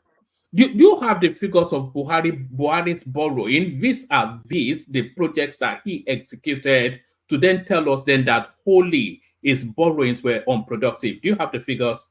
Majority of his borrowings were unproductive. Do you have the figures? You heard the question. Do you have the figures? If you want us to talk about the figures, we can go back to their budgetings and all those things. So you don't have the figures. So you're speaking in abstraction. You're speaking from prejudice. In abstraction. Look at this guy. And it's very funny that it's the same you that want us to believe that Tinubu is failing because Buhari failed. You are defending Tinubu. You are defending Buhari now because you made this now. But one man, I think the larger point is making is that Buhari failed. Buhari is a failure. No. What are we defending? All the borrowing. And I'm saying that you cannot say that without backing it up with figures. I mean, no. I can Hold on, one man. Hold on. I can bring the figures for you if you wish. Hold on, one man. Let me say this, and then let me land, and I will let you go. All right, carry on. Who is going to have the figure? Who among us? Then you are speaking from prejudice. Hold on, one man. Hold on. It is not the figure it is the reality on the ground. Even the current president, he said it publicly that he met empty treasury. So what do you want? What else do we want? So we don't need to ask for figure. But as a consequence of what? As a consequence of what? One man, you want to do. One man is just trying to be. You're trying to call for too heavy brainstorming, as if we are here to come with a thorough fact and figure to prove our point. But we are talking about the reality. Can I have the we are coming from prejudice. Answer this question. Did Buhari not fail? One man. Did Buhari not fail? That failure is. Did he not fail? It's not a yes or no question now. It's a nuance. It's a nuance in there. Okay, let me leave it. Let me leave it. So what salad, one man? You enjoy it a lot. What salad? This failure, I think it's beginning to. We keep saying Buhari failed. Buhari failed. I think we are not being fair. No. Hold on. So to you, Buhari did not fail. No, when you say somebody failed, maybe Tinubu is lying. No. So Buhari did not fail. So Tinubu has said that he met what he met. Hold on now. Hold on. Let me make this one. You will continue. You have the ground. So Tinubu has said what he met on the ground is like somebody that they sent to go and fetch water in a well, in an empty well. He said that is what he met on the ground. So what are you guys trying to say now? Can I say, for God's sake? Let me talk now. Okay, because Tinubu met an empty treasury, right? Does that make Buhari a failure? No. You see, when you say somebody failed, you need to tell me, you need to convince me that you can't even pinpoint to what that person has actually done successfully, right? it's always easy for us to kind of like, oh, this person failed, this person is a failure. And it's so unfortunate that we are not being realistic. Because we say, oh, Buhari left empty treasury. During Buhari's second term, that's when we even have COVID. That was when even our oil production was kind of like all-time low. And why exactly do you even want us? So it's not like Buhari failed. Nigeria does not have the capacity, right? Nigeria does not even have the money at that time. So where exactly do you want Buhari Who was driving Nigeria? Who was the driver of Nigerian state?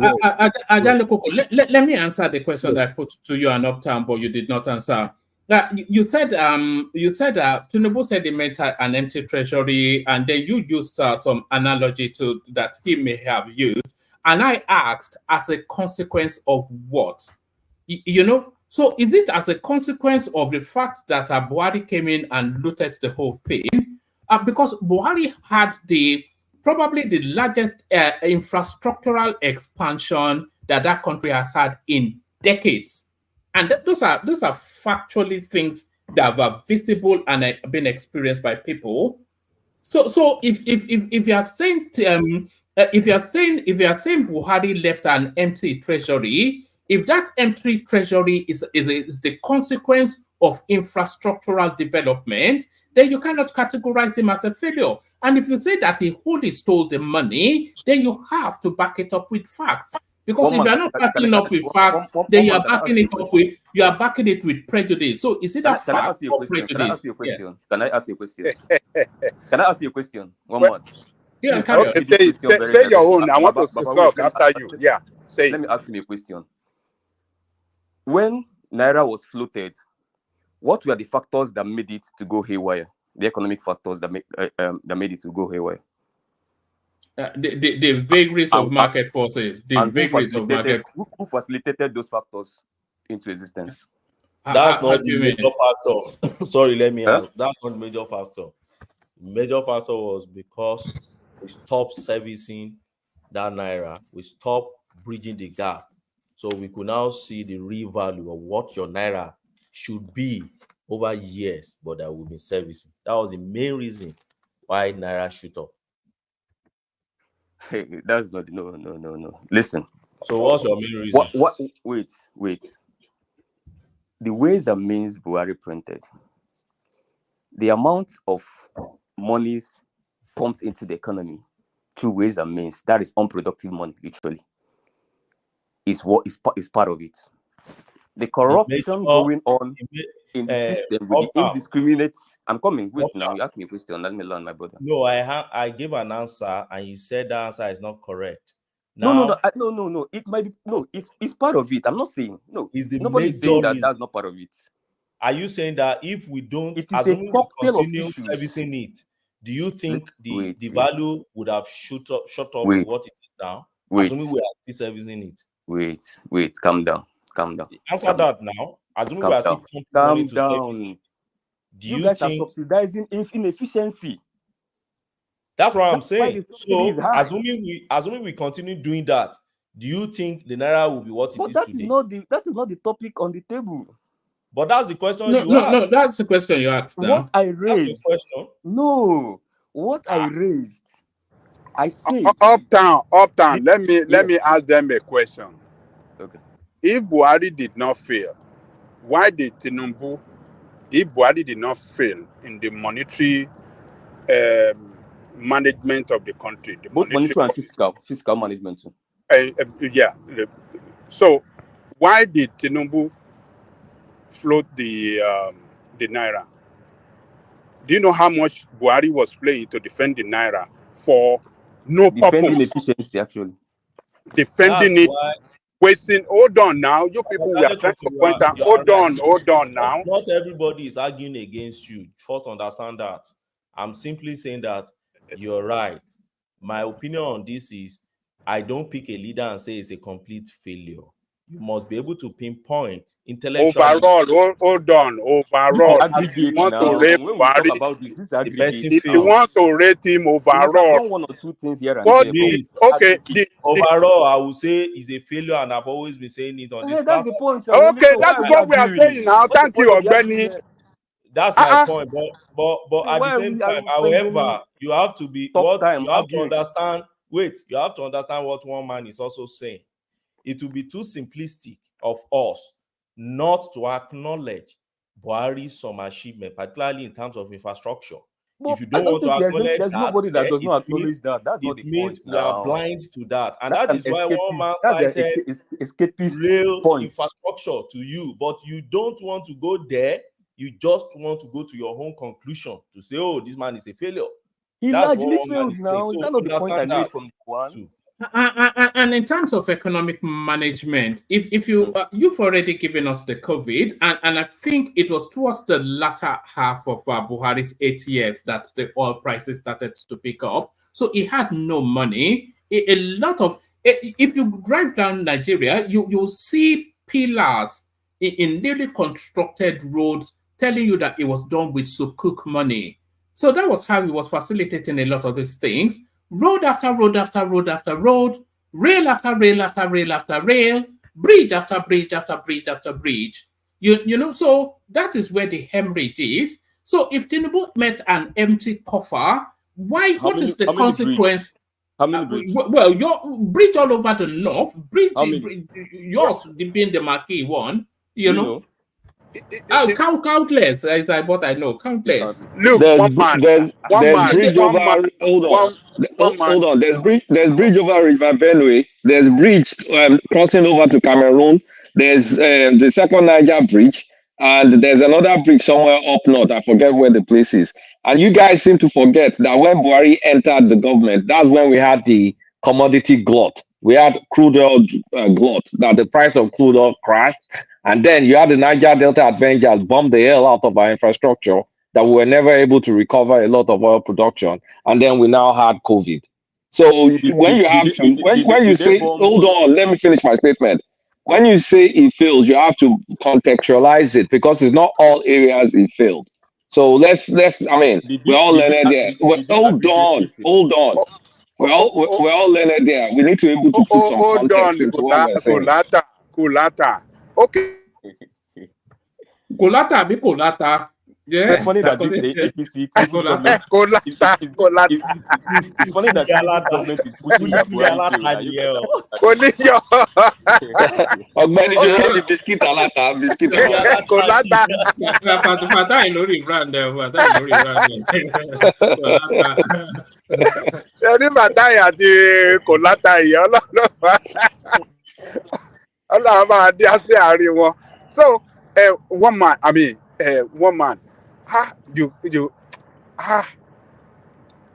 bridge after bridge after bridge, road after road after road, this after this after that. One man. These guys are so willing. We're willing slaves. But you know. No, you're not supposed to build anything at all, though. So you're supposed to just spend 8 years. Nothing. No, you're not supposed to build anything because we know they make all your money. I think I disagree with you. When we build all this infrastructure, what is expected is that what did Buhari do with oil theft? Can they tell us? One man, tell us what he did with oil theft. Hold on, let me land. Stolen oil. My friend from Lagos, bridge after bridge, road after road, all of these, we expected it to transform our country, the economically, and put us on the track towards prosperity. But what did we get? Which it has done. It has done that. Actually, I disagree with that statement. You have a deficit of something. Let's just say you have the deficit of a magnitude of 100%, and you are only able to do maybe 10 to 15%. How is that supposed to transform you? That just makes sure you are on the right path. It doesn't mean 10 to 15% is going to transform you. Given a deficit. Look, the mismanagement of these resources was, I mean, that's what was responsible for, you know, them not doing much that will transform, you know, You know how much accountability Yeah, but that's their, historical their now. That's not country Buhari. That's economically. historical. That's historical. I mean, for example, Obasanjo did zero for infrastructure during his period, That is not despite true. the How can you economic say boom. Obasanjo did zero? That is not He okay. did zero. This is a fallacy from you, Kulata. How can you say that He did Obasanjo zero did for nothing? as Zero. for infrastructure. He did nothing. Oh, Baba, that is not true. Baba, after you're done, I'm going to push back because this narrative, because I think it's kind of like getting too popular and we are not being realistic of It's Buhari. Tinubu that is making it popular. I hope you know. No. See, I don't By even. your Nonoga, all of them are No, wait. Hold on. Let Larry have a moment. You know Larry. my normal self, right? I deal on facts. I don't follow this Bola or whatsoever. But I like when people deal with facts. Because if what Buhari faced during his second term, I'm telling you, if Nigeria faced such thing, Nigeria is going to go bankrupt. With the way Tinubu is handling the economy now, anything like COVID happen in the world, global economy, Nigeria is going bankrupt. And for Buhari to have been able to manage that, right? Give kudos to that guy. The only problem I have with Buhari is his laissez-faire attitude of leadership. That's the only problem, right? You can say he failed in that aspect by trusting people, by not rejigging his cabinet for good. Some people, just feeling, they could do whatsoever they want to do for like 8 years. Then I think he failed in that aspect. But when it comes to him doing things, right? I can tell you, because if you look at the whole thing economically, right? For Nigeria to have even been able to survive, for Tinubu to be able to do something, that means Buhari did something. If we are being realistic, it's always good for us to say, oh, probably Buhari is this, Buhari is that. I think we are not being fair, and it's still more of probably we from the South not really appreciating what that man did. Because we always say, oh, Obasanjo did. What did Obasanjo do? Put Obasanjo, in terms of infrastructure, put Obasanjo and Buhari side by side. Will you see Obasanjo? Okay, you don't know what you are saying. You don't know what you are saying. Oh, I know. Why how do you mean you compare Obasanjo with Buhari? Sometimes people are not in this platform. What are you saying, my guy? Settle down. What are you trying to say? Let's break it down here. People are not placing Buhari over Obasanjo. Wow. No. Hold on, everybody. Let's have one voice at a time. It can't be, otherwise nobody will hear anything. Larry. Yeah, I'm not attacking, right? So when you want to interject, talk to me like normally, right? Don't attack. Because when you attack, I keep silent and let you attack, right? When I tell you about facts, I want you to come out, right? We'll talk about power. We know what happened. We know what happened in power. What Obasanjo did in power till today, right? Obasanjo, who bought Egbi? Who bought Ikeja? Was it not Obasanjo that bought it? Did Buhari give us that power? Now, wow. What kind of Nigeria are we into? Wait now. Somebody. Wait. Let me. Did they improve on the infrastructure? Did they improve on the infrastructure he met on the ground?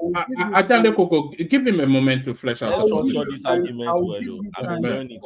Please, let's structure it well. Yes, no heckling.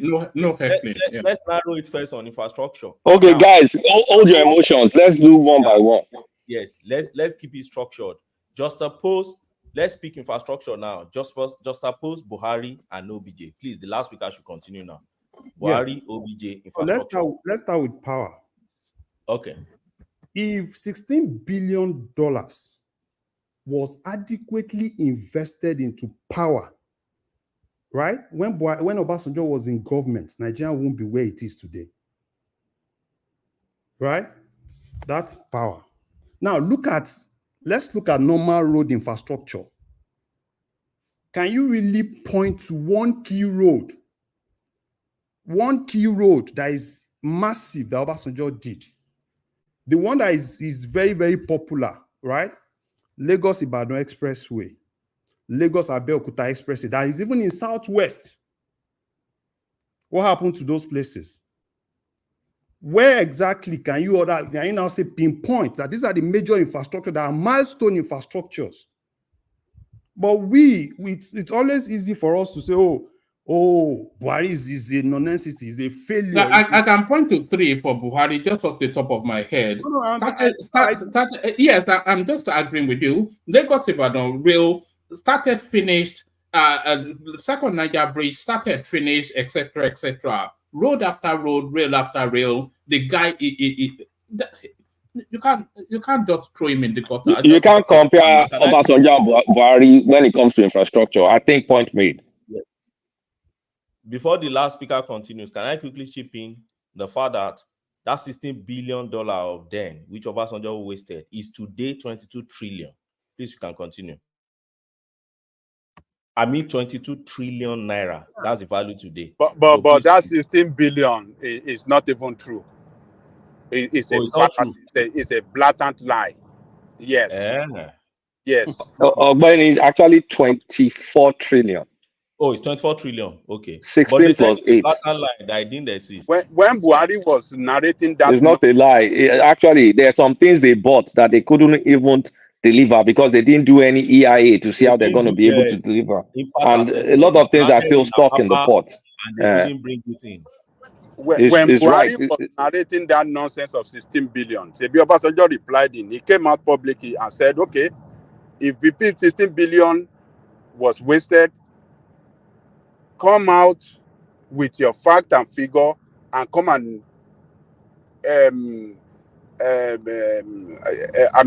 investigate it. Do your probing and do whatever you want to do on it.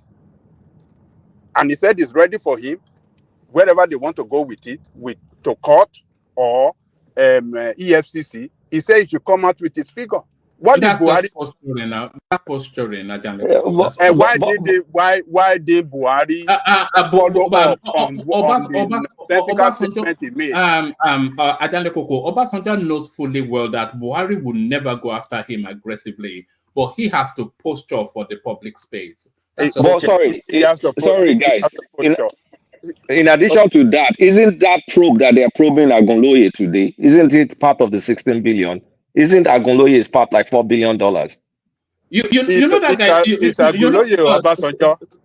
Agunloye worked under Obasanjo. That was the minister under Obasanjo. You know Agunloye is our access, by the way. That's our plug. You're those people you see on the platform. It's our plug. Oh, okay. All right, let me keep quiet. Man. Sorry, carry on. Who has the floor? But he's been probed, though. I'm not saying.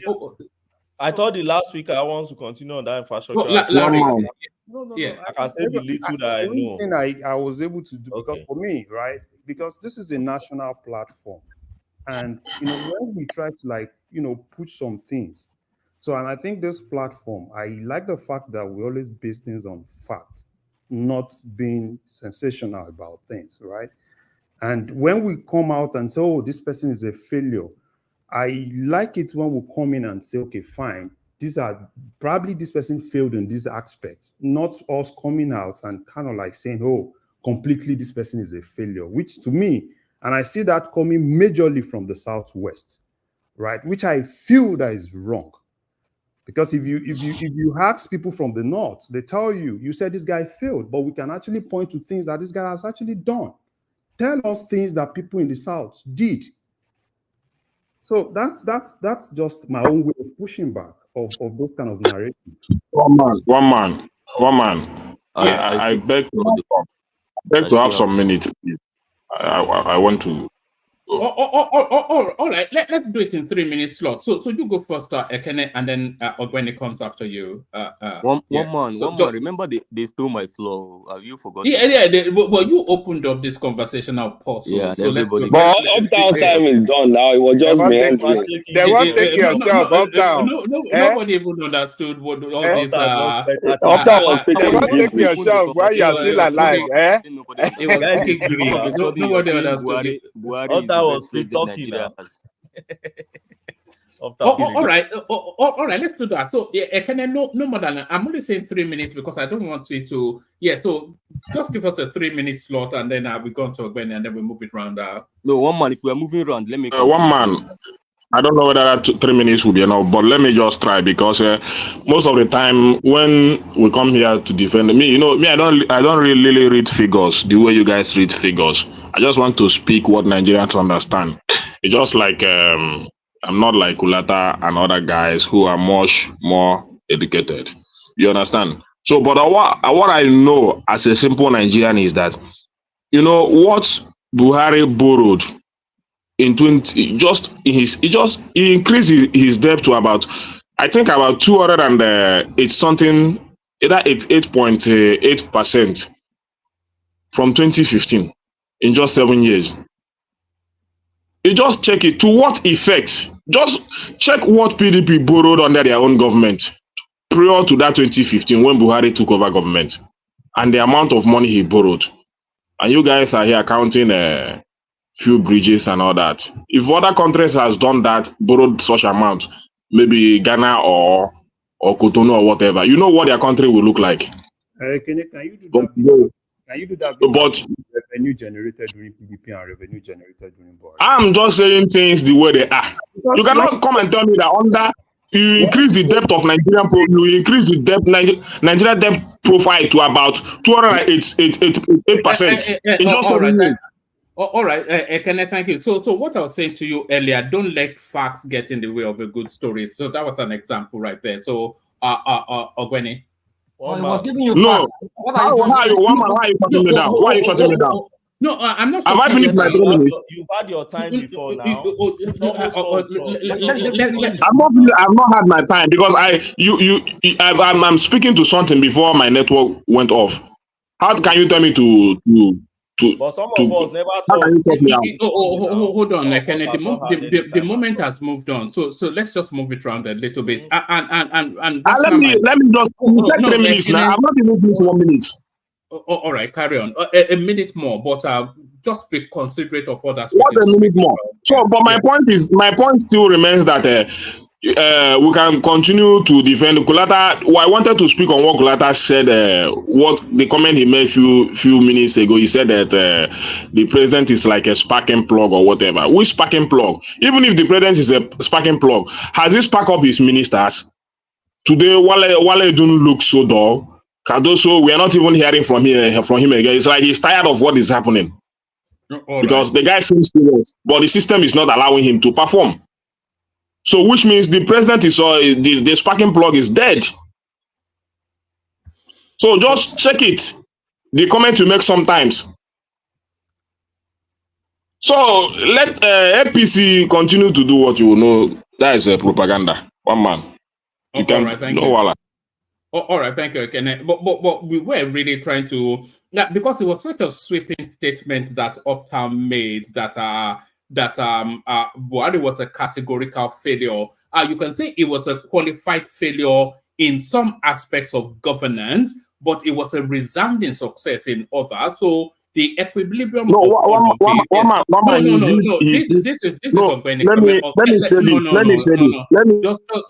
Kenneth, please let's have some structure. Another Benny. Thank you, Woma.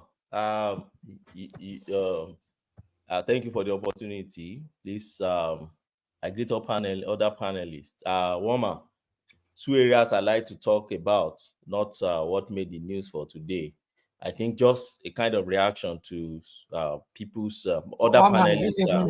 No, I did say 3 minutes. We're still within the Obasanjo, the Buhari failure or not, if you could there. That's what I'm trying to speak to. So for me, I don't pick a leader, and I've said it here before and severally. I don't pick a leader and just say, oh, this leader is a complete failure. Yes, substantially, I can say, you didn't meet my expectation. Probably I did not vote for you in the first instance. I didn't vote for Buhari. So I never expected much from him. But I gave him a chance, like, okay, let us even see. But he didn't meet my expectation. And I think substantially, I would say it is a failure. But that is not to now make us to be blind to his own achievement. He has a very huge achievement. when it comes to infrastructure. And we wouldn't even have known all this, because one thing I've seen about Nigerian government, particular past government, is that they don't really blow their trumpet. Many of our past leaders don't even write about, what transpired during their government. I thought Jonathan would write, but when I saw what the guy wrote, I felt very disappointed. I thought he would write everything that plays out, his infrastructures and his achievement and all that, so that you keep it in shelf. Obasanjo wrote what they call Obasanjo 1 and 2. Then later my watch, which was mostly a political thing, not the development, not what you achieved during your own time. But thank God to Fashola. We all know Fashola is an intellectual. While Fashola was in Lagos, immediately Fashola stepped out from office in Lagos. He wrote a book, several books they wrote for him. One of the major ones I read was his book titled Intellectual Leadership in Governance of Lagos State. Raj Fashola son also, by one of his folk. I've read that book. So Fashola always document, he usually document whatever is his achievement, and I love him for that. If not for Fashola, probably wouldn't have known, or this thing would have probably gone down in history, that Buhari tried when it comes to infrastructure, particularly road. Buhari tried.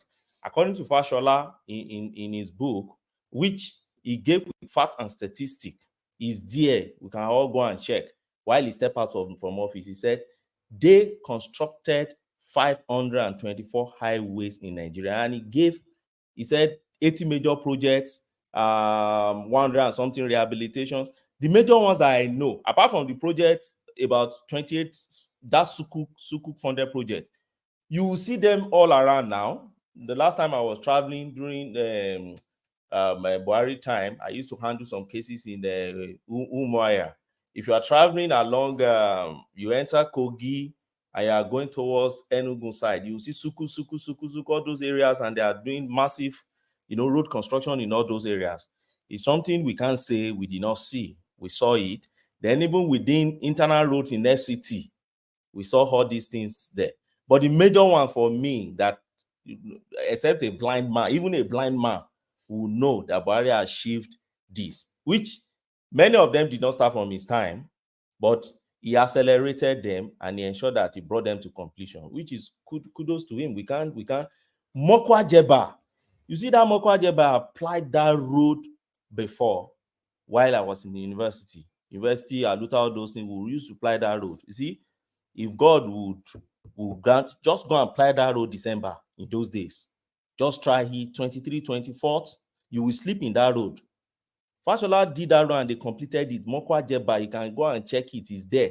They did it. Kano Mediguri, they did Kano Mediguri now.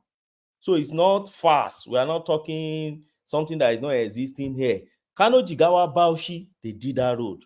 Yes, our brother from the south may be saying, oh, is he only north? Second Niger Bridge is there. It's clear. It's there. Everybody. Abuja, Kaduna, Zaria, Kano. They did imagine that. Yes, they did Yobe Bonu. They did Akwa Ibom Bridge.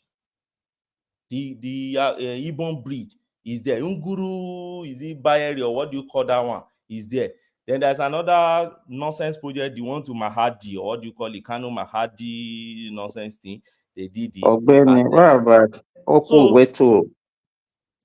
So when the point is, when it comes to infrastructure, but can we leave infrastructure and move on now? We've been on infrastructure for 1 hour. Let's move on. This is governance. Let's go to other sectors and see what he did there. So infrastructural development is not part of governance. Is that no, we have talked about it. We have agreed. Oh yeah, next. Oh, we've agreed. Oh, so it's fine now. That's just the point I want to pick. Okay, that's all. That's all you did in 8 years. No, I get it now. I'm not a type of person that argue here and there and be going up and down. I like. Okay.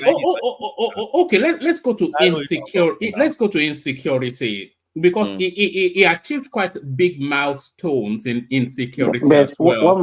One man, good morning. Can I say something about all these things? Give me 2-3 minutes also. Yes. Sorry. Yes, broadly, yes. Let's hear Kulata, rational mind, then you. No, he has to come before. He has to come. Remy, then you. All right. So Kulata, I mean, so are you guys giving up? have you guys given up on that argument on infrastructure? Yes or no? I just want to know. No, I think But I think the country I largely think I accepts think infrastructure. yeah, there I is think considered I think the country infrastructure. largely You guys have accepts considered that well. Obasanjo compared to Buhari is a no. I mean, it's a no. Infrastructure is There's just no one basis for sector in the comparison. entire economy now. Okay, so what did Obasanjo you did even use for nothing. health? Excuse me, we What? qualified an argument up down, so you have to count down. You brought it up, But and we Kulaka, qualified there I it. is a brought it six up years. now. There is a 6 years in between, though. So we neglected that 6 years in between. Yeah. So here's the thing. I'm gonna, since we all agree that Buhari outperformed Obasanjo infrastructure, I'm not going to belabor the point.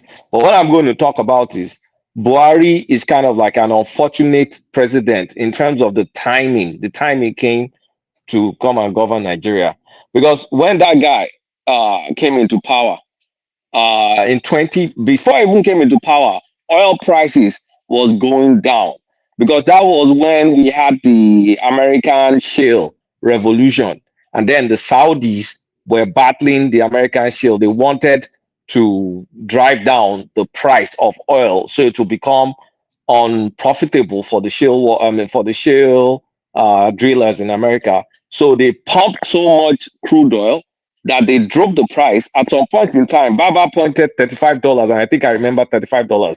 And Nigeria has one of the highest cost of production of oil due to our insecurity in the Niger Delta and all that stuff. So Buhari entered that government with an oil crisis in his hand. So we there was no oil. I mean, we couldn't sell anything. That Then was shortly after, was below $20. Remy, hold on. And shortly after that, we now had Niger Delta Avengers. They drove our production down to like 800,000 or something at some point in time. That was 2015, 2016. So no small wonder by 2016, we entered our first recession in 25 years. So was that Buhari's fault? No, those were global circumstances, because our economy largely depends on a commodity, and the fate of that commodity depends on how our economy will perform. And it's also unfortunate that they've so bombed those infrastructure that we couldn't just recover all those 2 million, 2.4 million barrels that we had. So even till now, we didn't have enough investments to actually get those things back up. A lot of the operators ran offshore. So what could Buhari control? The only thing he could have control was maybe to try and figure out the Niger Delta Avengers, whatever. So after all that time, economy began to recover after the 2016 recession. In 2017 recovered small, and then we had to borrow, because all that time that we had the oil glut, we had to be borrowing money to fund the deficit and all, and we had to continue borrowing money to kick the economy back up. So 2017 2018 was a lot of borrowing based on the stuff. And Nkoji Okonjo-Iweala already warned us before she left that they were already borrowing to pay salaries, because before they left, before Jonathan left, the crude oil was already crashing. So we're talking about a man handed one of the worst circumstances in the country. And then 2020, we now had COVID. Our economy contracted in COVID. Everybody, apart from maybe Russia, which engineered the war, the entire world is still recovering from the post-COVID shocks. There's no place. The meat I used to buy at COVID time is double the price. If you go and buy oxtail, you can go and check how much they sell oxtail in your farmer's market. Come and tell me the price has more than doubled. So all that stuff, Buhari too was under COVID. What could we do under COVID? We went to print money.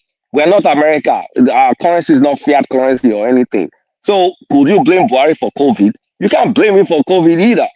But I mean, you could blame him for some of his reaction during COVID. And at the same time, we still have not recovered all the oil investments that could have maybe invested in onshore production. We had some offshore ones. Everybody was running offshore. And so when you think about Buhari, apart from his own shortcomings, he was handed two terrible circumstances beyond his control. The first one was already happening before he even stepped into the office: the oil glut, the shale crisis, the war, the shale war, what will I call it? The next one is COVID. And those two is enough to sink any presidency. And in spite of all that stuff, he still put a sincere effort at least to start building power transmission while Obasanjo wasted the 16 billion. Yes, he did indeed waste the 16 billion. And the evidence of it is still sitting in our ports with equipment that are there, equipment that don't even match another equipment that cannot be delivered into remote areas. Nobody put any thought process to it. We still have stuff collecting demurrage, according to Fashola, in our ports.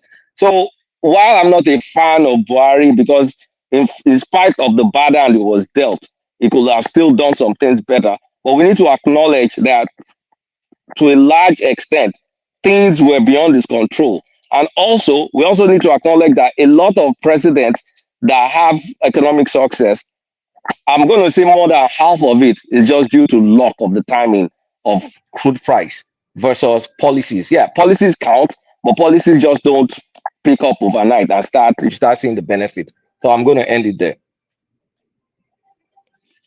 Kulata, Let's hear from Rational Mind, just so that we can get all the voices. I'll call my yeah. But then let's leave that. Sorry, what was that? Yeah, what was that after? No, I wanted to ask him because he just glossed over a lot of things. All right, if you make it if you make it iffy, the monetary policy. Yes. Okay, you can I can answer you that shortly. His monetary policy was a disaster. He introduced two-tier exchange system. That was a disaster. I'm not saying everything that happened to him, some parts were his fault, but two major things he had no control over. His monetary policy was a disaster. Why will he do that? So, I mean, I'm not calling Buhari, I'm not saying he's blameless. I'm just want people to acknowledge two major facts that things were beyond his control, but it doesn't mean he also did things well. But where he did well, infrastructure, we need to acknowledge him. Where he did wrong, yes, we need to. We need to criticize him. It's not rocket science. Just before we go to Rational Mind, where would you rate him in the pantheon of Nigerian presidents? Is he at the topmost rank? Is he a middle ranking presidency? No, it's still bottom of the barrel because look, like there's some foolish things that happened under him, and I mean, it's still bottom of the barrel. But I'm not going to say because the bottom of the barrel, I won't acknowledge the good aspects of his presidency. All right, brilliant. Rational Mind, I suppose you take a completely different view of all of it. Rational Mind. All right. Let's go on to Remy. I don't think Rational Mind is quite ready for us. Yes, Remy, you're up next. Yeah, I would just base my own analysis on two about economic. It seems they are not here. Beware there. About economic. Remy is there. Rational Mind is not. I'll base my analysis on both economic and also about the insecurity, because the infrastructure one, it did better than the rest of the president Nigeria ever had since 1999. No one can compare to him, except if Tinubu is going to surpass him later. In terms of the monetary policy, Kulata have already highlighted very well. Two exchange rate and so many ambiguity, not clarity in both the monetary and fiscal policy. So at the end of the day, that is what we get. And unfortunately, we also, at that time, the world is in a turbulent way. We have the COVID, we have so many, the crude oil price is not high enough. There was a time we were selling our crude as low as $10. So in terms of economy, it did not really perform very well. Partly I would blame him, almost 60%, and the rest 40% go to what happens around the world. Even the global economy suffer a lot. In terms of insecurity, initially he did a good job trying to decimate Boko Haram and the rest. But unfortunately, nepotism also set in when we started having herders-farmers clash, which he did not handle very well. Probably because, I don't know, maybe the feedback he got. But the beauty of it is that because of that insecurity, he was able to vote a lot of money in terms of our defense budget, and they were able to purchase a lot of military hardware, both in guns, helicopters, and planes. And today, we are also still enjoying that one, because recently, Nigerian Army just acquired they get 2 new helicopters from 51 that Buhari placed. We are still expecting another like 40 something. So that is the bit of it. But in terms of insecurity and economy, it didn't perform very well. But in terms of infrastructure, I think no one surpassed him. But for me, if I'm going to place him in the strata for the president that we have, I think to me, he performed better than Jonathan. That's my piece. Thank you. All right. You know, we have Abdul Salami, and did he perform better than Babangida? In terms of infrastructure. In terms of infrastructure, he performed better than. In terms of overall, did he perform better than Babangida performed better than any of them. That's what I'm trying to say. Even better than Obasanjo. Yes. In terms of overall, I think I'm going to place Buhari a little bit above Jonathan. Because Jonathan I don't think so. So are you placing Jonathan at the bottom of the barrel? Yes, I'm placing the reason why I would place Jonathan is so that you can comment. Jonathan is better than Buhari infrastructure. Let me finish so that you can see. Every infrastructure Buhari did was a completion of Jonathan. Even Fashola said that when they first came in. Jonathan started all those infrastructure you are talking about. Uptown, can you hold on? Let me finish. The reason why I'm placing you above Jonathan, I will tell you. Jonathan came in after your death. Nigeria was in a good state. We have enough money. Petrol is being sold at $110. So many things are going for that country, and that guy did not manage it very well. We are talking of infrastructure now. No, I mean, he asked me a question. He said, overall, placing him. That was the question I'm answering. But you said infrastructure that Buhari did better than Jonathan. That's what we are narrowing it on. Yes, I agree. I agree that that is your opinion. I agree that it's also Fashola's opinion. I will roll out facts for you. When Fashola actually I roll out Buhari. Nobody can hear me. Can anyone hear me? No, we are hearing you, one man. We can hear you now. Roll it out. No, we called you just now, Rational Mind. But Fashola actually, in the early parts of the Buhari administration, he actually came out and said, in terms of infrastructure, nobody has that in the history of Nigeria. Nobody did more than Goodluck Jonathan. Yes, maybe. No, but why are you guys talking like this? You said in the early part of Buhari's government, so it could Fashola could not see the end of Buhari's government. So that basis of comparison is off. It's looking backwards, not looking forward. Kulata, see, 70% of all infrastructure that Buhari completed Jonathan started them. I really don't like that argument, Ogbeni. I don't like it, and I'm going to tell you why I don't like it. It's not just about argument. Let me give you the fact now. Do you know Orebini Road today is what it is? What is? That's a Kenera. Yeah, sorry, Ogbeni, carry on. Ogbeni, just go on. Yeah, I will bring you fact. It's not about. It's not about. I just told you. I just gave you fact about Buhari's own infrastructure now. Then I will give you fact. You see that Kaduna don't give us extensive facts. So just give us a snapshot. Yeah. Okay. Well, it's just to get. Let me give you just one what's the floor, woman? No, our lawyer again. Sorry. It was actually. National Mind. We tell you now. Your American network was not working. No, I was on the call. I had when you were calling me. I was on the call, so I could not speak. You lose all in here now.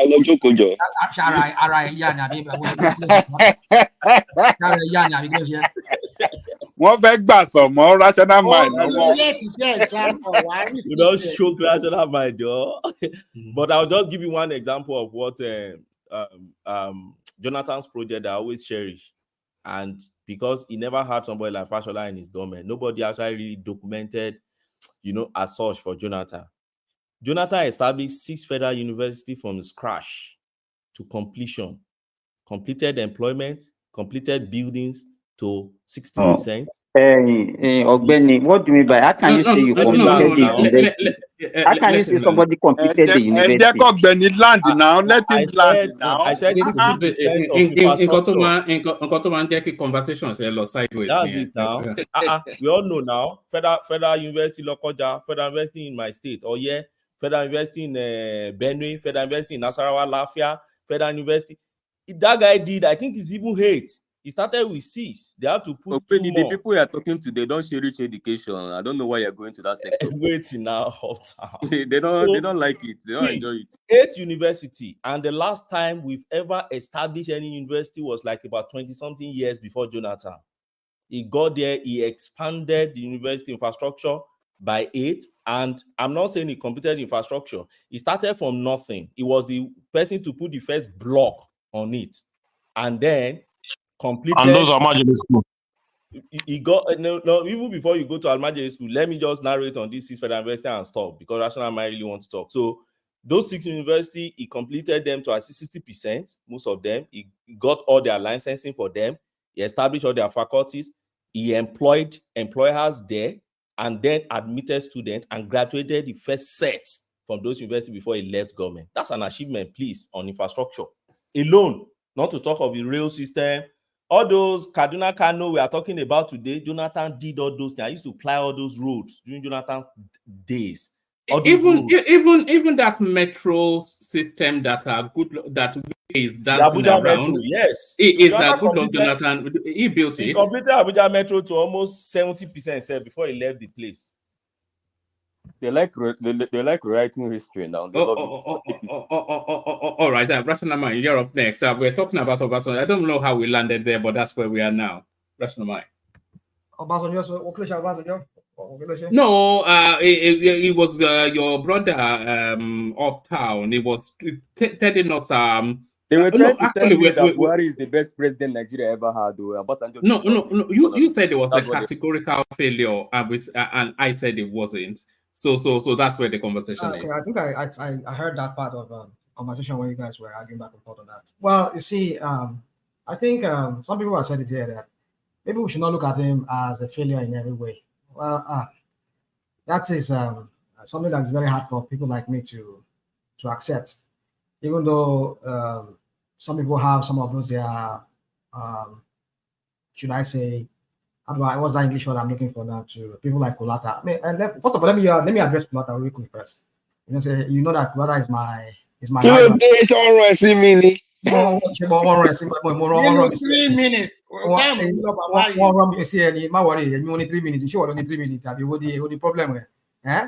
So, Kulata not be educated person.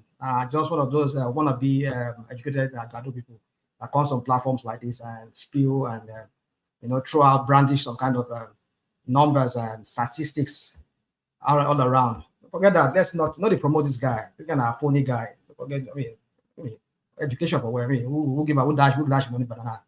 So Rational Mind. I know now. I just want bust it bread now, so I got the last more with all those statistics. I know. So for me, I don't know why we're getting all this like one man kept. This is one man and his English. He did this, he did that. I mean, can you remember? I mean, how did he say? But you saw that corner.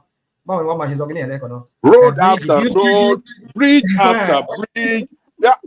Mo tọ́ pọ̀ lọ́hùn kí ni wọ́n máa ní kí ló dé? Ó sọ mi báyìí kọ́kọ́ ara mi kò ń gbóná mi báyìí pẹ̀lú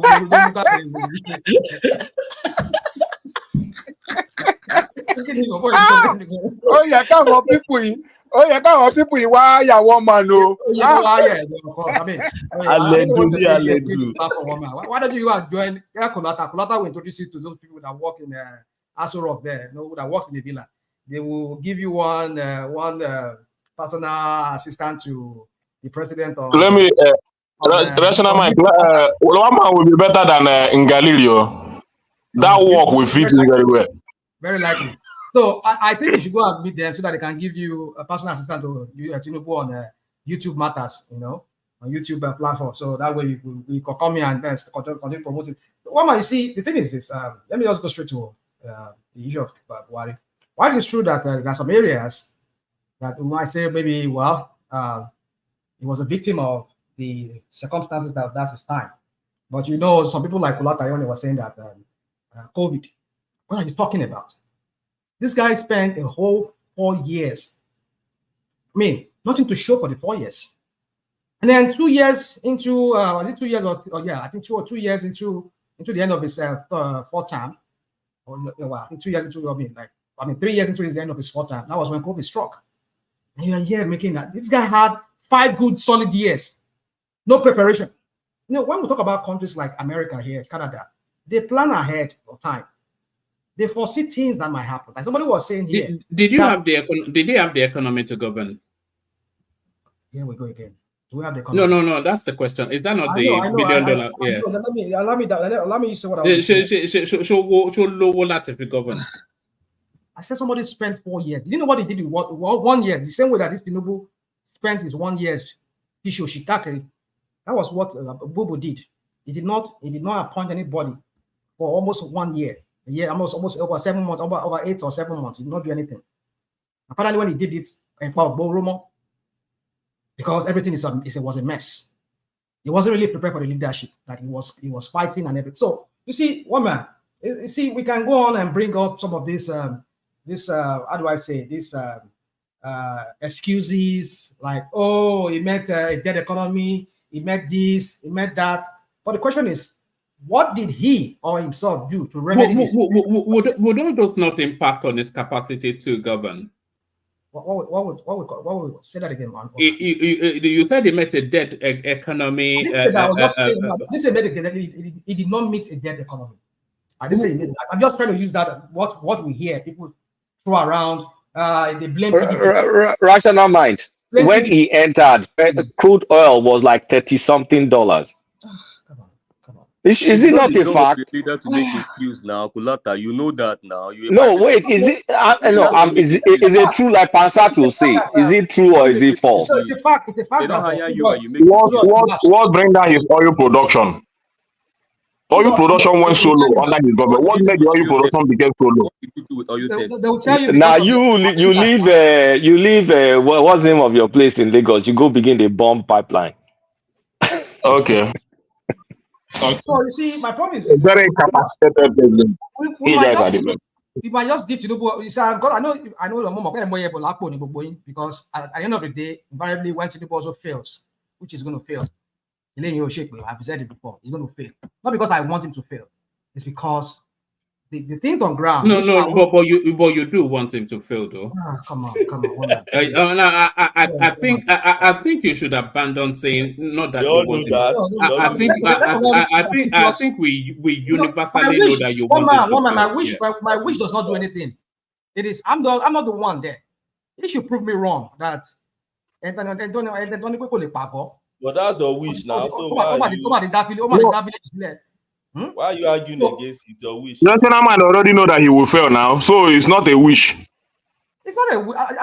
It's what you know. He already know that he will fail. It's not a wish. It's a prayer for rational mind. Rational mind is praying that he fails. That's up to you. It's about prayer and prayer and wish is not an economic policy, guys. That is the question. Yeah, thank you. It's not what I wish. Wish or prayer. It's not wish. It's more than 3 minutes already. Next person. Come on. Rational mind is done. I'm timing it. It's done. So, okay, to change the topic now.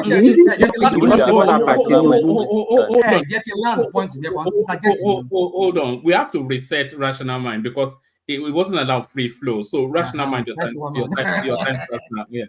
He has 30 seconds more. I'm timing.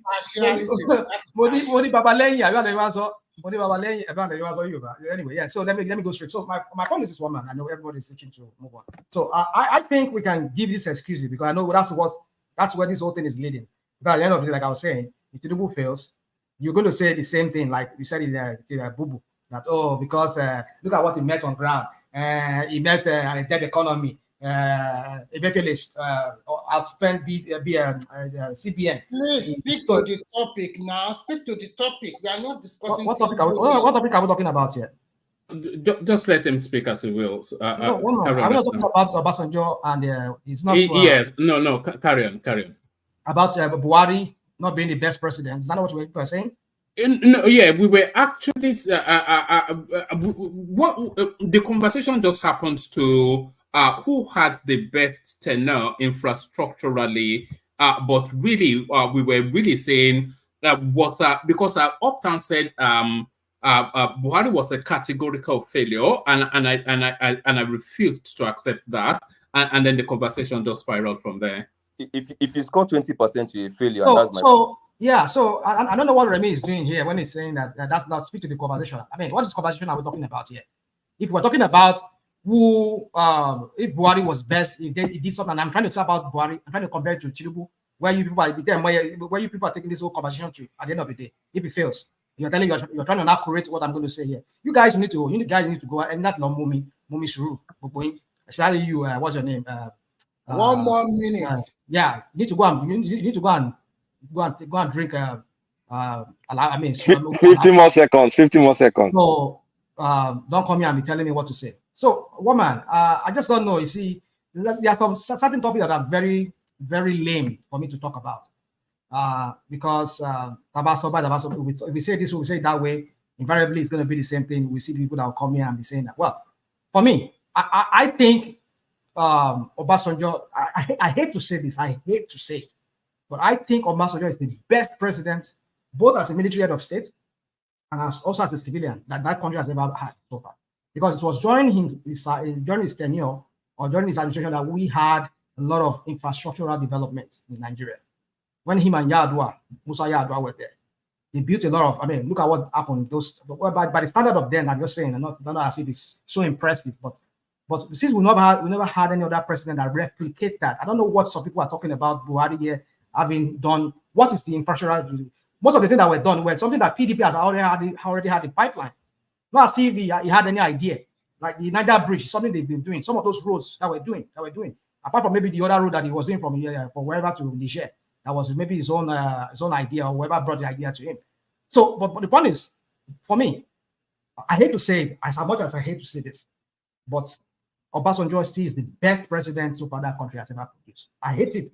I hate to say it because compared to whatever Nigeria should be having, I don't think he did anything close to what Nigeria should have done during his own time.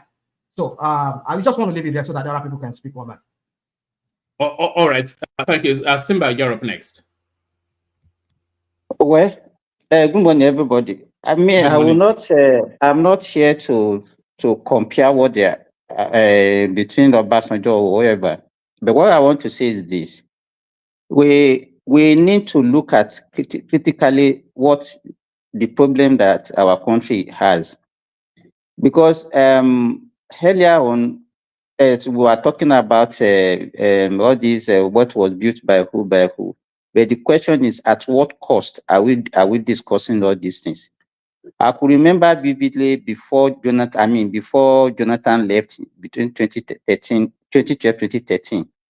Soludo, Okonjo-Iweala, Sanusi was saying that the next government, that whether Jonathan succeeded himself or Buhari succeeded Jonathan, is going to face a lot of problems, and came to pass. As far back as 2010, when the oil price was still at more than $100, every infrastructural development, if you say we built 1 kilometer of road in that country, it was from borrowing, not from our home money. You understand? So we have started borrowing for infrastructure right from 2010 during Jonathan regime, and up to now, and that's what we are still doing. If you look at our budget this year was about just $20 billion for over 200 million people. Kenya, with 54 million people, has a budget of $34 billion.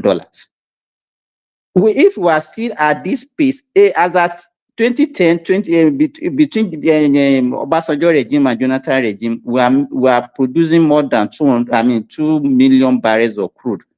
Now we are doing just 50% of that, with growing population. You understand? So what I want to say is that if you want to be saying infrastructure, yes, you can say Buhari built some infrastructure, but at what cost? He failed to take, both Jonathan and Buhari, they failed to take decisive decisions that can move that country forward. And all of us, we always look at the economy as if it's something that somebody can just come and do something and then everything will work. It's something that is a continuum. If you have a bad policy today, it can have an effect even in 2 years' time that people will still be suffering from. So all these education, federal, somebody built federal university. Even if you look at university, higher institution established, you cannot even compare what Jonathan did with Buhari. Buhari established more university than Jonathan. He established more federal polytechnic. He established more federal college of education. If you don't know about it, go and check it. Which You understand? university But my own problem. Oh, I should list them for you. Give me I one should list them for you. One university. Eh? Don't tell me the military one he took to Casino. Give me one university. Okay, even there is one that established in my own state, Federal University of Federal University of Health Sciences in Laorongo. Are you aware of that? Federal University in Laorongo. I'll fast check that. Eh? Okay, then federal. Then let me give you that. There is a federal university. Federal University Dosima, the one in Dosima. You know, let me even be naming them so that if he's not aware, that Federal University of Agriculture of Zuru, Kebbi State, Federal University of Technology, Babu Rajigawa State, Federal University of Technology, Ikoti Abasi, Akwa Ibom State, Federal University of Earth Sciences, Azari, Bauchi State, Federal University of Earth Sciences, Laorongo, Osun State. So I didn't mention all those, the one from the military. Then for college of education, established Federal College of Education, Iwo, Federal College of Education, Odugbo, Federal College of Education, Issue, Federal College. So I can name more than all these institutions. There are more than 30 federal institutions across geopolitical zone established by Buhari.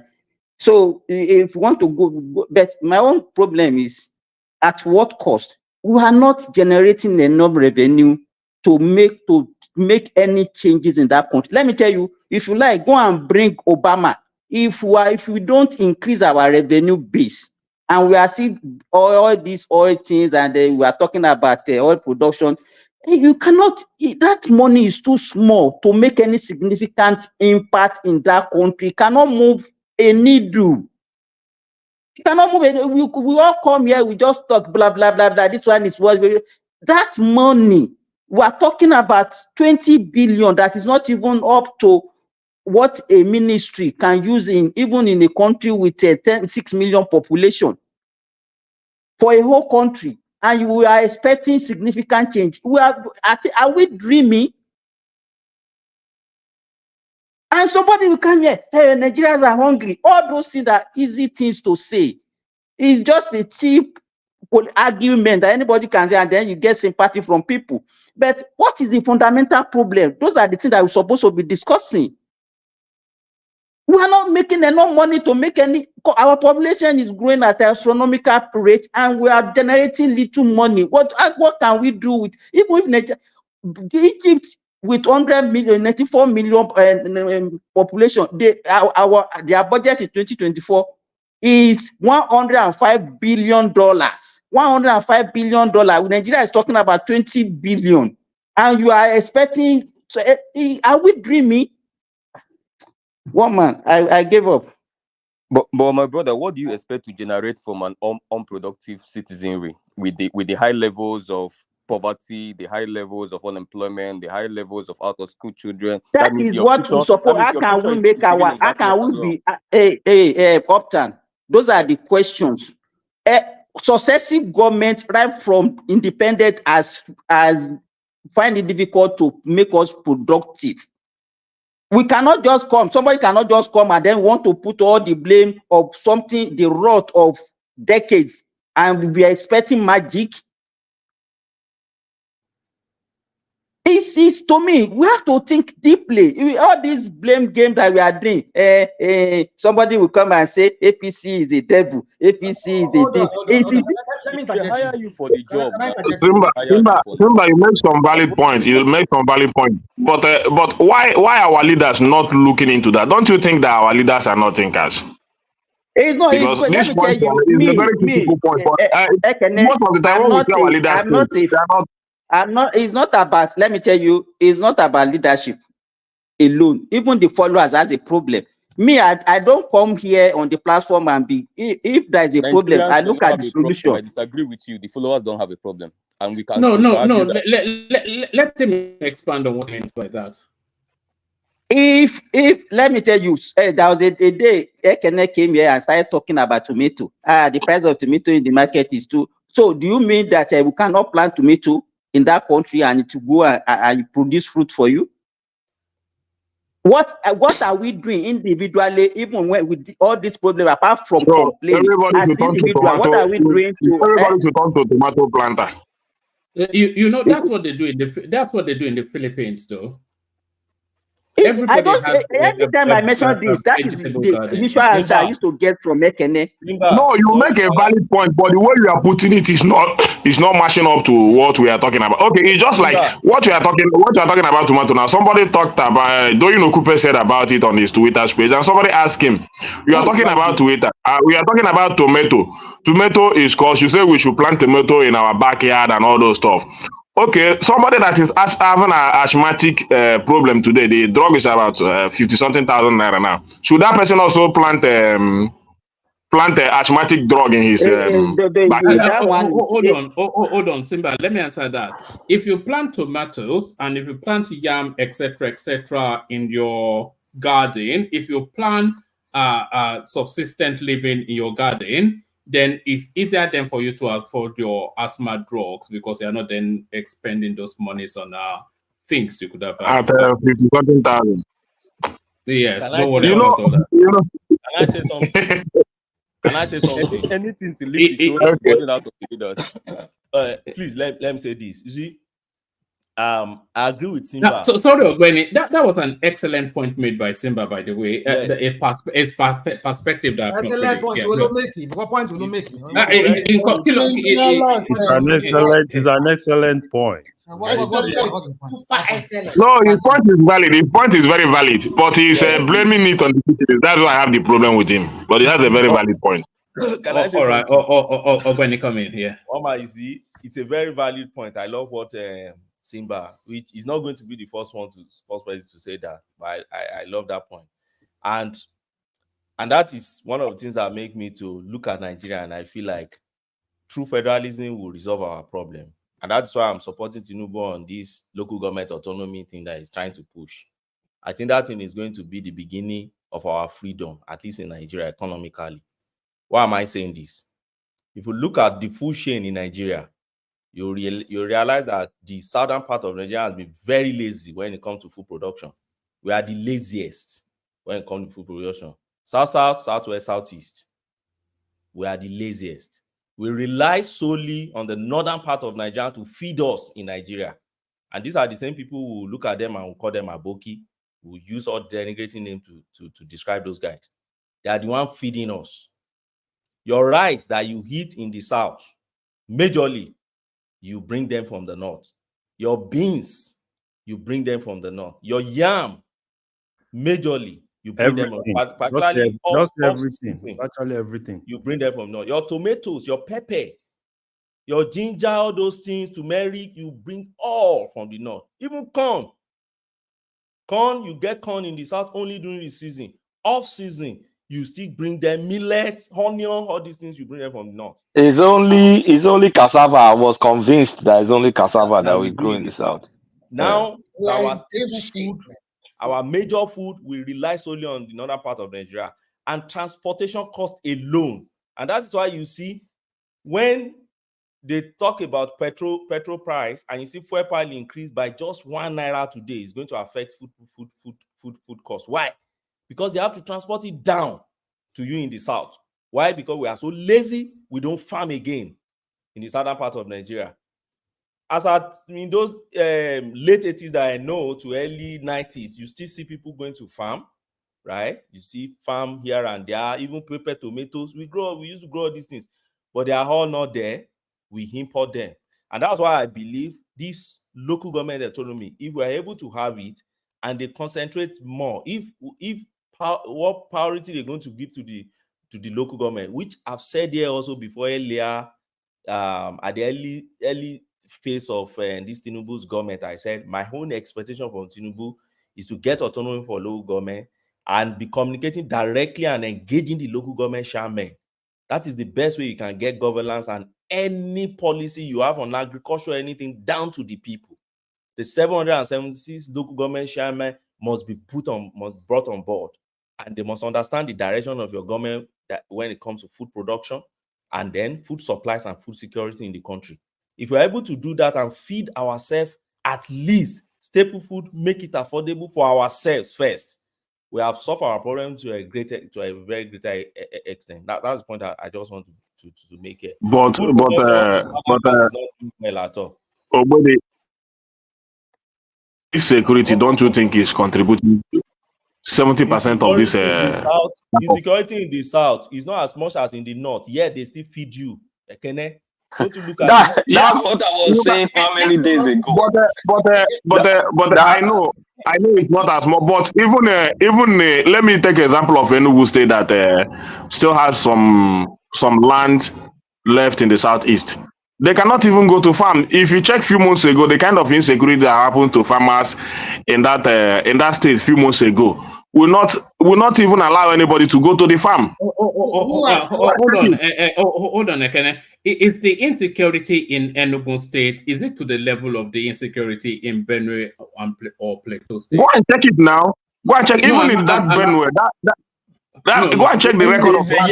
It's a yes or no thing. Don't say go and check. It's as much as that.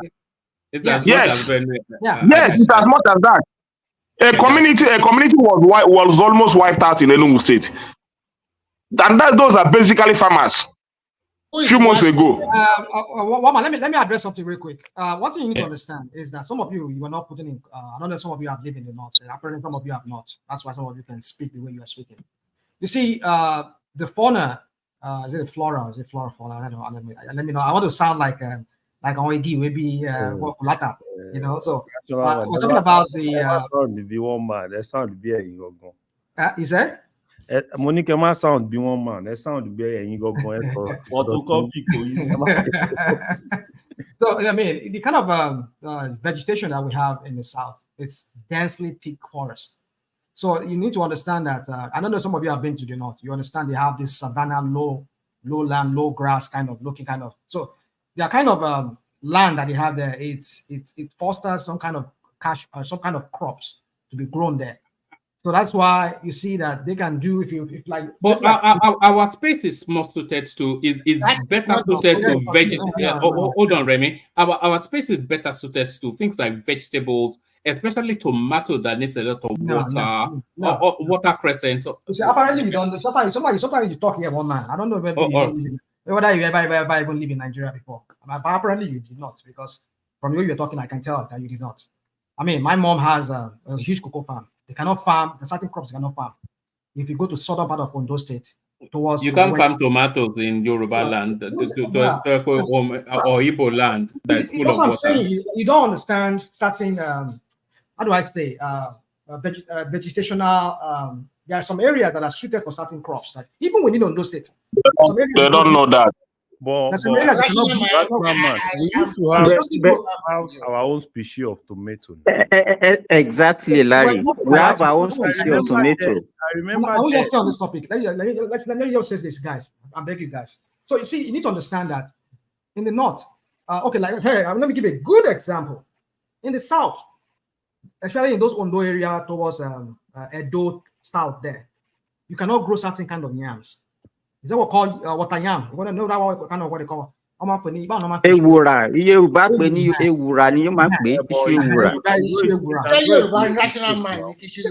Ogboyo bi o kan wa gbe londo ni.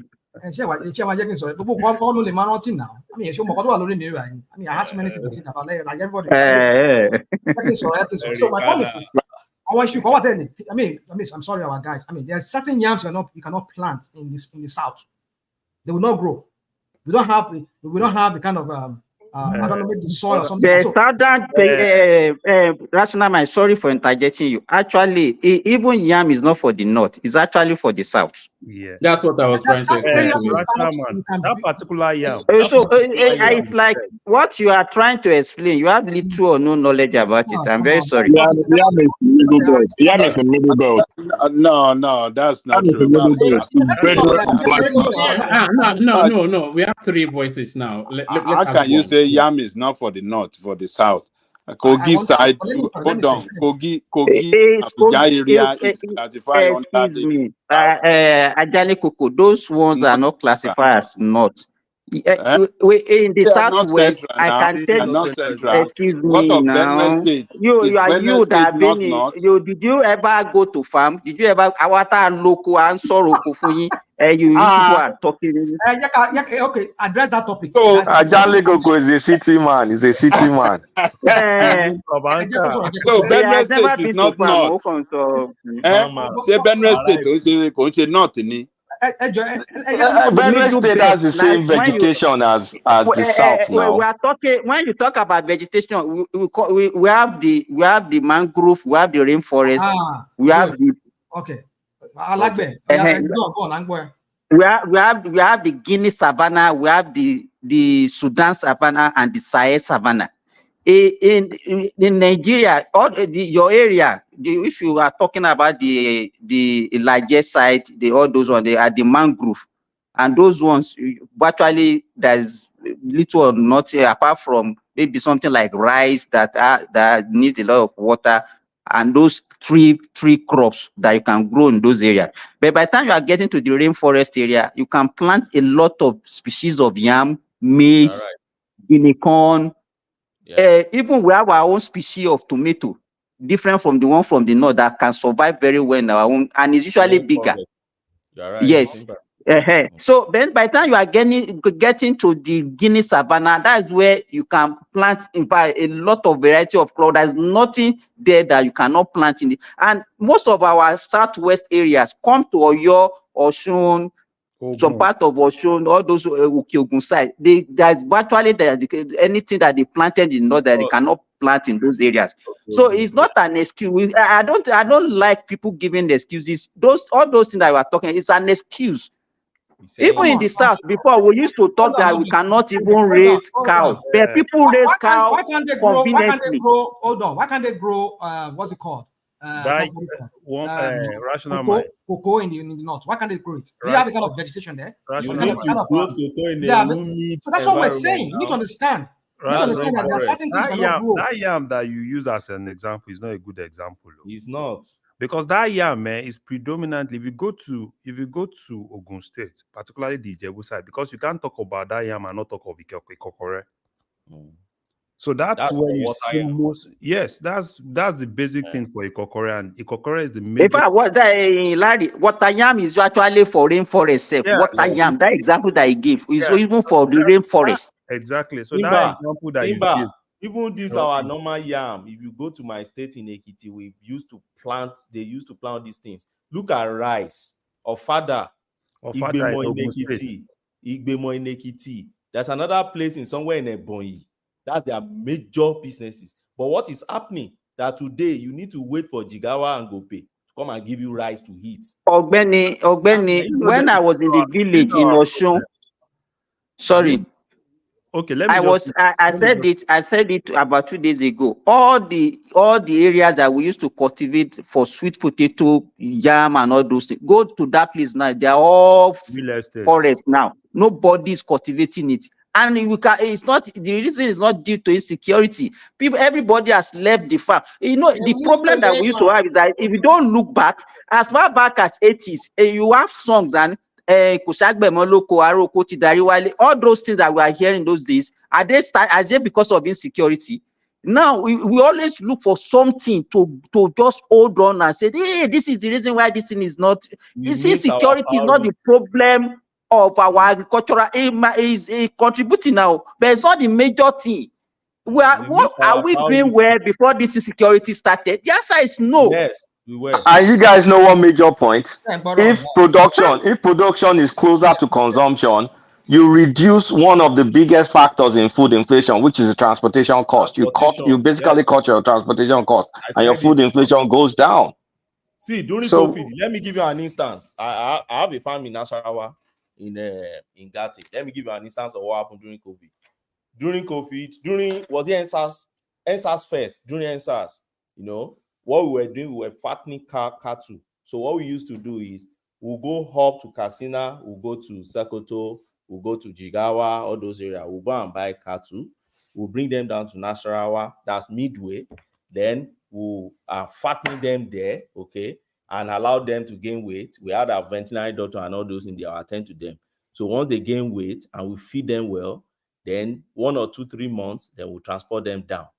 Now, during COVID period, we realized that the cost of transportation alone at a point in time constituted about almost 50% of the cost of the cattle. So if you're selling a cattle, we used to go to Ibadan, Lagos. Okay, that's our major point of sale. Now, if you're 911, you're driving them down, you realize that maybe one cattle that you used to sell before, let's say 120,000 naira, you realize that the cost to transport them down now double. So it increases the price. It increased the price of one cattle now to the rate of almost 200 and something thousand naira. And we had no choice. We just had to sell like that. You can now imagine us having our ranching somewhere in Ibadan so much that we won't even need to go and be buying, let alone fattening. And what we are just doing is we're producing in Ibadan, we are selling it straight in Ibadan. So that useless cost of transportation will no longer be there. And that is the problem we are having with rice, all these things. Don't you notice that once there is a crisis in the northern part of Nigeria and they are not able to bring tomatoes down to the south, all of a sudden the price of tomato will just shoot up in Lagos. They will not tell you, they are selling a basket now for 50,000, for 100,000. I said, what's the point? I said, there is a crisis in Kano. Can't we think? Is it that we can't think? Our own farmers are not thinking? What our local government chairmen and all these authorities are doing? You see, we need to redirect our policies in the southern part of Nigeria so that we don't rely too much on the northern folks to feed us. Yeah, I think. But what kind of local government chairman we champion is it the type in River State, those ones that we can put there, those type of local government chairmen? Is that those? There's a clip that I can play to this narrative that is ongoing, but unfortunately, part of it is in Yoruba language. I'm not sure if you want to hear it or not, but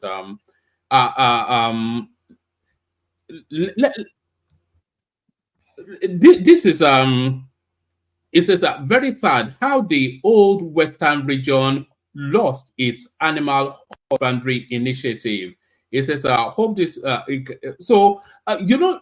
actually used to have a stock of our cattle that were unique and peculiar to the Southwest, but I think that came in under that Awolowo initiative. But yes, let's just have a minute or two of it.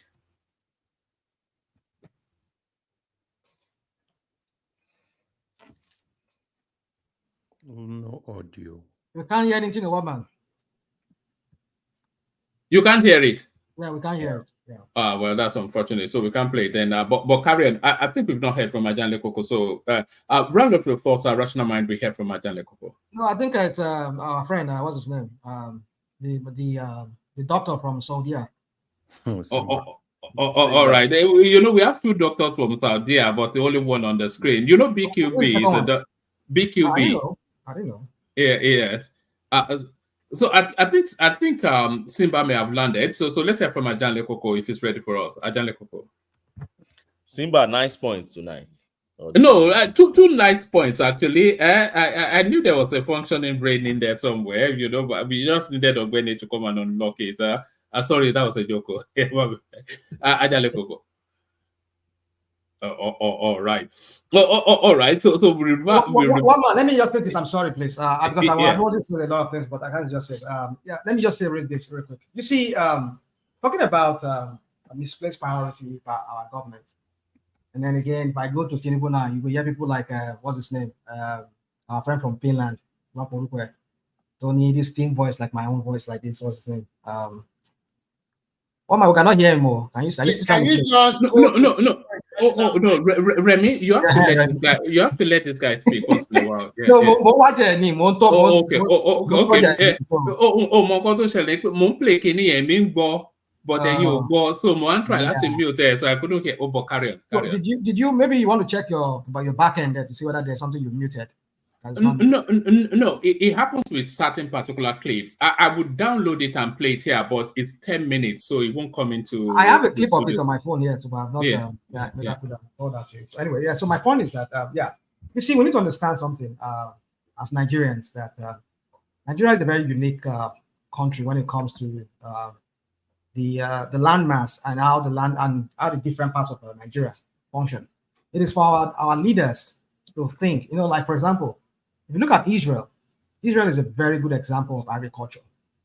I've not been to Israel, but from what I've heard and I've read, is the kind of engineering that goes into like their vineyards, like this vine and everything like that. There's certain areas of Israel you can grow certain crops. It's just because of okay, let me give you an example. Here in America, I've seen what they do it here. Some people that have vine, what they do what's it called? Some of you know what I mean by vine now. Winery. There's certain area you need certain air quality and certain kind of elevation, and that's what I'm looking for. Elevation for you to be able to grow that wine or that vine that will give you that quality kind of wine.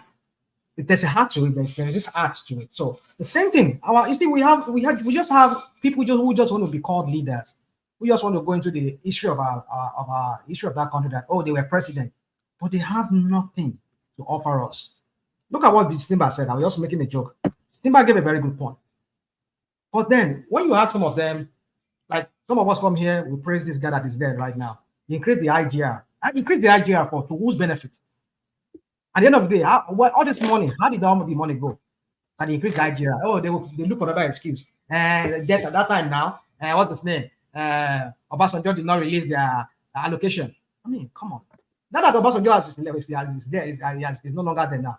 Now, what are we saying with all the IGR we are making in Lagos? We know a certain percentage goes to one certain tax firm that tax the whole, that does the whole taxing from Lagos. You see, you're not seeing developments in Lagos. Is that what you're saying? You say what? You're not seeing developments in Lagos. Not commensurate to what they are making. That's what I'm saying. It's not commensurate. It's not commensurate. Rational mind, I want to ask you a question. In America, if they want to build a metro line, like the blue line and the red line you are saying there, is it being constructed by the state or the federal government? Well, it's a good question you're asking. The way it's done here is quite different. That's why I'm saying that if Tinubu knows what is good for him, when he's getting there, he wants to leave a legacy. Can you just answer that question first? I'm answering your question, already. It's parallel. I'm asking a question here. I just answered your question. I just said it is built by the city, not even the state. Most intercity rail here, it's built by the city. And some city they have to make what's it called, like maybe you're moving from LA to maybe San Diego. The two cities will have to come together, and then they just have to make some kind of what's it called, some kind of pact among themselves, some agreement that okay, you're crossing to my side, so you have to. So it could be a PPP, like they do it sometimes too. It could be like some private companies who run the rail service, but under the control of the city. It depends. So my point is this: like our friend, the doctor said, we cannot unleash productivity, we cannot unleash progress in that country if we do not let the governance structure to operate in the real sense of how it should operate. If we want to continue with this status quo of everything being in the center, by the center I mean the state controls everything in their own state. The federal government controls everything in the country. We're not going anywhere. And I've been one advocate of those people here on this platform that we should let the local government function. Yeah. When I mean function, not function in the way that Tinubu is going about it right now. Now, it's not just about saying free up their money for them. But the question is, even these people that are going to manage this money, because like there are people on the top, do they even have the ideas to even manage this money? Do they even know? Because the last time I used to know was way back in during the Dimitri era, when we have some local governments, even like local governments where I was born in Lagos, they have heavy duty machines that they use in road construction. They have all of that. They do great street roads, and then they tar them. But what do we see today? No, local government now is an appendage of their different parties that rule the state. So you do not see any merit that the Supreme Court take the states to court in respect to the local government financial autonomy. So you do not see I think you are too pessimistic to sometimes. No. Pessimistic. Rational mind. Yeah. Don't you think if local government have that autonomy, more people will be interested in the local government? Exactly. I agree with you. And thereafter, don't you think there will be comparison, right, among local government? Today we have this comparison among states. You can talk about Lagos to probably Ogun, and and probably is Abia doing well. But when we get to that point where there is financial autonomy, more people are more interested in local government, and you now see local government versus local government, seeing that comparison. Because when this particular chairman has this autonomy, we all know what is coming from Abuja and how has he been able to manage it. So don't you think the number one thing, because if you want to give somebody power, the number one thing you give is finance. And for me, don't you think if they have the finance, that can actually make them to do more things that you're actually talking about? That's what I'm saying. It's not about just having more money. What's the point of having more money when you don't even know what to do with the money? I've been one of those advocates here. I just talked about that thing some months back. That it is time for because of the rot in the system, it is time for political party, either APC. Well, I just want to give APC that thing because I believe they don't have what it takes. They're not people that are morally bankrupt in the first place. Rational mind. Clarify low government autonomy any. No, I clarify. So my point is that I've said it that look, it is not about. It's one thing to have the structures to even how do I say restructure Nigeria and have the best structure. But how about the people that are going to manage those structures? The councillors, the chairman, the state House of Rep members, the federal House of members. If we're still going to maintain that kind of governance system. So you're talking about leadership selection. That's the way local government work. You have to. I'm going with somewhere with. Can you people just be patient? My goodness, I don't have the same thought process like you people. I'm not that too fast. Of course, I'm trying to think through what I'm going to say. You are trying to say you're old, right?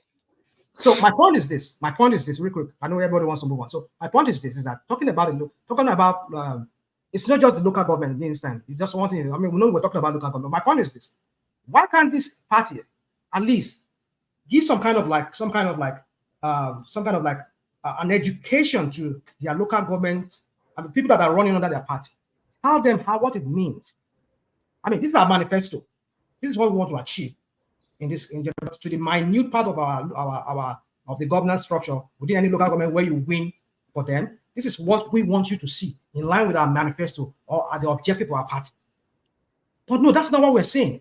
Everybody just believes in one man to get there. Either it's Obi, either it's what's his name, and this one that is there now. Either it's Atiku. But they don't think about those people who are the nucleus of that very governance system, which is like the world, this different world within a local government. So the point I'm trying to make here is this: that even though we rejig the whole thing, the Supreme Court says, okay, yeah, let the money go directly to the chairman. The point is this: that even the chairman, are they even capable of even handling those money to even think through and see what they can even create, how they can even, bring about. Sorry, I'll quickly give a response to rational mind. Actually, the way the local government works is also the same way the state government works. In the local government, you're also going to vote for councillors. And from these councillors, they are going to choose one of them to be their speaker. They are going to be the one that is going to be the checks and balances for the state, for the local government chairman. Because these councillors, they have a project to be executed in their constituencies. So it's also checks and balance there. And ICPC will also be able to probably oversee them. The EFCC will also do the same thing. So money coming directly to the local government for the federation account is also a good way to develop all this locality that has been neglected for the last 20 years. And the one of the paramount points that make Lagos State to develop today is because their local government are functioning very effectively and efficiently in Lagos State compared to other states of the Southwest. I don't know about that. Yeah, one man. This thing will not talk now. Can't you see the speaker? Can't you see the thing you are showing? Look down. The speaker. It's the volume is. No. I muted it after he wasn't speaking. Okay. Yeah, I muted it after I wasn't speaking. But gentlemen, we're coming up to the 6-hour mark. So let's do this because I don't have anyone taking over. I want to say something on that local government autonomy before I sign off. All right. I was going to say we'll do a 3-minute sign off for everyone. So let's kick it off with you, Ogbeni. Okay. So one man, I think I agree probably for the first time with Rational Mind today. And then with Simba, yes, I've always been agreeing with Simba anyway. With Simba, good points we've all raised here today. But on this local government autonomy, you see, if there's anything, because I remember Hoptown talking about, there's nothing Tinubu is doing in terms of giving us a direction of where he's going and everything. I think this is one of the major areas I think he should have a rethink and think about. The local government autonomy that the Tinubu is regigging, for me, is a rigging of political structure.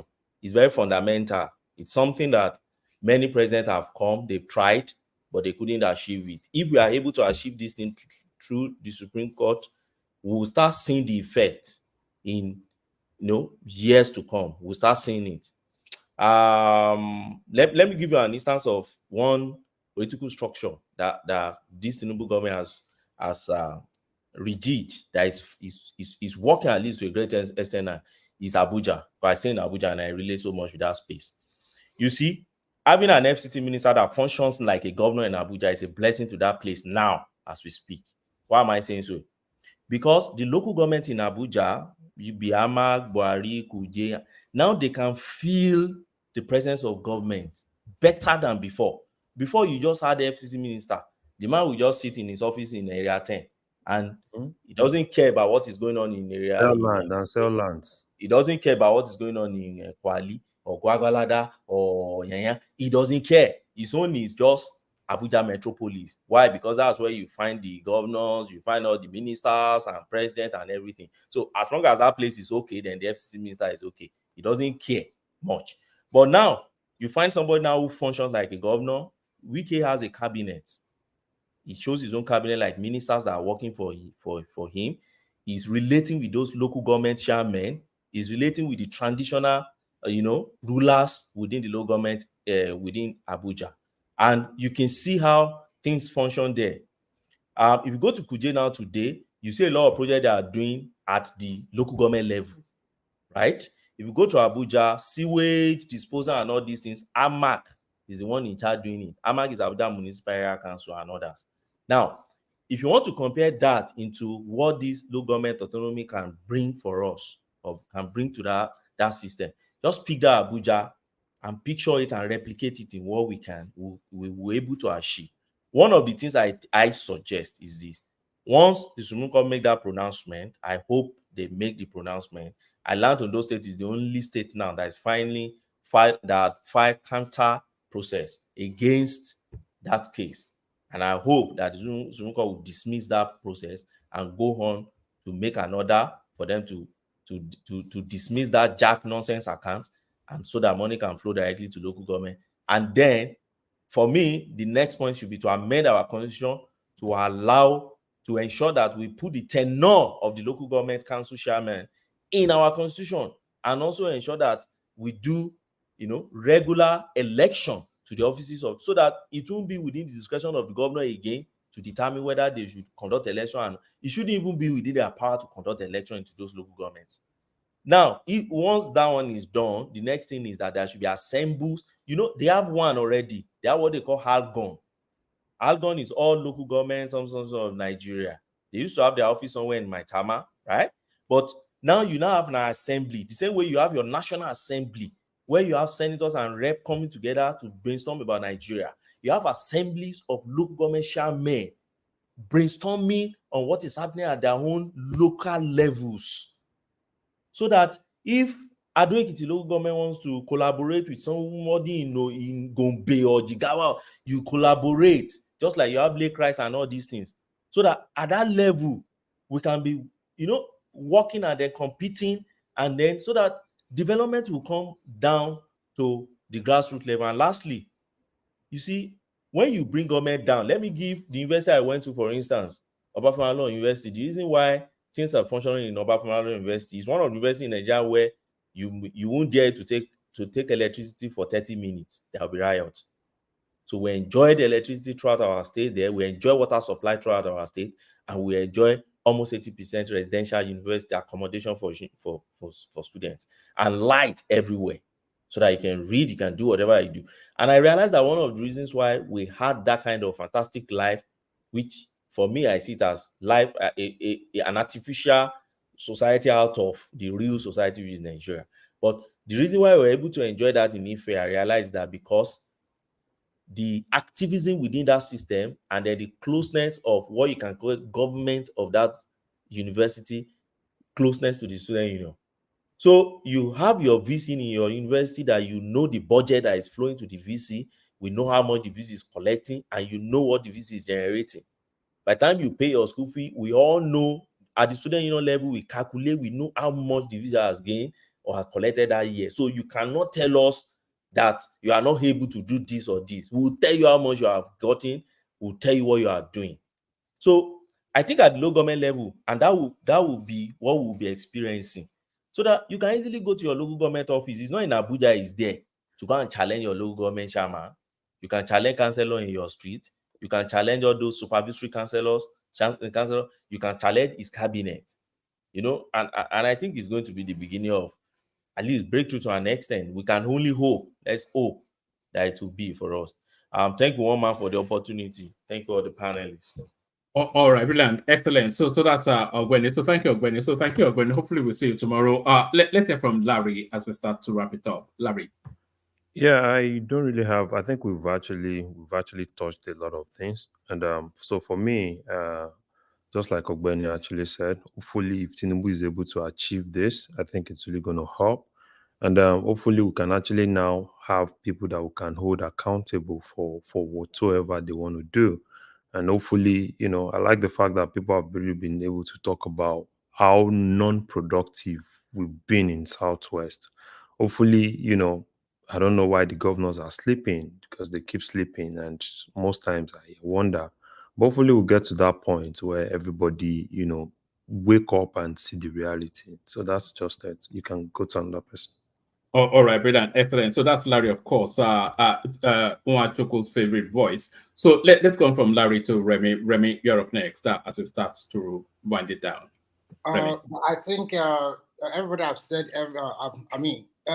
What I would like to happen is that, especially from the Southwest, it has clearly showed that we have been docile and very lazy, both in terms of leadership and followership. And what happened to Nigeria today have taught us a good lesson, that we must go back to the land and till the land. Because when you till the land, and when you are no more hungry, when you can provide food for yourself, you don't need to wait for government to do everything for you. You can farm in your own backyard, or if you have a little land, you can start doing something and feed your family instead of relying on the others to feed you. So what has happened today, I've taught a lot of people a good lesson, including leaders and followership. So I am not the opinion that everything that happened, you must blame the central government every now and then. First of all, I am of the opinion that you must look at what you are going to do to better your own life. No matter what comes out from government, policy will continue to be churned out and will continue to be changed year in, year out. And what are you doing? What are you doing to find your way so that the policy can favor you, or get something from whatever the government is doing? And you must also try as much as possible to also have your own individual plan that you think is going to benefit you in the nearest future.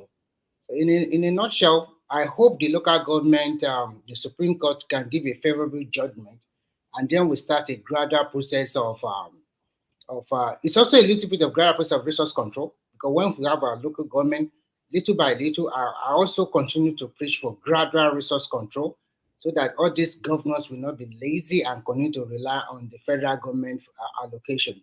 So I hope that after this local government, I hope we can get it, and then the next aspect will be gradual resource control. And I also advocate, I've been advocating for people should hold their governors accountable. And I'm happy that more and more people are holding their governors accountable now, which is good for the country. Because your president will not come to your Jigawa or Kano or Enugu to come and rule the state for you. It is you, the people of that state. You have to hold your governor accountable. You have to speak out, not coming here to defend Amobi or Tinubu or Atiku Abubakar. They are just going to be president. There is a separation of in what we are doing now. The executive cannot just lord themselves over the judiciary or the legislative. Well, I hope all Nigerians will learn our lesson, and from here, everybody can rethink, reshape, and replan. Thank you, woman. All right, brilliant, excellent. So thank you, Remy. That's maybe you have to get. Yes. So I was actually coming to you. So that was the excellent, Remy. So thank you, Remy. Hopefully we'll see you. I was going to say tomorrow, but probably later on today. So hopefully we'll see you later on today. So from Remy to Uptown, the homie. I'm going to church, so hopefully I'll put you. Church, okay. Are they letting you from nightclub to church? What sort of a lifestyle is this? You go and commit the sin in the night, and then you go and ask for repentance in the morning. Is that how it is Uptown? But nightclub is not necessarily sin, one man, is it? It's a den of iniquity. So one man, let me go and pray to God to help our leaders. That's what we've been doing anyway. But I'm more going to pray to God to help me, help my family and my friends, and that includes you guys. The way I'm going to sign out is really very simple. We all want fiscal. We all want true federalism. We all want restructuring. We all want local government autonomy. Some people have some divergent views in that space as well, but in terms of local government autonomy. But the point I'm making is, while the center remains powerful for now, the simple thing I am expecting them to do, and until they do it, for me, Tinubu has not started governing. You have to move us from transactional to transformational governance. That is moving us from sharing to production formula. Literally, just you, the federal government, because while you remain as powerful as you are now, you have to provide the leadership. And I keep hammering on the fact that you have to present a national economic plan for the country. That plan is going to show direction, is going to intensively assess factor endowment across the entire 36 states of the country. It's going to set targets in terms of productivity. It's going to provide a strategy for implementation of those plans. It's going to set the incentives for meeting targets. And finally, a national orientation around it. Who are the people that will rally around this plan? Plan presented by the center. The 36 states has to key in. The private sector has to key in, which are the people. The traditional rulers and the community leaders across all local governments has to key in. The schools have to key in, because the schools has to understand that this is our national direction. If we have to alter our curriculum, this is the kind of skills we want to produce. We have to alter it. Okay, this is where we are heading as a nation. Therefore, our students that we are training from our educational institution, in terms of skills and curriculum, has to be tailored, just like the same way Chinese people did it. So the schools has to key in. Even the religious organization has to key in because of the kind of influence they have on the masses of Nigerians. They have to key into that national economic plan in their own ways as well. Why the government provide the moral support, the financial support, the structural support, directional support, and the monitoring. We have to have a direction. So that's the plan. Unless they do this thing, we will come back here just the same way we came back after Buhari, to start quoting quotations and speaking English. It's simple. That's the point. So when Tinubu starts this, I will start keying in and following how they're doing it. For now, he has wasted 1 year and 1 month, and we keep counting. Thank you, guys. We go to church. All right, brilliant. That's excellent. That's Uptown, the homie. It's an artist, even though it's not yet giving us a sample of his of his talent. So that's Uptown the Homie. Uptown the Homie, Homeboy. Who's the Homeboy? Yes. Let's go to Simba next. Yeah, Simba. Just parting words. Simba. All right. I don't think Simba is ready for us yet. We've not heard from Ola at all, but I suspect he may not be with us at all. Ola, are you there? Simba Luwala. Yeah, very good. Do you remember that song, Rational Mind? No. It says money kiro I don't know. It's a pala music. It's for Yoruba people. Oh, okay. All right. So maybe you might not know it. Yeah. So yes, since you seem to be the one awake, let's hear from you. Parting words. Oh, you mean me? Yes. I was going to save you towards the end, but it's okay. Never doesn't matter. So yeah, thank you, Mom, and thank you, everybody, our listeners. It's been a while. I just said because of when people were talking about who was the best, who was not president, who did the infrastructure. So I just want to say something about these always finding fault with our own people. Of course, I'm not saying that our people, the people of the Southwest or South in general. You know, I was on a platform some few days ago and we were arguing something almost a point similar to this. You see, talking about our people are not lazy. Don't call our people lazy. I mean, I grew up in that era when we have very industrious men and women, married men and women, even single men and women who are very highly enterprising. They have farms of all kinds, especially cocoa farms, and maybe some other kind of farms.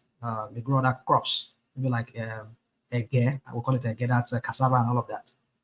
I mean, so my point is this: is that we need to understand there's context to everything. If it's no longer the Southwest is no longer that agriculturally what's that English word I'm looking for right now? I'm hoping for word. But anyway, what I'm trying to say is that if it seems that Southwest has lost that glory of being that place where agriculture is their main export. Mind you, at some point in the Western region, agriculture basically was the main export of the Western region.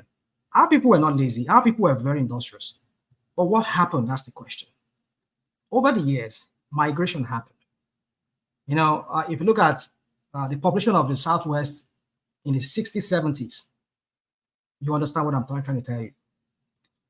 Any other parts, when I say Southwest, don't get me wrong, you can say maybe Lagos predominantly, but you still see a lot of people who move towards the outskirts of Lagos, like Ogun State or your state, and you can talk about maybe Osun and Ondo State. So my point is that the number of people that existed back then, there's this population explosion.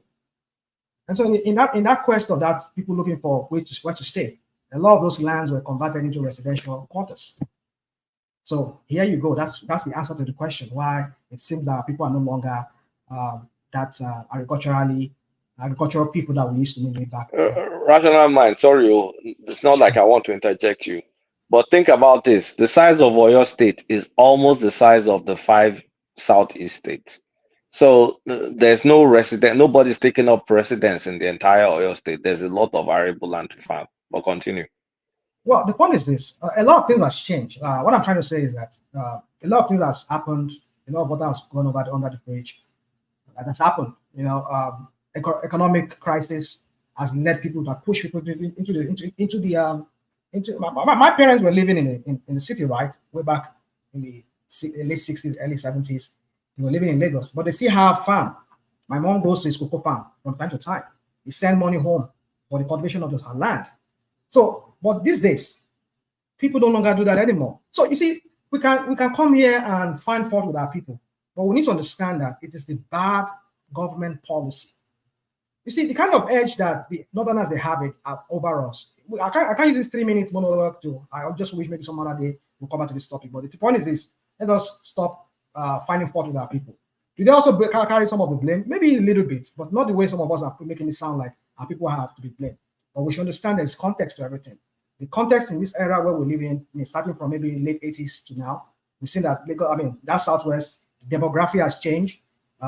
Industrialization, when I mean industrialization, I mean a lot of things are moving in there and people are gradually leaving farms because it's no longer, how should I say, it's not longer profitable, let me use the word, to farm, because back then during our lower time, they have cooperatives that gives them like the kind of like, how do I say, subsidize certain things for them. So certain chemicals, not having cocoa, all those kind of things, subsidize for them. So, but now a lot of them were even trained back then. You have these cooperative societies that were being sent from the Western region and that trains them on how to raise different kind of crops. But where are they today? There's no education as to that. So you see, one man, it's very easy for us to find fault with our people, but I think the bulk of the blame hangs on both the federal and the state government. I'll leave it at that, one man. Thank you. All right, brilliant. So that's the excellent Rational Mind, a long-standing member of the platform. So that's a Rational Mind. From Rational Mind, let's go to Dewale, who hopefully is there. Dewale, Omoba. All right, we don't have Dewale. Let's. I'm right here. I don't know what you mean. I'm right here. Oh yeah, right there. Well, if you hadn't told us that, we wouldn't have known. Only your voice would acknowledge that. So Dewale, yeah, let's hear from you. I mean, what else can I say? I've been on the show for ages. I mean, I wish everybody talking and all that. I just wish everybody good night. I'll see you guys tomorrow. I'm hungry. I would have kicked out since all this while, but I'm okay. Give us a little flavor on that contention. Buhari not being not a category. Nobody detests Buhari more than me. I cannot abide the guy, and I think he should go to Hague, crimes against humanity and all that. But in terms of the administration of the country, you cannot wholly say that it was a categorical failure all the way through, when there are evidential things that indicate to the contrary. So we had a lot of back and forth on that. How are you positioned on Buhari, a qualified failure, a qualified success, or a categorical and an absolute failure, as Uptown would have it? If you don't blow your own trumpet, nobody will blow it for you.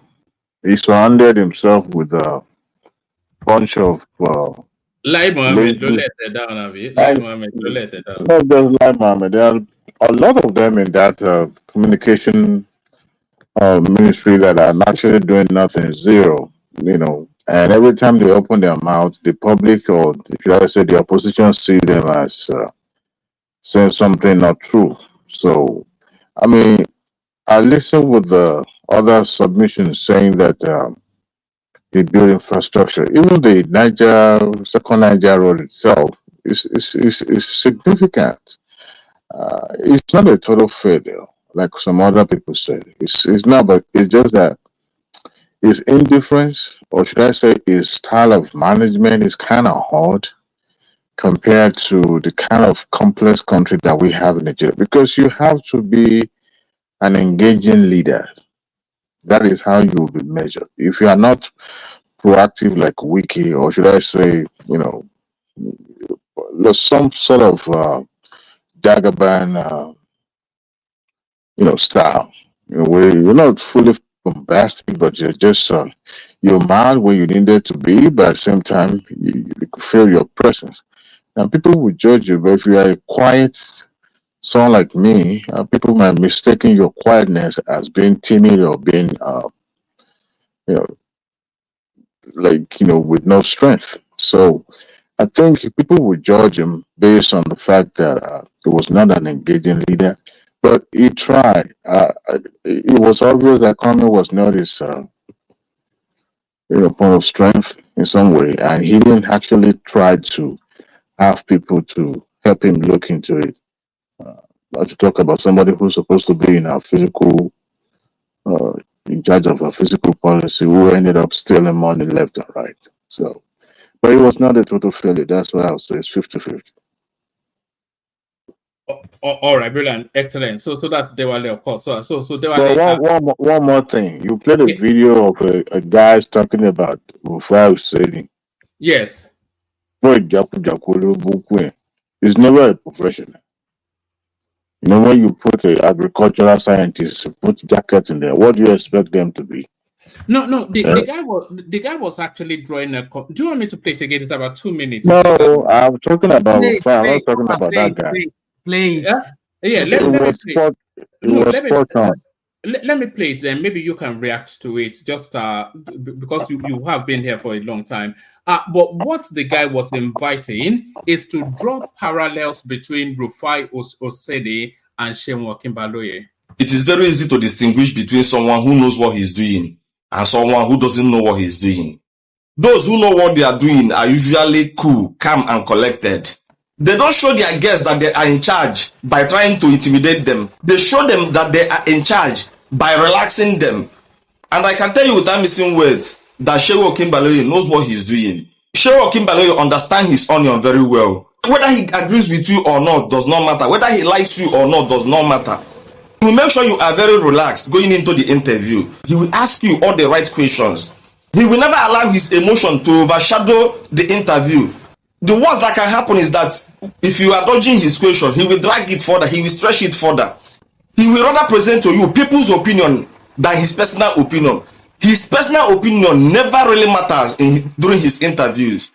Now compare him with Hussein Rufai, who usually starts his interview by intimidating his guest. As soon as you walk into the studio and sees his face, you will know that he is not happy with you. You know that he does not agree with you, irrespective of whatever you are going to say, irrespective of the fact you are presenting. He does not want to hear your opinion.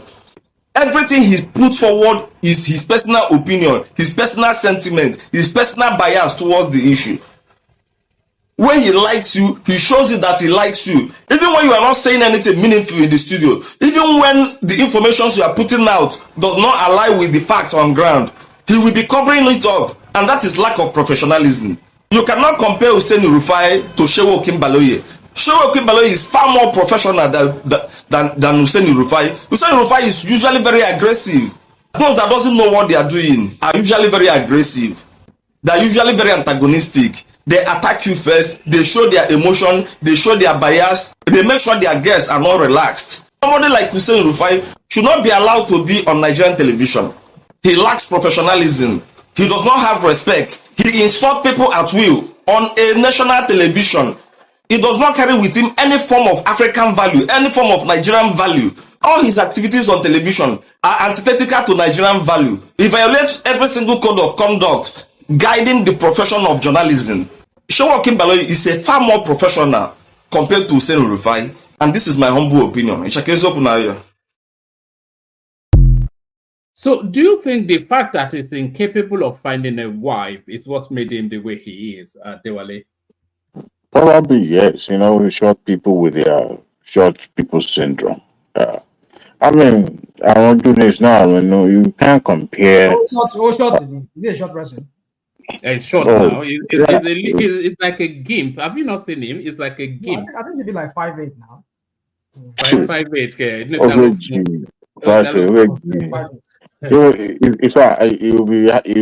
You'll be lucky if he's 5'5" self.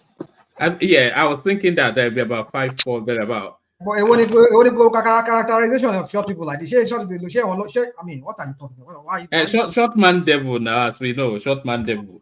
Come on, let's stop this now. Well, I'm going go on. Ade, they hear you. Is Ade still there?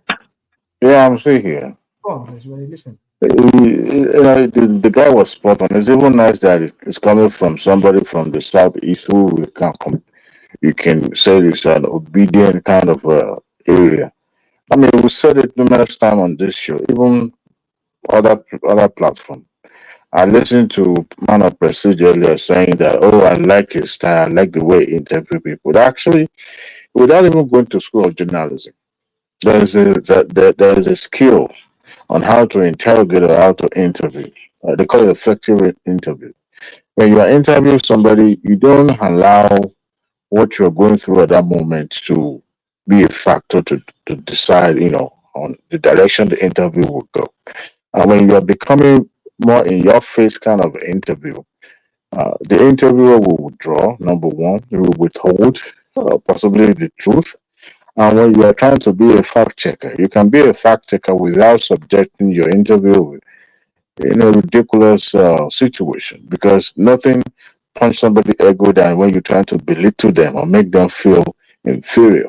And when you're trying to prove a point, it's all about viewers. They make their decision, they make that call, not you in that dingy studio that you are.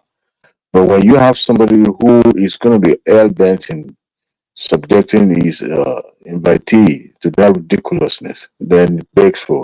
I mean, if you watch, you will notice that none of the national assignment or national interview you see Abati and others doing, maybe to the Aso Rock or any of these big men, none of them always involve Group 5. I bet they probably requested, not to have him present, because you can't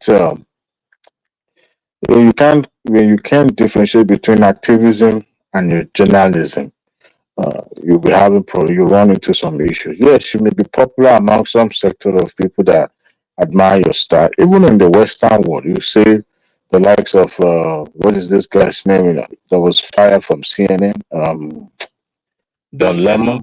Don Lemon. Yeah, Don Lemon and some other guys on Fox News that the interviews is like in your face. Even there's a particular show that is kind of mimic something like like on this hotspot kind of interview where you have to answer on the go, and you get drilled as if even there's another show on ABC called Face the Nation here in America too, where they ask you some hard nut question, and but you don't. The invitees are not subjected to those ridiculousness. It's unfortunate that that's kind of journalism that we have. But people have labeled Asleep TV as an iPod television, which to me is much quite accurate, because that particular channel is more or less dedicated to be an antagonist to the government or to any incumbent government, except maybe if their favorite becomes the president, which will never be. But that guy is. This particular video, the speaker actually was spot on, because I would rather go to channels name to get interviewed by Shion than that journalist wannabe. You can't compare. If you won't, I mean, how do they say equal? They are miles apart, miles apart. The fire is not a journalist. Even when I watched about it trying to claim an ancestor in journalism and like, first and foremost, you are an academic. You were into was it a stage play or stage something like that? And eventually went back and when that one wasn't profitable enough, it started mass journalism, became the editorial board of I think this was Guardian, Guardian. Then went to the national assignment at Aso Rock, then came back. Before then, he was a firebrand social commentator. But once he had tested how it feels to be working at that level, there's no way that level would not simmer you down, because you've experienced the complexity of the country. You've seen the dynamic. As a particular statement that was credited to Abati, that he didn't go to the Aso Rock to count bridge, that is there to settle himself as well. I don't know how true that statement is, but I can tell you this: for someone who was fingered in what do you call it, Colin Dasuki's investigation, so that won't be far from the truth. But I mean, if you look at the crop of people that call themselves anchored on that televisions, compared to, I think you can compare Asleep TV and TVC in a way. I'm talking about the political desk now, not other shows though. But in terms of the political reportage, they are almost the same. Channels is always going to be ahead of them. So that's my take about that woman. Oh, all right, brilliant, excellent. So thank you, Diwali. Kulata, you're up next. Kulata, if we still have him, has he gone to bed? What is Nulonio? Hopefully Ajan Lekoko is there to round it off. Ajan Lekoko. All right, brilliant. So excellent. So thank you, everyone. See you. Let me pass by and leave it. I leave the rest till tomorrow. All right, brilliant. So thank you, Ajale Koko. So thank you, Ajale Koko. Thank you, everyone. So at least you got to hear the sound of Ajale Koko's voice, which is what a lot of people actually come here to do. So thank you, everyone. The super chatters Ayo again. You know, Ayo always does it severally. He does it again. Aldi right there. Yeah, that's Paddy, by the way. Aldi is Paddy who comes on the screen as well. That's Isaac Ojo. He came into the studio. But we didn't get the moment to speak. So hopefully we see him later. He does it severally as well. There's a Kulata right there before making the decision to hop on the screen. He was having the conversation via super chat, which he did severally. So that's Kulata right there. And AB comes in just at the last moment for the goodbye super chat. So thank you, everyone. We'll see you tomorrow. Thank you, everyone. One and all. Sleep well.